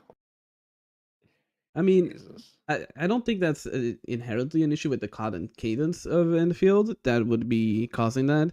Just what the content itself has, right? And also, let's be honest, a lot of these CCs are kind of fucking lazy to make something for themselves, like content-wise, right? They'll just do those reactions. They'll farm the story, like there's like 17 different HSR CCs farming the 4.0 story. We all know it's going to be like 4 parts, each one 1 hour. They always stop right at the cliffhanger. And then they farm like reactions to the trailers and that stuff. And then they stop. Like, they don't even make videos like on the new fucking Spiral Abyss, what is it called in MOC. Like, they don't even talk about MOC. They don't talk about Pure Fiction. They don't talk about the boss one, right? So, but I feel like that's because they themselves don't want to make content, right? I don't think it's the game itself. I think it's just that type of content attracts a lot of people because it's easy to do. You can quickly do it. Hell, like 90% of these CCs don't even edit their own videos. They have like 2 or 3 editors that are like in a payroll. Each one of them makes a video like 30 minutes after it's done. They have people grind the game for them. Yeah, my dream editor would probably be Asmongold's clips editor. He is so fucking funny. Like, regardless of what you think of Asmongold, his clips editor is fucking a legend for the clips he makes. And like he has his own little like editor voice he puts into the clips. And he just makes fun of Asmongold. I'm like, this guy's a fucking legend. Oh, you should watch my shorts that I make for Sympathy. But anyway, so hashtag. But I mean, yeah, it's just that, like, there's a lot of content creators that do make a lot of good content, just don't get eyes on them because they are solo, right? These big content creators have like so many editors. Like, there was one time that I was watching someone live, right? I got the notification of them going live. I watched their stream for 30 minutes. Then I look at my notification. There's already a new reaction video of what they just reacted to on stream. I just saw that, and then I'm getting a notification that video just released. Like, what the fuck do you mean? Like, did you pre-record this or something? Like, am I watching a pre-recorded stream or something? But no, it's just because they have someone clipping that in the moment, editing it in the moment. Like, they probably have like 57 different pastes and folders on Premiere with like different effects, and they just pop that in an instant. And content creators that don't have that manpower simply cannot compete, so therefore all you see is that reaction type content. Yeah, which is also a point where in favor of having a quote unquote permanent and infinite game mode a la IS basically. I don't think we're gonna see this soon-ish. I'm not sure, but I feel like this is something they have, well, largely experimented with in Arknights, and they could pull it off if they really wanted to in Enfield. Like, let's not forget the first IS only took them like 1 year to develop. I think 1 year and some months. So I feel like this is something they could very well implement actually pretty fast, and this would make, like, if it's well implemented, this could make like hours and hours of replayable content for God knows how many CCs, to be fair. Oh yeah, if they could give us a enjoyable like rotating IS in Enfield, it would be like the end game of the fucking Gotchaverse, like 100%. Oh my god, dude, that's why I hate Hoyoverse on HSR. Like, Simulated Universe had so much hype before it. I was like, dude, you mean there's like 7 paths and they all do different things and like you can make each run go so happy, and then you get into it and it's like, shit, everything just fucking dies no matter what. Why am I even making custom builds? I can just bring a fucking dart on a napkin and it would kill the enemy in front of me. Like I don't like. Yeah. Like these systems have been done, but like these companies just for some reason they get hit with a hammer in the head every time they go to develop it because they're like, oh, we just forgot like to make it fun. Like They could even make something like akin to IS, but with the like the tower mode, like the how is it called? You see what I mean? You know where you can't interact with your operators, but you only deploy like towers and vents, and there are waves of enemies coming at you. I feel like this could work as a pseudo roguelike mode. Yeah, the EWST. You choose after you clear stage, and then you choose, oh, do you want like the long range tower, or do you want the short one that does more damage, or do you want the one that slows enemies? I feel like this could work if it was like if it was implemented. Like I feel like this could work. Oh yeah, like it's if you've played Orcs Must Die, that's what it's basically is it Orcs Must Die. I called it Sanctum because I played Sanctum 1 and 2. But if they bring back IS but make it so that you actually have to play as your 3D character and place the turrets, I think they could do a lot with that. That'd be so much fun. It would be so much fun. I think that's because I said that they Go ahead. real quick. I thought that they could like probably bring the turrets into the combat and kind of like maybe bring back like a pseudo turn-based aspect to the combat, but that might just make the combat too slow again, like it was in the CBT, and that might cause issues. So I think doing IS with the 3D character at the same time is probably the best way to implement the turrets. Yeah, 100%. The current main issue that I have with the tower system is, first of all, there's like no rewards to it. You get like 10% extra credits. No one gives a fuck about that, especially in Valley 4. No one is going to do that. Yeah. Second of all, you basically get like no towers at the beginning. You get like 4 towers. Good luck deleting this fucking creature if you don't have all the purple ones. Yeah. And like there's just not much there. And it's a one-time thing, right? But like they have the structures to make this a fun thing. They have everything there. They just gotta put them together and like give incentives. I don't even mean like pulls. Who gives a fuck about pulls? Like if the game mode is fun, like I spam IS5 so much and I was just pulling lamp. And in case you don't know what lamp is, it's just the easiest way to play the game. Like, and I didn't give a fuck that I wasn't like getting any like or barrels or whatever you mean, or on them on IS. I was just having fun. And that's what they need. That's what they need in Endfield right now. They just need something that is fun, that you can repetitively do. It's fun, and you don't play necessarily for the rewards, but you just play it because it's fun. Yeah, does it give rewards? No? Okay. Does it give rewards? Good. Like, sure, I'll take it, but the game is just fun. I just want fun. I agree. It's like, it's weird to say this when we're playing games, right? Like, I just want the game to be fun. Is a requirement that you have to beg the developers to make it. Like, just make this fun. It's not fun. Why bother? Yeah, because I'm at the point I stopped giving a fuck about polls. I don't care about polls, to be honest. Yeah, like I just want to have a good time playing these events. To be real, yeah, dude. In Arknights, I'm not pulling shit for like 7 or 8 months. I don't care about any of the characters. I have everything that I have. I have the best fucking luck in Arknights. I don't need to, save too much. I'll just pull. Man bragging. Must be nice. Yeah, I won't talk much. I did like 50 pulls on the most recent banner, and I got. Oh yeah, I saw that. Jesus Christ. Yeah, let's see. First 10 pull was Monster. Second, third 10 pull was what's his fucking name? I don't remember. I know it was a broken character, but the mage guy. I forget it. No, the other mage guy. Not Logos. It was Logos. I was about to say it doesn't really narrow it down, but yeah, I was about to say Logos too. And then the fifth 10 pull was the limited, and I was like, okay, well, that's all my fucking pulls for the day. I was like, okay, fuck it, I guess. Actually, that is one thing that made me really want to quit Arknights. Is if you want to get Ling, you just have to have 300 pulls, or you're not getting her. And if you want Texas Alter, go fuck yourself because you ain't getting her. That's I fucking hate that about Arknights. There's just some characters that you just cannot get. Yeah, and if you really want them, then you have to just not pull for like half a year. Yeah, it's something we haven't discussed about in regarding Enfield. How do you feel like they are gonna implement limited characters? They have to do something. They can't be like this. Like how they've I don't think structured they'll it be so true far. limited. Really? It can't be. It can't. I fully. There's a name. I fully believe they're gonna make them like after a year after their rerun, they're gonna go into the standard pool or something because it just can't be like this. Yeah, but at the same time, are they gonna be true limited? I hope sure Ooh. not. Like if there's a Ooh. I think Wizardell, More games. I'm cooked. For example, like anniversary characters Mhm. or collab characters, this kind of stuff.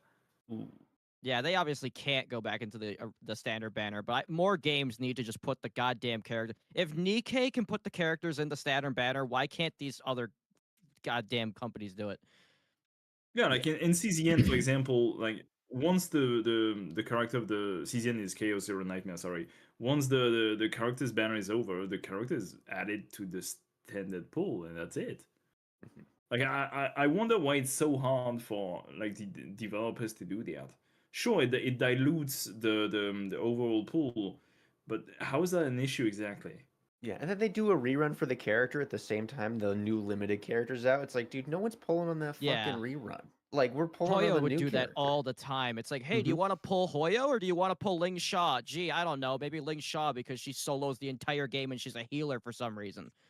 Yeah. I mean, I think it's if you see it, there's a pattern specifically when it comes to which games allow characters to go to standard and which don't, and it's always the 3D games that don't do it, right? And it makes you think like, True. is it just because 3D is just damn much of a like budget cost compared to like the 2D ones? Like, I'm not defending them not placing them there, but I can see the idea. I see the pattern. Like, I see why they wouldn't put them in the standard banner after right away.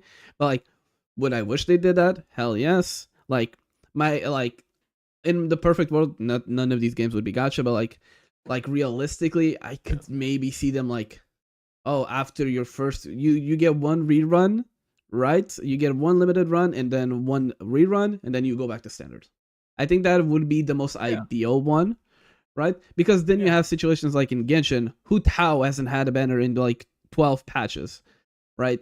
And like no one is playing Hu Tao even. So even if she does rerun, nobody's gonna get her, right? So It definitely because just put them in standard at that point, right? There's just no point.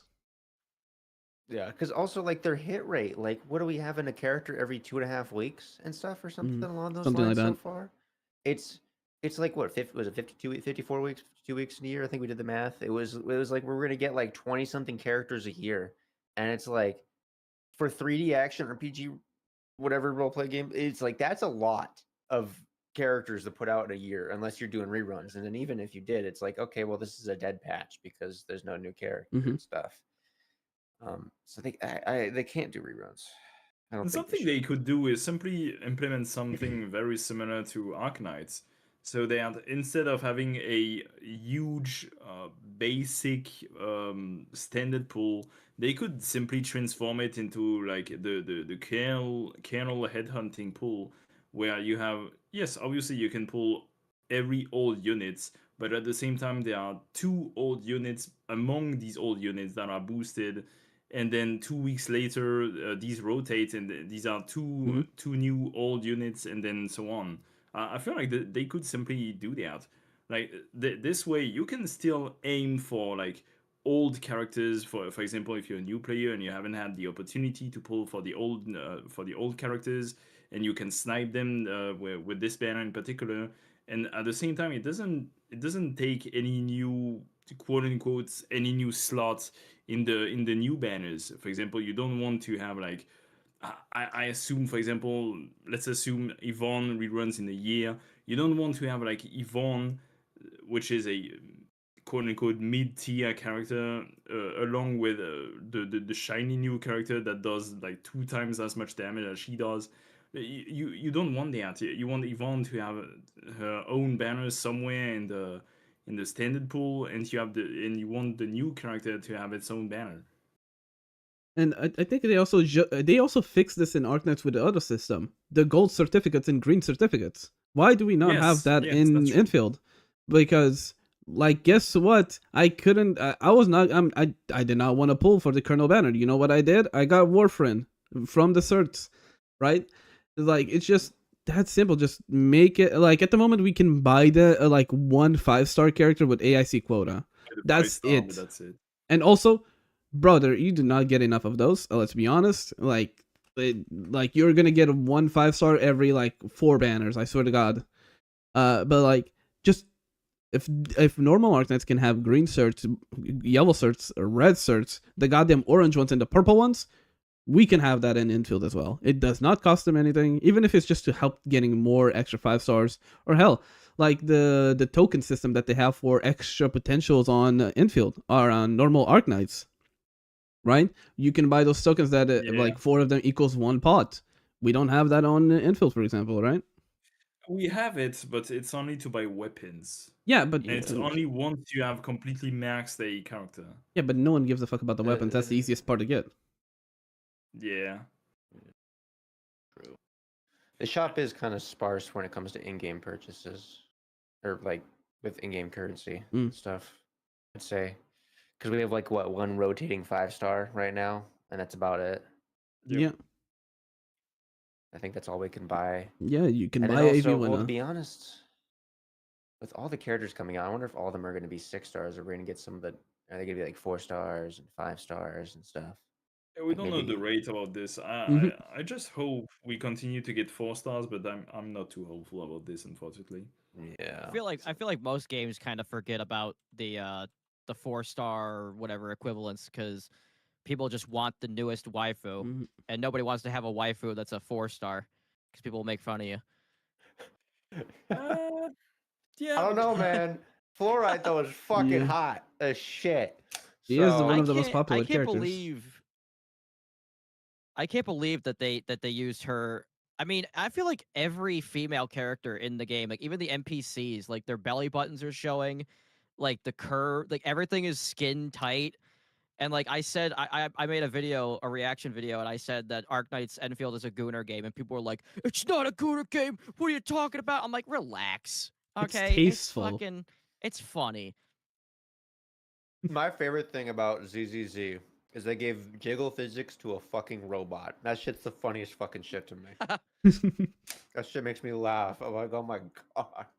What the fuck? Oh yeah, it's the the cop. They gave it to Ching No, Yi they- and well- Arya. They gave it to both of them. Yeah.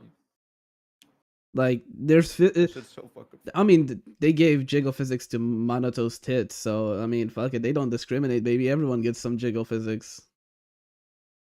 Yeah, we get that to Robert C or something. Oh yeah, I just saw that. I saw somebody Akakuri. Is that how you say her name? Mhm. Like Yeah. everyone's saying that she's really good. Should I actually? I don't. She's level 0 still. Like she's like level 1. Should I put points into her? I mean, Oh, yeah, I mean, probably what upgrade team? your DPS first. Yeah, what team are you running at the moment? I just do lightning team. I do Avwana, Perlica, Mhm. Arclight, and Ardelia. Or yeah, Sheep Girl. I mean, if you, I just use that for everything. I mean, I feel like electric is one of the exceptions. You really like having everything electric in the electric team, but like, because Arklight is also decently strong, but like, if you play like a different team, like Akikuda kind of just fixes most of your SP issues by herself. Is it because she's a what's that class called? Vanguard. in Endfield? Vanguard. Vanguard, yeah. Well, that fucking understand. I should know that. But okay. Yeah. Here, we need that. Also, the thing is, the meta at the moment on Arknights is a bit of an awkward one, right? You have like your clear outliers of, okay, this character is clearly not that strong, like Catcher and Alesh. Also, don't mention, oh, there's a level 90 Catcher on Twitter soloing bosses. Yes, I'm aware. I know. It's not hard. Okay, any level 90 can basically clear, especially the ones with parries. But like overall in a team value, he's not doing much, and so is Alesh. But there's not a character that's like, this character is clearing everyone out of the water. You get what I mean? Like there's clear like weaker ones, Yeah. but there's no like obvious strong one. Like there is no Wizardel. Yeah. It does feel like, at least with the teams, is every team has a role. Mm. Like for like Ice, I would kind of almost say they're hard for like specific like bossing and stuff like that. And I probably wouldn't take my physical team. My physical team gets their ass beat by bosses, or doesn't do enough like I mean, torture.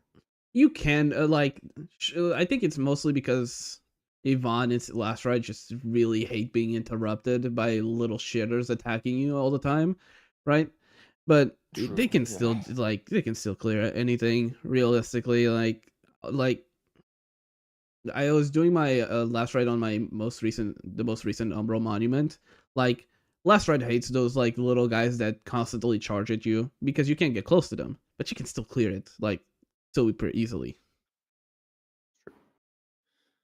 It just ends up being that it just the meta like just doesn't feel like there's not much to like crash out over. Let's just say like, oh fuck, It also doesn't. I don't have a I hope there will be Castris. content in the future where we need multiple teams, honestly. Yeah. The problem is, it's like we could. This is my issue. It's like, okay, we want more hard content. If we ask for more hard content, we're gonna get more hard content. But it's gonna create an environment where we're gonna go into the lines of this character's meta, this character's not meta. This is the most free to play character of all the free to play But at characters. the same time, they could always make bosses that have like more clear weaknesses to a certain type of, for example, elements. Like, for example, you make you make a content where you need two teams, and the first boss is like, for example, very resistant. I'm just making shit up, but very resistant against fire stuff, and is very weak against freezing stuff. And the second one is very resistant against nature stuff, and is very weak against electrifying stuff. So that would incite people to actually build a very diversified roster. That's just my opinion, honestly.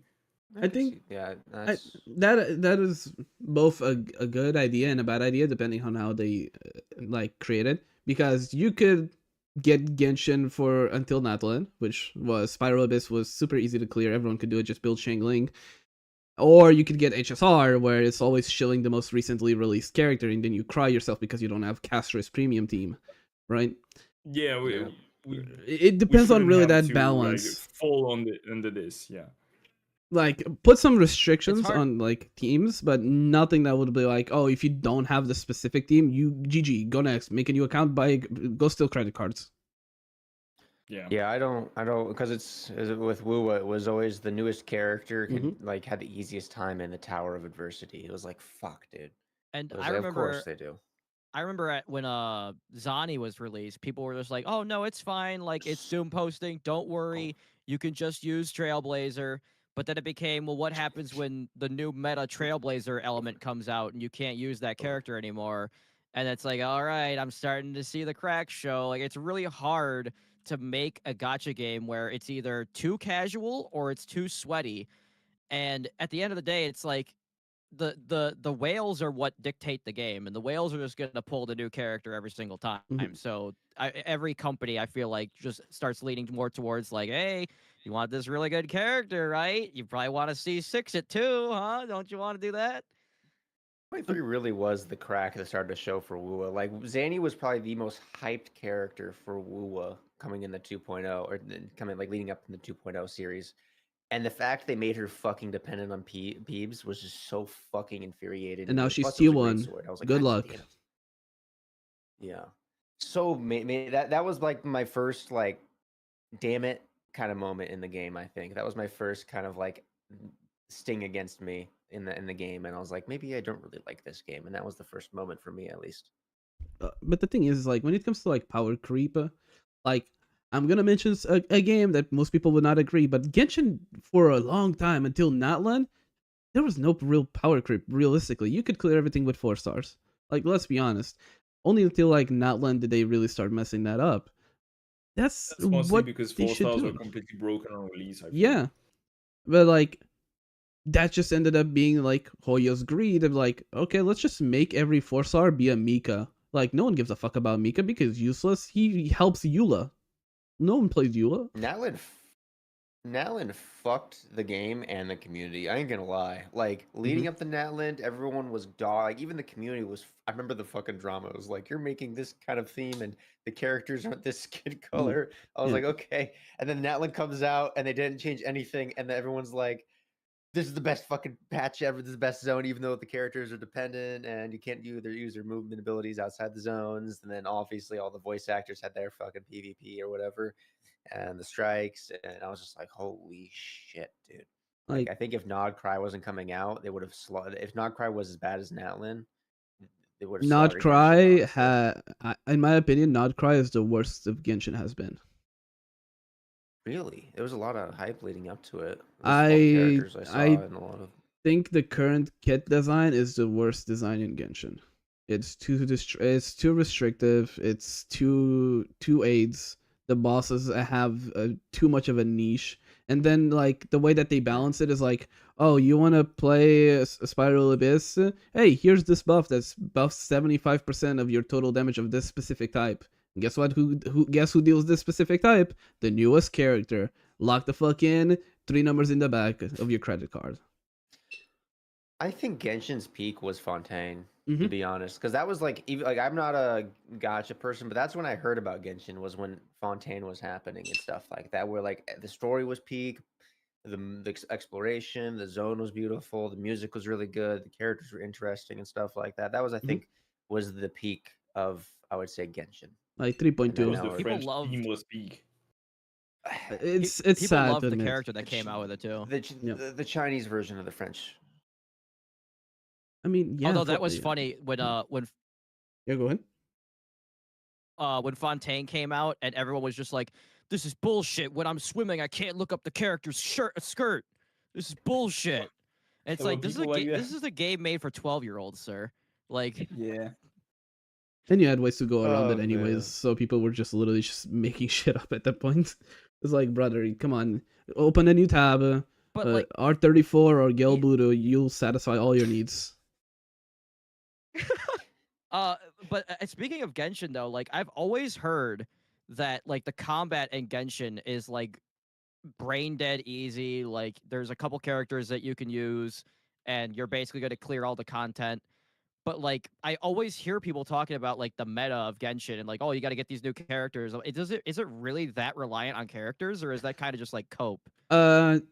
It wasn't. It really wasn't like that. People were saying it was like, oh, this newest character is stronger than the previous one, but it only really got it starting getting that bad, like I said, in Natlan with the release of Maoika. Like, Maoika is legit the main reason why the game is in this current state, because it would literally go from like 80k DPS to 150k DPS, and they kept buffing her. They kept like increasing the teams that she had. They keep increasing the strength that each support does. Because before, a support would be like, oh, I give you some attack buff, I'll give you some healing, but you have to be in the circle. That's banned. But now supports are like, here's like 50 crit rate, 50 crit damage, a shield, and the enemies are stunned, and they get that reaction on them. You also have this buff on you as well that makes fucking insects die of cringe by coming near you, and then you do your burst every 2 rotations, and then you kill the boss. But if you're not one of these characters, you need your little constellations. And that's started happening in Natlan a lot. Because I heard about like the quality of life, like to actually move around the map better, you had to pull the newest character, and I was like, that's a level of power creep that I didn't even think any company would do. That like you had to pull Malvika to get like the motorcycle to go faster, and like there's one character that can actually run up walls like Wuthering Waves, and like that was the whole thing of like, hey, if you want, hey, Wuthering Waves is just Genshin but better. If you want to be able to run up walls, you could do it from day one, any character.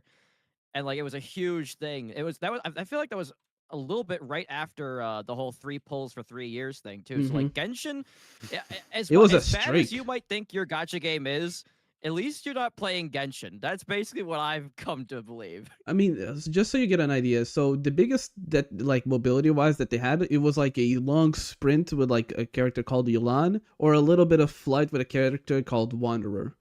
But with Natlan, first you got a character that had a strong could float over water and sprint faster, and then in the next patch there's a character that can grapple the sky, kind of like Wuwa, and then the next character could climb up walls, and then here comes Mawika. She can fly, she can climb walls, she runs faster than anyone, she can double jump, she can glide, she can cycle this multiple times in the air. But then guess what? Natlan ends, she can't do any of that outside of Natlan. Yeah, that's the I heard about that too. That shit's insane. She It's literally fucking becomes a wet And then noodle. meanwhile in Wuwa, you could just fly anywhere, like just dive down and grab something and then fly back up. I think I love flight in Wuwa for the 2.0 region, but the flying felt worse every region after it. I feel like it just felt like the world wasn't built for flying, other than the initial 2.0 zone of Renacida. Yeah, I really Did they like ever add any new bikes. I think I haven't played. I think they have a bike now in the Yeah. new zone in 3.0. But it's just like it's a big open world. It's empty because like if you played the 1.0 zone, you're obviously on foot. It sucks, whatever. But there's literally like every 10 steps there was something to fucking do. There was a puzzle game, a mini event, some enemies, whatever the fuck. And then 2.0, there was shit was a bit farther away and stuff Mhm. like that. And it slowly started happening more and more. And then like 2.4 zone, I think, no, 2.5 or 6, I forget, was the hunting grounds was just everything was so fucking far away. It was just like there's no point in me walking. There's like I could walk 100 feet and there's not going to be a puzzle or a mini game and stuff. And I was like, there's no point in me exploring, basically, Although because there's just hop yeah. on my bird and fly Mhm. down to these specific things, do them all done. Cool. That's my exploration. Here's my fucking 20 poles or whatever. Although Wool was not free of the power creep movement shit. I remember like it was yeah. like a big drama with Cantarella, whatever her name is, the girl with the tacit mark on the tongue. Like people are like, she can do what on the water faster? She can swim faster? Wool was going to die. I remember Yeah. that being like a whole thing for like weeks. That was so unnecessary. Which is crazy because it's like everybody can fly, so why does it matter? yeah. Yeah. But that was the idea, was that like every new area was going to introduce like the next area is going to be like a water area, so you're going to need the water characters, and they were doom posting that like oh it's going through Genshin, it's just doing what Genshin's doing now again. I kind of did, honestly. Kind of did with their characters. I'll be real. And, Honestly, I just hope in Enfield we never get any like QOL characters like this. I just hope like every character, even if they have different run animations, they don't go faster, they don't go slower, they can't like climb on wall, and I mean this would break the game in any case. Yeah. But like we wouldn't be able to fly and climb on wall anyway, because this would break like 50% of the puzzles anyway. So like but like even running faster, I just Yeah, I don't guess very want that. minimal. I hate QOL that are locked behind a specific stuff that you have to pay for, in this case characters. we have I a mean, floating character. The only thing like that even it comes close to this, I think it's Og's like extra dash that has that like extra bit of mobility. But let's be honest, no one really fucking uses that. When we were out in the open world, we're using our like our zip lines. We're not really doing double dash, like unless you haven't set up your zip lines. Which, warning, you should fucking do. It will save you like hours of actual gameplay. I don't want to set up the power cables though. I don't care. It's just, In Wooly, it's you like, don't need the cables. I know, but the second like I found out, like the second I was like, well, I need to put a power cable right next to my zip line every rotation. I was just like, fuck, God, nah, nope. nope. I thought you were gonna have to use the zip lines forever, and then I was like, oh wait, you can just fast travel? Okay, I just won't do zip lines then. But then I was realizing that you need the zip lines for your delivery, like your depot stuff, and I was like, oh, okay, so there is a reason for it. Okay, it's not just something that the developers just like gave up on halfway through and just like, oh, maybe somebody will use it. Like there actually is a reason to use it. That's for the depots for sure. And for like the little ruby mushrooms that you have to get for seemingly every character. Really likes those ruby mushrooms. Like just every day across the map. Like to get your daily mushrooms. That's like one of the reasons why you also set up the zip lines. And also, what I've seen lately is like people setting up zip lines outside of the map. I think people are finding like glitches, like they glide across the world and then end up outside the map. I open my map, I see like an icon for a zip line like outside of boundaries, and I'm like, how the fuck did you get it there? And then I see like a TikTok clip of someone like just casually putting like 17 zip lines outside of the map, like it's nothing. And I'm like, okay, That's cool. someone, I think it was a VTuber, breaking a puzzle by being able to set up a zip line inside the puzzle area, even though there was like an electric fence in between. Mhm. And then she also set up a zip line before the electric fence, and then she could move in and out the electric fence, even though she should have been. She was supposed to open the electric fence by finding a mechanism or something, and then she didn't even have to. I mean, it's obviously like it's not that bad as long as it's only this. As long as you don't break like, I don't know, 10 hours worth of sequence, I feel like it's fine. But Yeah. Even though it should be fixed, of course.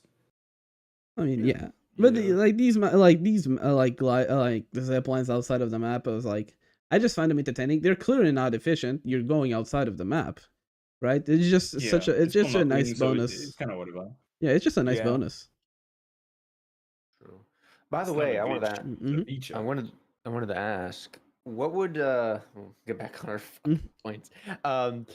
What do you think is like a long-term player retention? Like, what would, other than like the dailies or whatever, what would you think is going to get people to log in every day to go mess around with or interact with? Or does this game not have one of those daily login things, like not daily logins, but like a thing to keep the player to continue playing other than just the initial content for the patch? I mean, the obvious one is IS, right? I think that's what everyone immediately thinks new of. content in general. Yeah, everyone immediately Okay. will, at least when it comes to Arknights, they immediately think of, oh, the game just needs an IS, right? Yeah. Unironically, co-op. Maybe. Co-op But bosses. I have like I have PTSD from co-op from the first ever event in Genshin that was horrible in co-op and it didn't even work. So yeah, is the game even optimized enough for co-op? I'm not sure. I'm talking about Enfield there. I mean, I hate half-ass co-op though. I want like yeah, where they like because Woowa does this all the time. They're like, "How do you like the co-op events or whatever?" And it's in this patch. It's like, well, there wasn't any co-op events, so what are you talking about? And they always ask these interviews. I'm like, if we're gonna go and like co-op, I want full co-op. You're in my DJing. We're hanging out. We can go explore. We can go build factory. Fuck it. We can go do bosses. We can go do raids. I don't have to like leave you and then join you every time you go to a new zone. I want the full 9 yards. I want interactive content where if you're with another player, you're doing stuff like it's in addition to the team. You know, the game is adjusted to match your group's level and stuff like that. But I think that's a lot to ask for if we're asking for a multiplayer, which I expect they do a multiplayer thing. They'll probably just do like, you can explore the open world together, and that's about it. And that's all, folks. Yeah. Well, yeah. The combat's actually perfectly set up for co-op because you already have your characters running around as NPCs while you're fighting. So it'd be kind of cool if you could like drop in and help somebody fight as one of their party members. But then it'd be kind of weird because you don't know how they have the character built, and maybe you don't play as the characters, so you don't know how to use the abilities. I mean, they could just make it so you can use your own characters. Like, that's not exactly like the issue, but like it goes back to that point, right? It needs to be well done. The systems have to be actually not a laggy piece of shit. Like every time we play in a normal AK co-op, where I'm doing a deploy that takes 3 seconds to go through, right? That's definitely something that would have to make it work. But like that's something that comes with the expectation when asking for this type of content, right? It's not like, oh, I want to co-op, but make it shittier, please. No, it's just like, right? I just had an amazing idea that will never happen. Yeah. But in my perfect world, this would be incredible. VXV. Every what's fucking? Oh wow! Look at that, a raid. Appreciative raid, man. Holy shit. In time for my amazing idea. Thank you. Look at That's that. Funny. I appreciate it, V. I appreciate it. Thank you. Oh my god, what's up, guys? My idea for like endgame would be there's some kind of like asteroid or something that's going to attack the planet, and every player has to use their factory to make a certain material that's used to make the ammo that you use to shoot the asteroid out of the sky. We have see this. We Hey, have to what go to the space. fuck are you talking about? We have to. That was weird. We have to go to the moon. Like I'm telling you, man, we're set up. Like how we're overseeing everything and stuff like that. We're set up to travel to other planets. Chad, don't tell him we're already on the moon. Don't shut the fuck up. No, but I get what Clayman is actually. It reminds me of a system that World of Warcraft Classic had, which was the faction contribution. Like you had crafters essentially bring materials to like an NPC, which would technically work as the delivery system. Whereas as a server, like everyone works on a shared goal, and if the shared goal works or not, a la Divers, you get a result on the story or on the event. I remember watching a bunch of videos. Actually, I think they were from Asmongold, but like reacting to other people. But they were talking about how like MMOs have basically died because they've lost the social aspect. And what better way to like bring people together that in gotcha games need like something that will bring people together and so that they stop trying to get people arrested for their opinions. Bring them together and give them social things to do where they have to, like there's like you said, like server wide, events where you all have to contribute something and do something to like defeat like a big boss or something. Just copy Helldivers. It just yeah, except for all the binding the accounts issues that they Oh had well, in the first yeah. year. Well, yeah, that comes with the thing. But like, it just make a server-wide event that actually feels like people have a reason to even talk about the game, right? That's what matters at the end of the day. Because if you go to the Helldivers community, bro, they will be very equal and very united on their racism against those insects and robots, man. Like you'll never see bigger unity in any community outside, like compared to Helldivers. Because they have those like especially systems. with saving Regiment Corps. Been saving the Thief guys recently. That was fun. Fucking all the fucking shit for saving them and stuff. That's just do you guys feel like this, like where like so Wuwa and Genshin by extension, well Genshin and then Wuwa by extension, they basically copied Breath of the Wild, where there's always supposed to be something to do every 2 seconds and in the open world.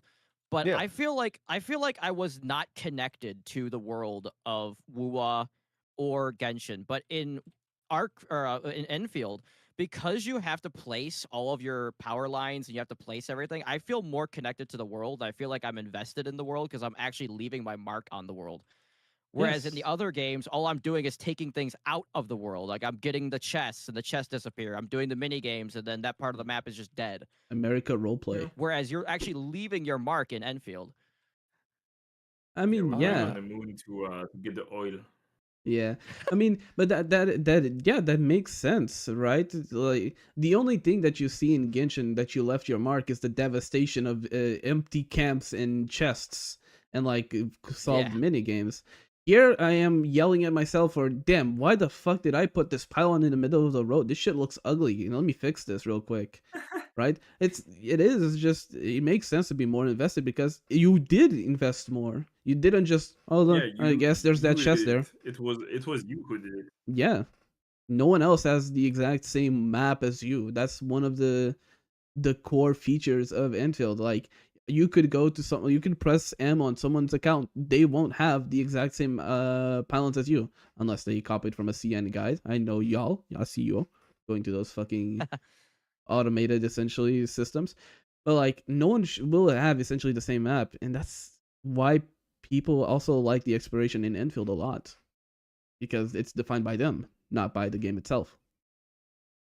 I also what I'm curious about is how long the story arcs are gonna be. Because I feel like with Wuwas, I feel like it's just an infinite, like we've made zero progression in the main story. It's just like new zone, new bitch. But like, fucking Enfield, like I want to see what Arknights has definitive arcs, like 1, 2 or 0, 1, 2, 3, right? Or was it 4, 5, 6? I forget. Anyways, but they have definitive arcs. And Yeah. where is our definitive arc in Enfield and how we progress the main story? Is it going to be is the first arc us just making it to the North Pole, which is where we're going, you know, the Mhm. Polar Express all the way? But like is that going to be the first arc and then some shit's going to go down and then that's going to lead us into the second arc, you know, Priestess comes back and stuff like that. And Bro, sneak that in. fucking like I'm curious how the story arcs are going to progress, how they're going to tell the story. Because right now, I mean, at least in Valley 4, it's rough. It's rough. I ain't gonna lie. I've crashed out a couple times in the story already. I mean, But we'll see, if I we'll see were, about this. if I, Valley you 4 know, will do the when it comes to like the story stuff, like one thing that I see a lot of people talk about is that like there's that main arc, and the question is it going to copy Genshin or WoWa? And I wanted to copy Arknights in a sense of like not everything is from the perspective of the doctor, right? You'll have straight up events. The doctor is not even mentioned, bro. The bro is dead under the floor by when this event is talking.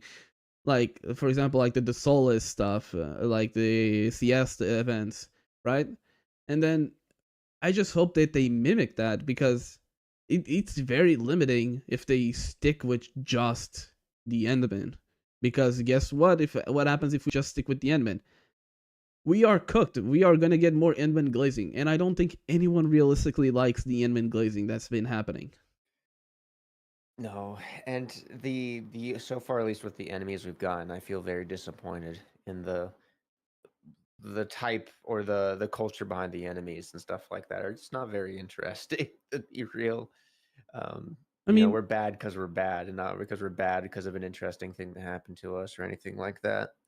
Or like I don't think we're having anything even close to reunion but for a that's while. but that's the thing It's though. They have the setup to make the landbreakers cool. Like also I find it funny that we're calling them landbreakers, but we only see the bone crushers, right? We don't see the pack. Yeah. We don't see the sand reavers. We don't know whatever the fuck Yeah. the other LBs are. We just call them LBs Yeah, because God for there are sake. probably other land breakers that are more gray, I would say. So hopefully. The pack. Eh?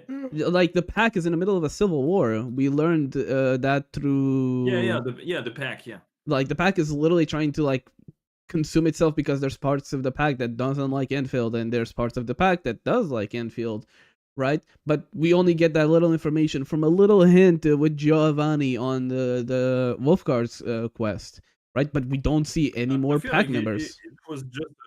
I feel like it was just a bad move to introduce the land breakers with the bone crushers. Like I don't care if there's like one faction that is completely just like evil and dumb at the same time, but just make it like a side faction that doesn't have anything to do with the rest and not making the main antagonist of the entire fucking Act 1. Like that's I don't know. That was kind of weird. That was such a weird move in my opinion.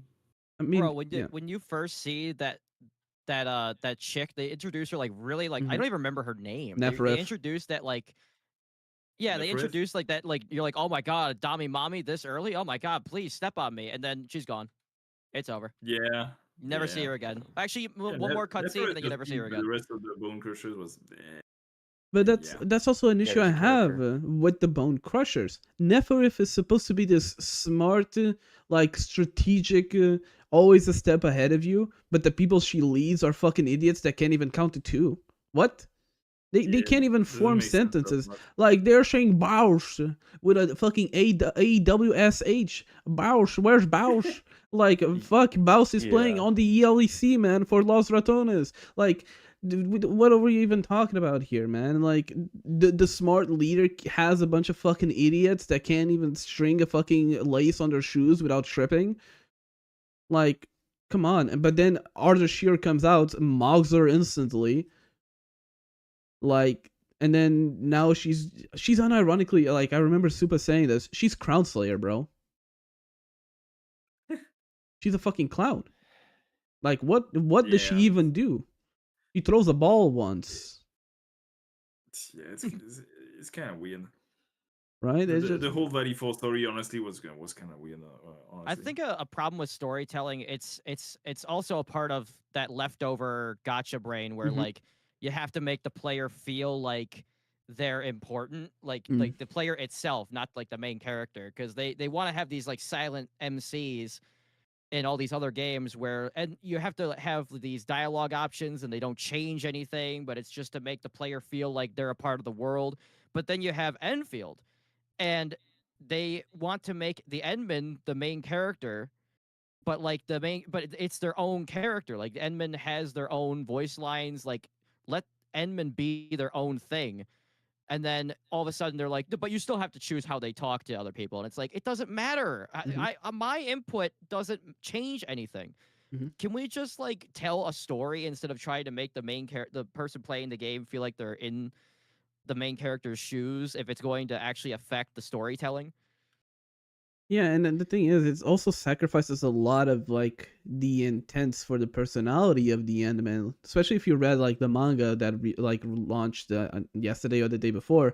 The Endman is such a serious, like hard focus, like person that would like is working so hard they would they're starving themselves because of how much they are working, right? That's what they show on the manga, and like they are teaching all these people this, they're going all over the place, and then we have Endman on the game, where they're like, uh thumbs up.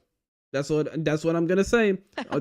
I just saw someone like commit like some like felony terrorism with Tung blowing up of like a Wuling building. Thumbs up. This is fine with me. I like this. Like, bro, come on, bro. Yeah, Like, let's be real. and it's weird. Like you're stuck between, like, because that was one of the main criticisms of Wuthering Waves story, is that every time you meet a new character, they immediately fall in love with the main character, regardless of what gender that you picked. And it's because because they want the player to fall in love with the character so that they C6 them.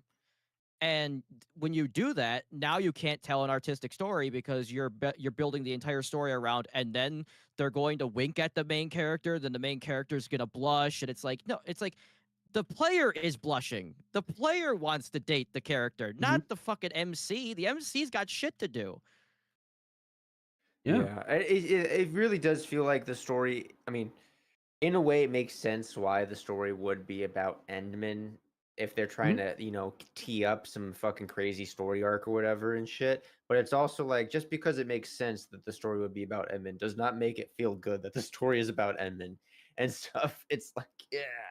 But the thing that also ends up being a thing as well. Like the story can be about the Endman, but there's still a world around the Endman. The Endman is still interacting with other supposedly human beings, not amoebas with only a system function, right? And it's just the way that they are currently going through, especially today. No, not today. Yesterday, I played the Gilberta quest. I fucking hated it. Like I hated it and I didn't hate it because it has so many issues that Valley 4 has. But none of the but then you compare it to like other story quests like Lava Taint and Wolfguards. Those ones don't have the issues of Valley 4, even though they're technically still a Valley 4 quest. And I just shows like they know how to make the stories correctly. They know how to do this, but for some reason I don't know if it's like different writers working on different material, but like there's something happening here. There's clearly like there's a fault in the line. Like there's some pieces that are falling off across the writing of the story, and they need to find that. Otherwise, we're gonna keep having these weird inconsistencies where the player will look at it, especially in the beginning of Valley 4, like, oh, this is just the whole story. The whole story is gonna be like this. I don't even remember Gilberta's story. And like I self-admitted I skip almost every single cutscene, but like for the most part, even when I'm skipping cutscenes, I can kind of tell what's going on. I had no idea what was going on in Gilbert. I don't even remember it. Like even Levitain, I was just like, okay, we're like going through like memories, and and she's like talking about Surtur, and she's aware of Surtur. It's like, oh, okay. Gilberta, I have no idea. Don't even remember it. In one ear and out the other, it's gone. My issue with because I a lot of people are complaining about the Endman glazing as well, and I've like seen it, but I just haven't really noticed it to the extent because the pacing's so fucking bad in Valley 4 that I just have tuned myself out from the story, and I hate it because after playing Arknights, you're locked the fuck in, and on the story, and then now you're playing Enfield, and you're like, damn, what the fuck? Like, because it's just like the pacing is so out of pocket. Like going, I forget the place, the park or whatever. Mhm. Going into there was the most traumatic experience I've had in a pacing story so far. Just 10 feet, talk to this person, get pulled out of your screen, talk to this person, walk 5 feet, talk to this person, walk 5 feet, talk to fuck Yeah. me, dude. I was like, I'm done. I'm just At the very beginning, like when you're talking to Tata or whatever, and it's Mhm. like every 2 feet it was a cutscene, and I was like, I haven't felt this pain since Kingdom Hearts 2, and that's saying something. yeah, rips the full control out of your hands. You're just like, fuck it. I'm like, You want to know oh, what the Gilberta quest reminded me? And like, not to make comparisons, but it's the easiest thing. It reminds me of Genshin Impact's quests, story quests. It focused more on random fucking NPCs than on the character. It's the character story quest. Jesus. I'm sorry, but like cool, that NPC, the little girl Carly that wants to take photos, good. She already had an event. Why the fuck she's doing here on the Gilberta quest? Oh, there's this one scientist named the Rope, found almost dead. Oh, and what's why do I care that his girlfriend from another place fucking died because of this safe, and to make sure this filter works? How does this relate Jesus. anything to Gilberta? Why am I Amazon delivering packages with her? Let me learn more about her.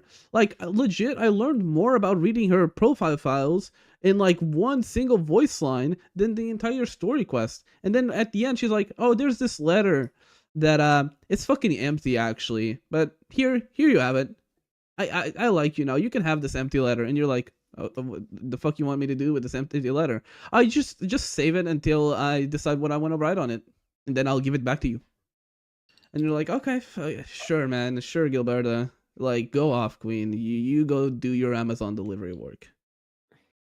I haven't played Jesus. Gilberta's story, but I felt like Levateen's story at least was actually so peak for so many reasons, and which will make me talk about another point later. But Levateen's story is basically, in my opinion, a pretty smart way to introduce what a reconvener is about.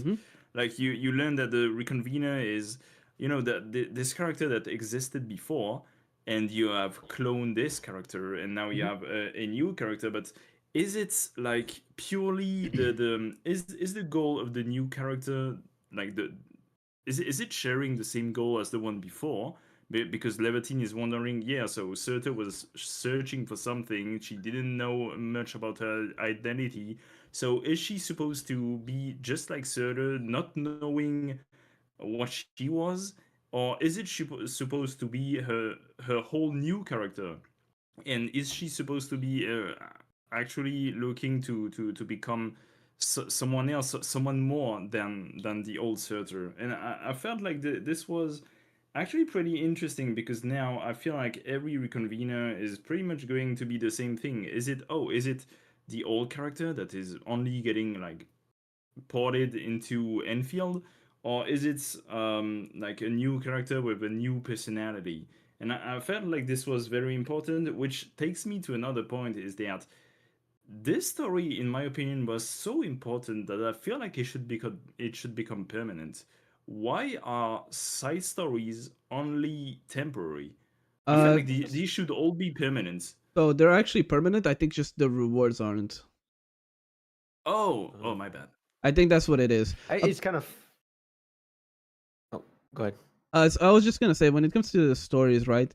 That I think the issue that ends up having with Gilberta is that doesn't have like a Levatine. Is like Levatine story is basically saying, okay, here's what happened and why am I a reconvener, and here's what's setting me apart from that with that version and mine, and here's my own goals. With Gilberta, Yeah, exactly. there is no separation of this Gilberta to Angelina. All she says is like towards the end is like, "Oh, I have these memories that are not really mine, but I kind of like them." And then she just says that, like, "Oh, what if I lose these memories that are not mine? I'm gonna be so sad and depressed."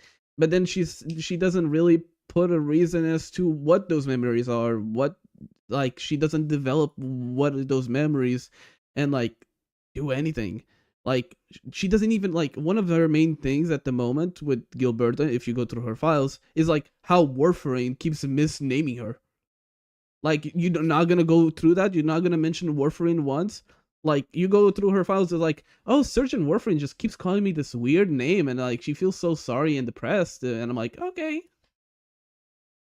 But then you don't mention that on your main story quest. Like, what? Yeah, it's kind of funny. Is basically these reconveners are just isekais, and the different version is whether they like this isekais where it's like, wow, I'm going into a body of a piece of shit. Let me act let me act the opposite way, a different person. Or some of them are like isekais where they're like, I'm just gonna pretend I'm that person and stuff like that and imitate them as best as I can. And it's basically just isekais.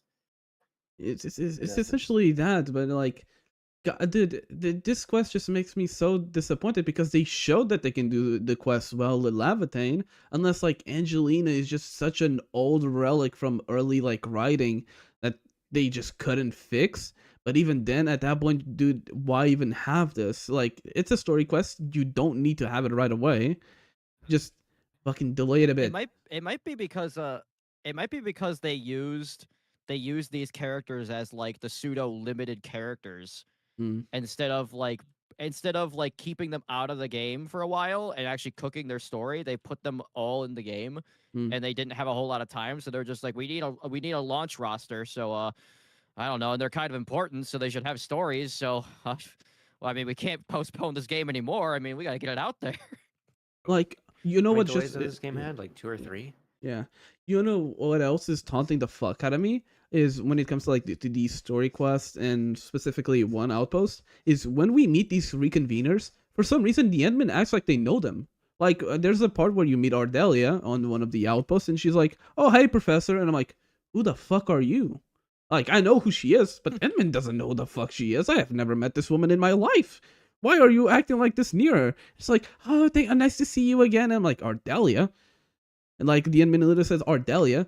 Like, you don't know her name. You have never met this woman. And then, same thing with Gilberta. Like, we just go to the hub, we see Gilberta there, and they're like, we're like, yo, hello, Gilberta! And I'm like, how do you know her?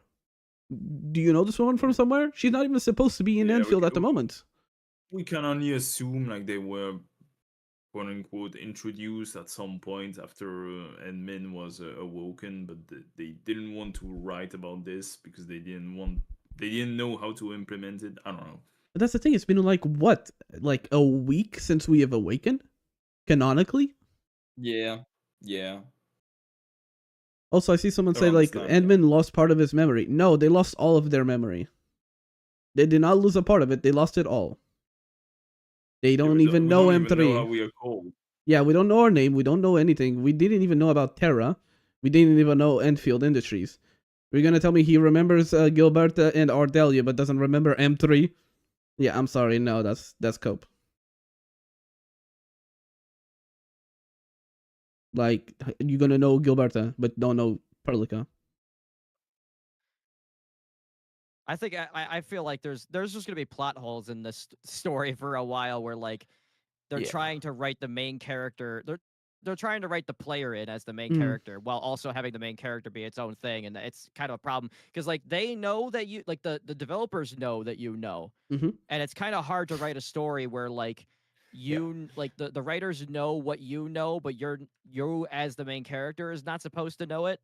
And I don't know, maybe they have a different writing team that's less experienced at doing live service stuff, and like that's why, and they need some time to like get their people on the same page. I don't know. I think maybe the writing teams. I mean, they're good at writing books, that's for sure. Because holy shit, they can write a lot of like stories in Arknights and stuff. And probably telling the story in this format's a bit new to them, and so they're kind of fucking. I mean, they did say that was one of their issues, but like even like, but this isn't just is not only inside of the game itself. If you read again the manga, Lavatane is just in Dijon while we are asleep. She never went to Dijon, but on the manga she's there. But when we do her story quest, she's like, "Oh, so this is Dijon." Like she's meeting it for the first place. Like it's her first time there. But on the manga, she's clearly been there. She met Perlica, right? And it's these connections that make me think like, Is this like, is there a writer, but it's actually three writers in a trench coat, and they're like each one writing their own line, and they're not That's communicating? probably what it is, honestly. I think Yeah, that's fucking stuff up. keep going. Yeah, that's Yeah, that, just it.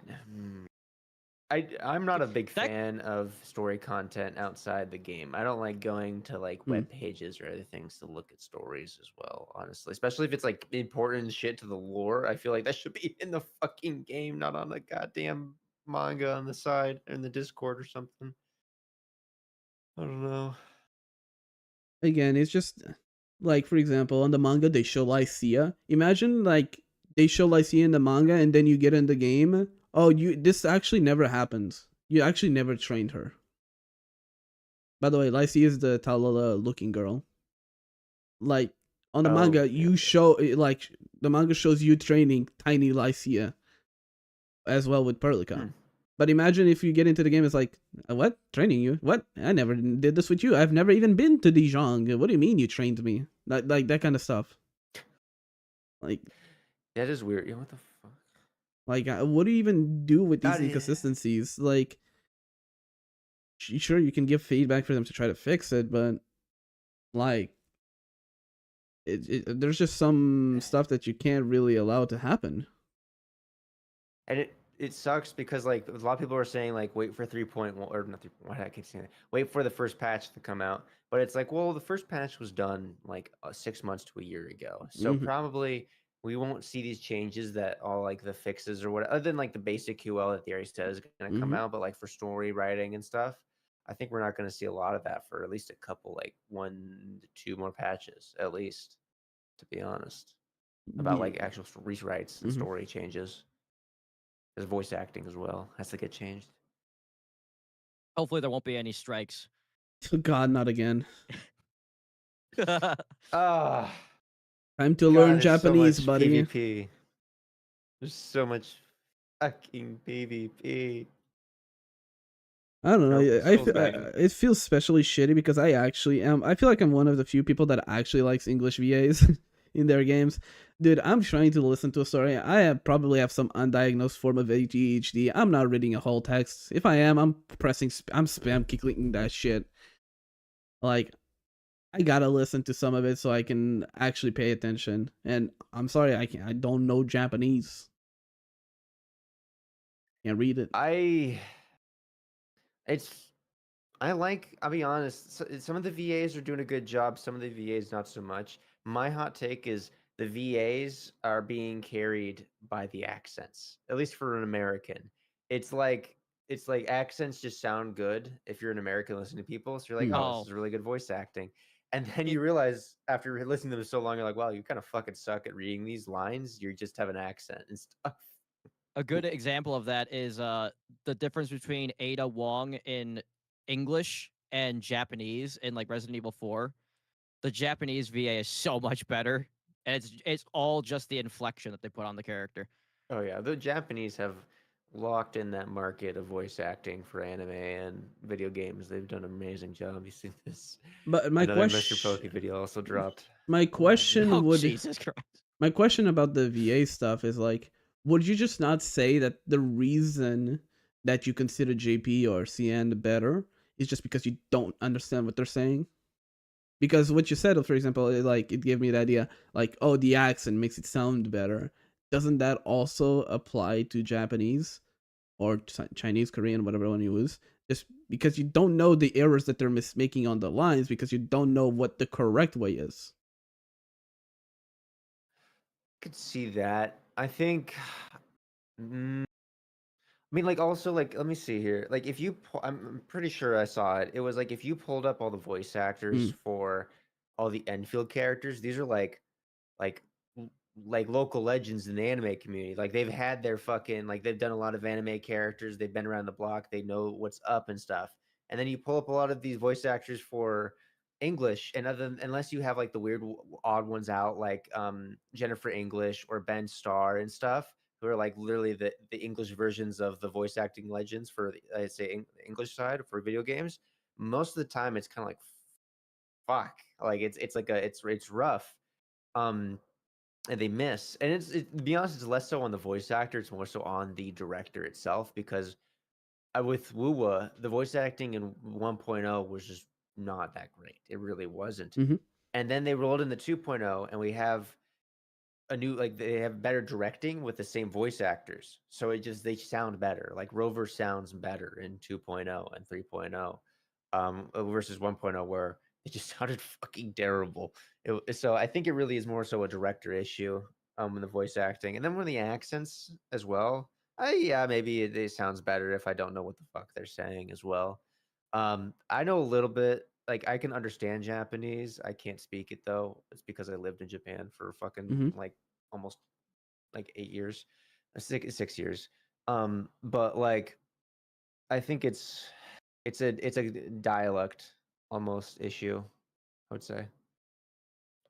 Yeah, so but you mentioned like, oh, the JPVAs are like local legends or like very renowned people, while ENs are kind of like, if you see a lot of them don't even have like IMDb pages, right? But I think Yeah. that's par for the course in a sense of like, we kind of just gotta build our talent. We don't really have a lot of VAs in general. If you check like a lot of like English True. dubbing, specifically dubbing, like there's like 2, 3, maybe 4 voice actors that do a lot of the jobs most of the time.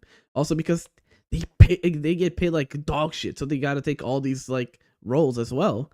So you see less variety as well. Like if I tell you how many times I see Alejandro Sabe on my fucking games, I'm gonna cry. Like he's Sino, he is fucking Jing Yuan, he's the guy from Persona 3, he's Deadpool. Like, yeah, it's of course we're not building talent, so of course when we do get new talent, they're not gonna be like the legends, like the JP ones.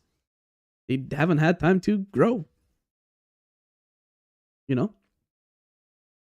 I guess so. I think it's also like, I'll be honest, if you're a gacha company and you're looking to do EN voices and you saw what the fuck went down with Oh yeah. Hmm. That too. Genshin's and ZZZ's voice actors and Paimon's voice actor. that what fake happened? strike that wasn't really a fucking strike, that completely shut off any like, all right, fuck the English VAs, we don't care Wait, about. I might have the loop there.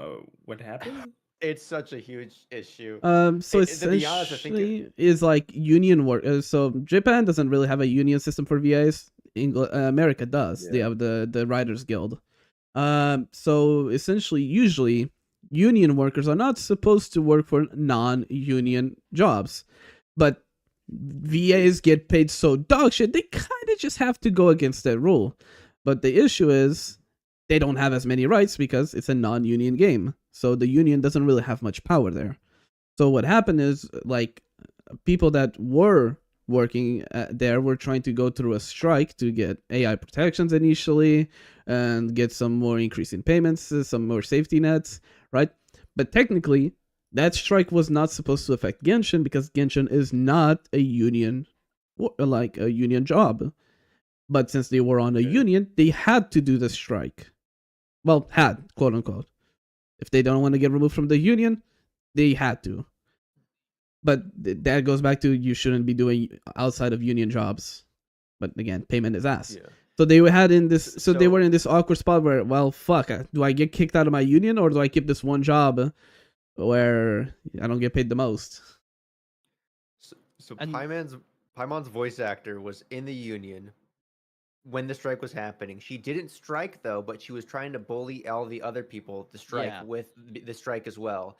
And it was all about, this whole thing was about AI protections. Like we're not working because Genshin Impact or Hoyo doesn't have AI protections, but it turns out the company they were working through for Hoyo has AI protections anyways, and China has a law against it as well. So it was like they were striking for a point that they already had, and then the people leading the strike were still working and telling everyone else to strike, and if they didn't, they're basically like they're going after these people, like trying to ruin their careers. It was a huge fucking issue. And then Paimon's voice actor was just a stupid bitch as well.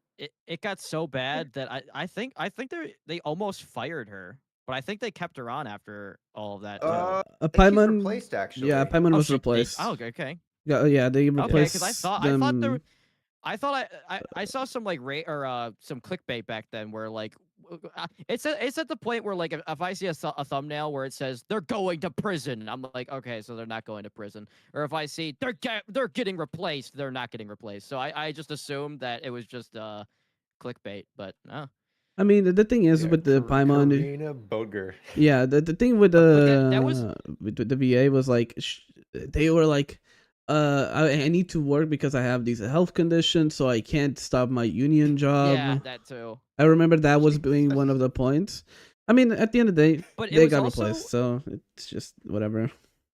It was also like what we said at the beginning of the stream of like it's not what she was saying, it was how she was saying it. Mhm. Like, Yeah. if she was just like, listen guys, like I would love to help you, but like I have these health problems and I have to work, like I'm sorry, like I would, but it wasn't like that. She would go on and she would do a live stream where she was like, you guys don't understand because you're not in the union and you aren't like, and it's like as soon as somebody hits you with that tone, it's like, go fuck yourself, I hope you get fucking fired. It's like, okay, Karen. It's so, and it was like Yeah.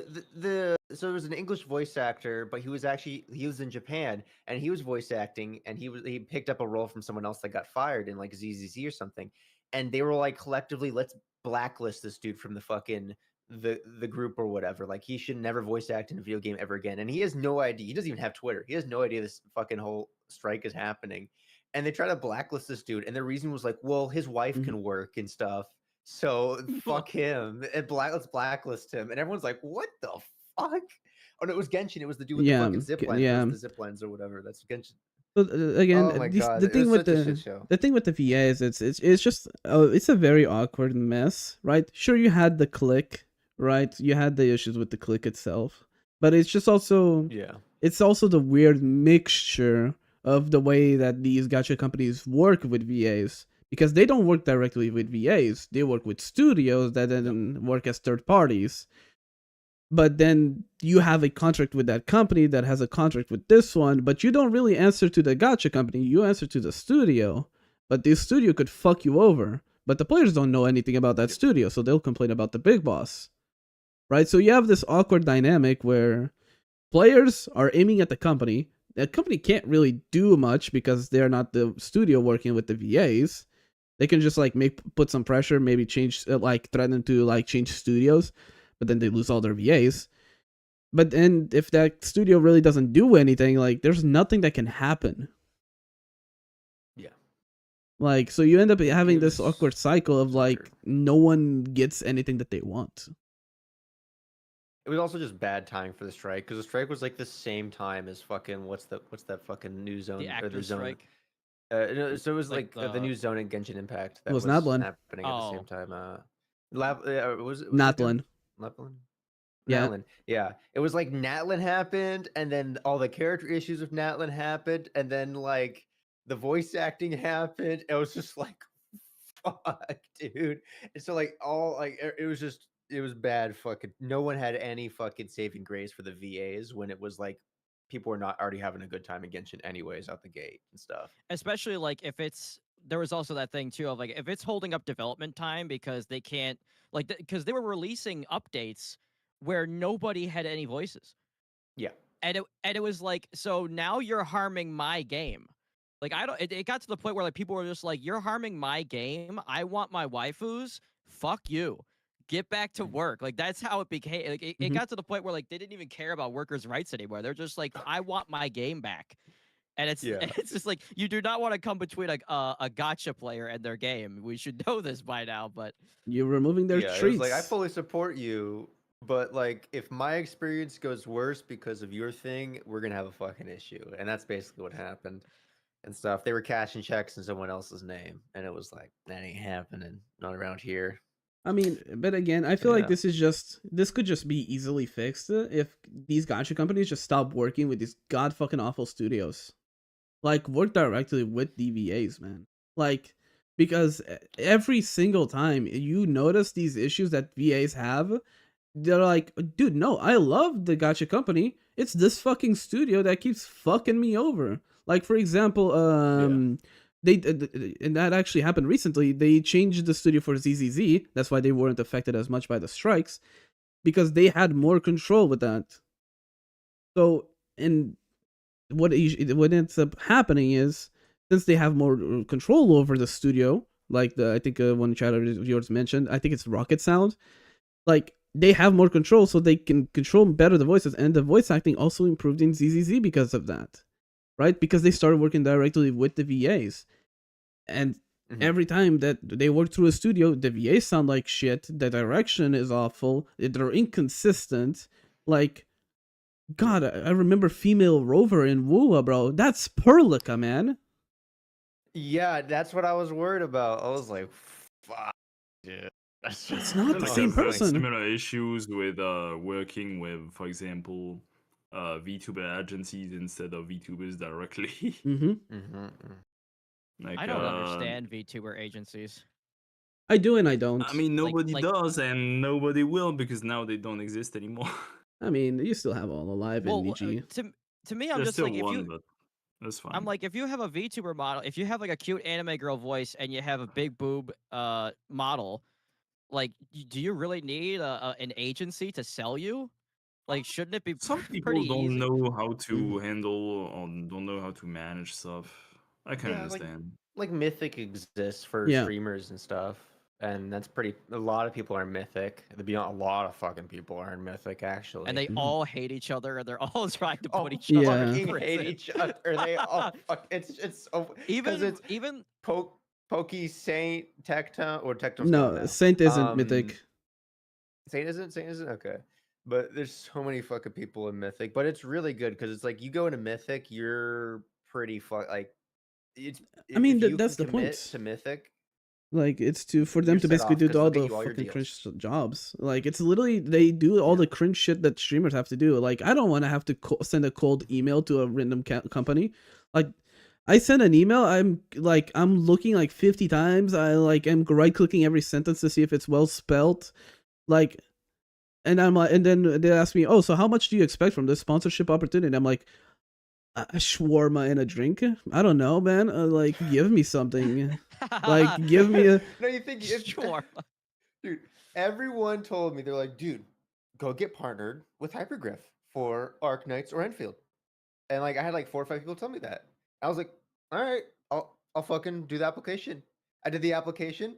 They're like, you will get a response back whether we want you in or we want you out. And I never got a fucking response back. And I was like, damn, they really Same thing fucking here. hated me. Yeah. It's because it's it must be probably got full. 3,000 subscribers. Yeah, at it's the least. sub count. Yeah. It was funny as fuck though. I was laughing because everyone was like, "Do it." I was like, "Okay, fuck it." I was like, "The sub count's like 3,000." They're like, "Just fucking send it. It'll work out." I was like, "Okay," but now Mythics just does all the fucking like they'll get your fucking brand deals, your fucking shit. It's pretty cool. Well, it's kind of funny because like even Asmongold, like he made OTK, and the second that like I started seeing Asmongold like watching his videos and he's talking about OTK and all these people, I'm like, oh, that's cool. The only people that I would ever watch content from is Tectone or Asmongold. I don't know why they had to have a whole put all these other people in here. Maybe Emaru because people goon to Emaru, but it's like who else are you going to be watching? I'm a Who Soda else are you Poppin' gonna be watching viewer, in that? so I can't. Maybe Soda yeah, Poppin'- because he's an OG. Yeah. He's an OG with Soda Worldcraft. Poppin' was so fucking entertaining during the fucking WoW. OnlyFans? Was it the It's coming OnlyFans back. with fuck what's his that shit was really funny. I loved watching his reactions to what's his name, the fucking the league player, or the Tyler league One? content creator that went over to WoW. Who was it? Tyler One. No, it wasn't Tyler One. It was the one that uses the AI or the Google voice or whatever and stuff. Oh, and Rav. he's like, Rav. That shit was his videos were so fucking funny. I loved the Rav videos. They're so fucking good. I mean, he's. But I just thought it was. It's gonna be amazing. I just thought it was funny because like you heard about all these like. I was looking at. I was like, why do they have to have an organization called OTK? Like, can't they just do all the? Can't they just like collab and stuff? Like, why do they have to? And then I heard about all these VTuber agencies. They're like abusing their people and like covering up sexual or like not even. I don't even know if it was like sexual harassment, but it was just like dumb like harassment behind the scenes, stealing people's IP and everything. And I was like, that's dumb. And then even Asmongold came out and he goes, "Yeah, I should never have made OTK. It's one of the biggest mistakes that I've ever fucking made." And I go, I could tell you that, and I'm not a fucking businessman. Yeah, fucking make an shit. organization with a bunch of people you don't give a shit about. Nobody They all fucking hate each cares other. about. So the thing with these Yeah. agencies and their objectives, like usually you have the big guy, which then spreads their viewership to others, which then grows them, and they spread to others, and the loop supposedly keeps going, right? But the issue is they forget that these content creators have a fucking ego. So you know what they're gonna do? They're looking at that top guy on their own They get agency. jealous of each other. Yeah, they're not gonna look at it like, damn, I'm gonna work with him so we can both grow. No, they're gonna be like, that motherfucker has 30K? Nah, bitch, I'm taking your 30K. And that's what ends up happening. They have these clashes, and then you have the actual psychopaths that end up on the team itself and then commit fucking crimes and all that, right? So it ends up collapsing upon each other, and everyone's talking shit to each other, and then like, are these people even part of OTK? Are they even supposed to be part, like, to be part of the same team? They're trying to kill each other at this point, bro. Yeah, it's a fight to see who's fucking daddy's favorite boy, basically. Yeah. That's kind of how. That's also, to be honest, it's how the fucking the content creator groups are as well. To be honest, is like the whole like Gensh the Hoyo community or content creator group that fell apart, where fucking Atsu was in charge, and it became a fucking good old boys club where Atsu was the decider of who was good or bad, and then the Kuro Games one, which was basically Tectone. Then Tectone retired for 6 months, and then that turned into a fucking PvP zone for those 6 months, and still is, to be honest, because there's no way. I know he's trying to. He's like, I'm gonna try to fix it. And I'm like, there's no way you're fixing it. Yeah. I don't think There's no anyone. I'm gonna fucking be way you're honest. I fixing don't think this. any community wants him at the moment. I'll be honest. I don't think anyone. Tectone or Saint? Either of them, to be honest. I don't think anyone Probably wants to both. clan them. See, the problem with the Saint Tontas thing is it's like, I literally just forgot what I was gonna say. I'll I jump just in. completely forgot. Tectone basically is retired from Gacha at this point, to be honest. Oh, that's I would say. fuck. That's what I was gonna say. Yeah. It's one of he's those. gone. It's one of those fights where like, if you go back all the way to the beginning, because I watched all of the drama from 2023 up until like 2025. I basically stopped watching Tectone around the time that he stopped covering Gacha stuff, because like I just liked. Yeah. I liked HSR back then, so, and I liked Wuthering Waves at the beginning, so I watched all the drama. And from what I can remember, it was Tectone brought Pokey and Saint Tontas onto the podcast, basically gave them careers. I think Saint Tontas had more of a career than Pokey, so like he got more of a bump than just like a straight up career. But then it just became like Saint Tontas and Pokey throwing little jabs at each other. And then Saint Tontas called Genazad a PDF for pulling a 6-star Rosia. Yep. And like now it's kind of like because Saint keeps trying to say like, oh, all I'm doing is defending myself. And it's like, yeah, but when you go and you ask the people, hey, why do you hate Saint Tontas? They go, because he's an asshole and because he started everything. And it's just like, okay, so both sides can't admit who started what. So there's never going to be any reconciliation, because it's literally just one side can't admit wrongdoing, so they take jabs, and then the other person can't admit wrongdoing, so they take jabs. And it's not going to end until somebody gets to drive by, like somebody just like shoots up their apartment or something. To be honest, it looks like it already happened, because I think Pokey kind of decided the only way this is going to be over is if Saint's off the fucking platform, and that's why he struck him. To be real. I mean, it's not even just that. It's It's like a terrible move. Yeah, I don't think that's the way to go. Like the best way this ends up is like the copyright gets removed, right? And we forget there was even a copyright strike, because we don't want that fucking hanging sword on top of everyone in the community.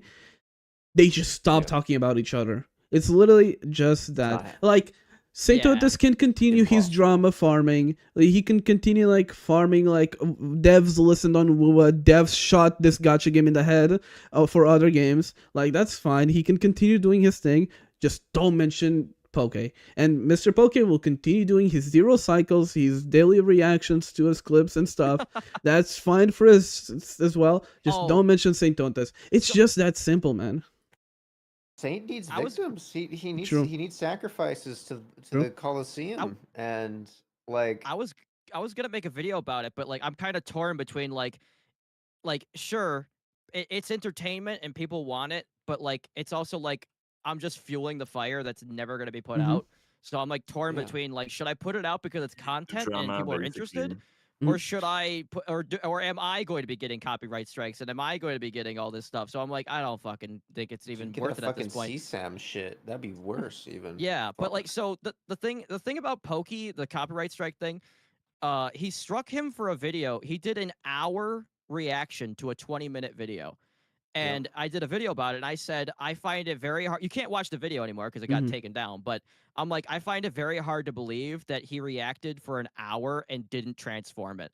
And I'm no fan of Saint, but if you falsely copyright strike Saint Tontas and he takes you to court and fights it, and he wins, he's going to be the most insufferable streamer ever, because he's going to say, I was falsely copyright strike. They hit me with CSAM. And all I wanted to do was just criticize these gacha games. Look at how ridiculous these people are. And it's like, well, you called Genazet a PDF, bro. That's the thing. You called him like, a PDF first. That's the thing, He's though. gonna be like, well, I implied it and stuff. Yeah, the thing with Saint is like he's just, first of all, he's just copying Tecton, which is cringe. Like, of all the things to copy Tecton, you should bring the community aspect of him, not everything else that people don't like. He's doing a shitty copy. But yes, It's like Temu Tectone. Yeah, the thing, because here's so, real quick. The one thing that Tectone said that I remember is you should never go after smaller creators because it just looks like you're punching down and they have everything to gain and you have everything to lose. And if Saint Tontas just took that advice, none of this would be happening. True. And not only just that, is like it was this was before this like big collapse. Like Saint Tontas was literally shadowboxing for like a whole year. He was shadowboxing like content creators, like hoping to get a reaction. And then it's like that. Like kids will be like, they have like your finger right next to your face. Oh, I'm not touching you though. I'm not touching you though. But they have like their hands right in front of you. Like, bro, why are you? You know what you're doing. Twigs, because eventually one of them will respond. So yes, you're gonna get fucking like clap back. Like, yeah, get that hand off the fuck away from me, bro. Leave me the fuck alone. That's what happened with Mr. Poke. Like, leave me the fuck alone. So like Saint used to fucking just make those like videos on like the companies themselves, and then he realized the companies don't give a fuck about him, and just like nothing changes, and they don't respond to him. So he adjusted it to attack the content creators of those games and stuff like that. And it's like he just punches down. He goes after anyone below him, and fucking something bad is gonna happen eventually. Like, there's no way a strike is the like. I mean, we've already gone past the strike. We have fucking CSAM in Discord. Like so for example, dude, and this is hitting me a bit close because he went after Maggie, which is a content creator that I'm somewhat not connected to because I never talked to them directly, but they became a Stellasaur content creator at the same time as I did. We both made guides, and we were both talking about Stellasaur. So so the fact that he is willing to go down to like fucking hit this person that could be very well be me for no apparent reason other than their avatar looks young, bro, come on, man. Like, there's so many other issues to go after. Why are you attacking this random content creator just making guides? Like, leave them the fuck alone. I view that his attack against her was the remove competition, because there really only was like a couple guide makers for Wuwa, and Satan was one of them, and Maggie was the other. And I think that hit because like that was way back when. That was like one of his first few fucking people he went after. That was definitely just the remove competition. And Maggie is such a nice person as well. Everyone told him, if you want to fucking prove her wrong, bring up numbers, because she showed numbers and he never did. And he was like, no, fuck that. But I don't know. Fucking let's get over that. Actually, I didn't want to deal with. I mean that is By just the way, guys, super I'm cringe. gonna have to go, unfortunately. Oh yeah. Oh yeah, it's fucking damn. We're 4 hours almost.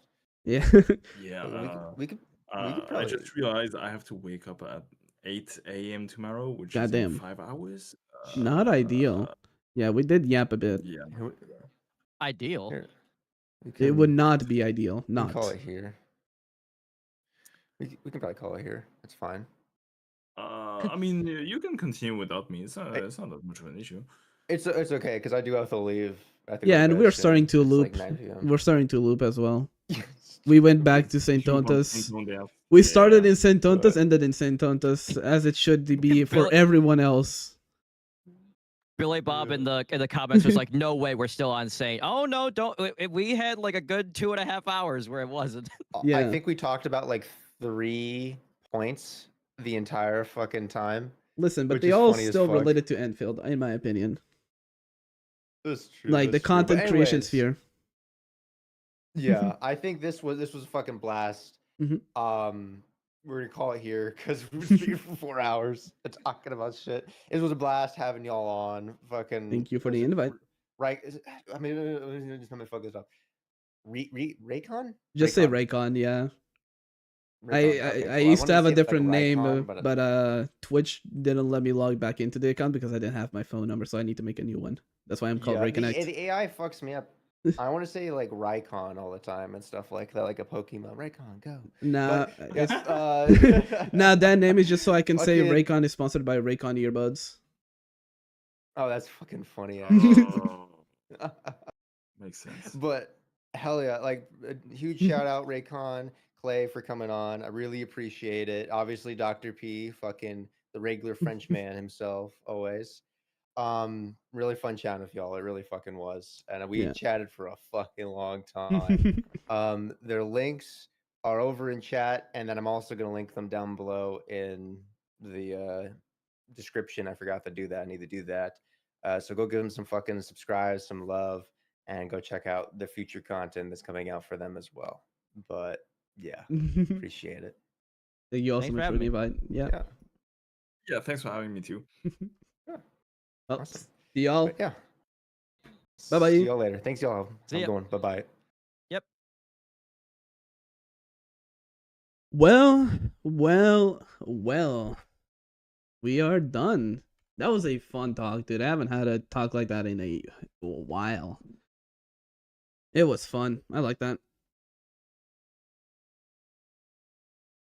It's been a bit. And like I feel like we had like just overall a nice talk about multiple topics that usually people don't talk about, mostly because, you know, it doesn't really, like, people don't really want to talk about these stuff, right? They usually avoid it to like present themselves in a more neutral way, right? And being neutral on certain topics is basically the same as not as having a position. So it's just better to just talk about these stuff and, like, you know, find solutions to also issues. Like we talked about a bunch of Enfield stuff, how we would like to see them go through with them as well. So I think this would like doing this from time to time would not be bad, just in general, also for the community, just so we can all just talk, right? Talking is how people solve issues, right? And then we also avoid like the weird like drama fallout stuff. But yeah, anyways, lads, I will be ending it here. It is 2 a.m. I need to go pee again, so I need to go piss Max. Thank you all so much for watching. Again, go make sure to check out Deadhound, Clayman, Dr. Patanger, Dr. 31415. You already know I appreciate each and every single one of them. Thank you, Deadhound, once again for inviting me. Appreciate it for the invite. I hope to do this once again because it would be fun. I am a big yapper, so I end up yapping a good chunk of bit. So having a little chat from I got the wrong one. Oops, that's not Patangers. I got the wrong link. I'm an idiot. That's Deadhound's stream. There you go. Again, thank you all so much for watching. I'll see you all on the next one. Bye bye.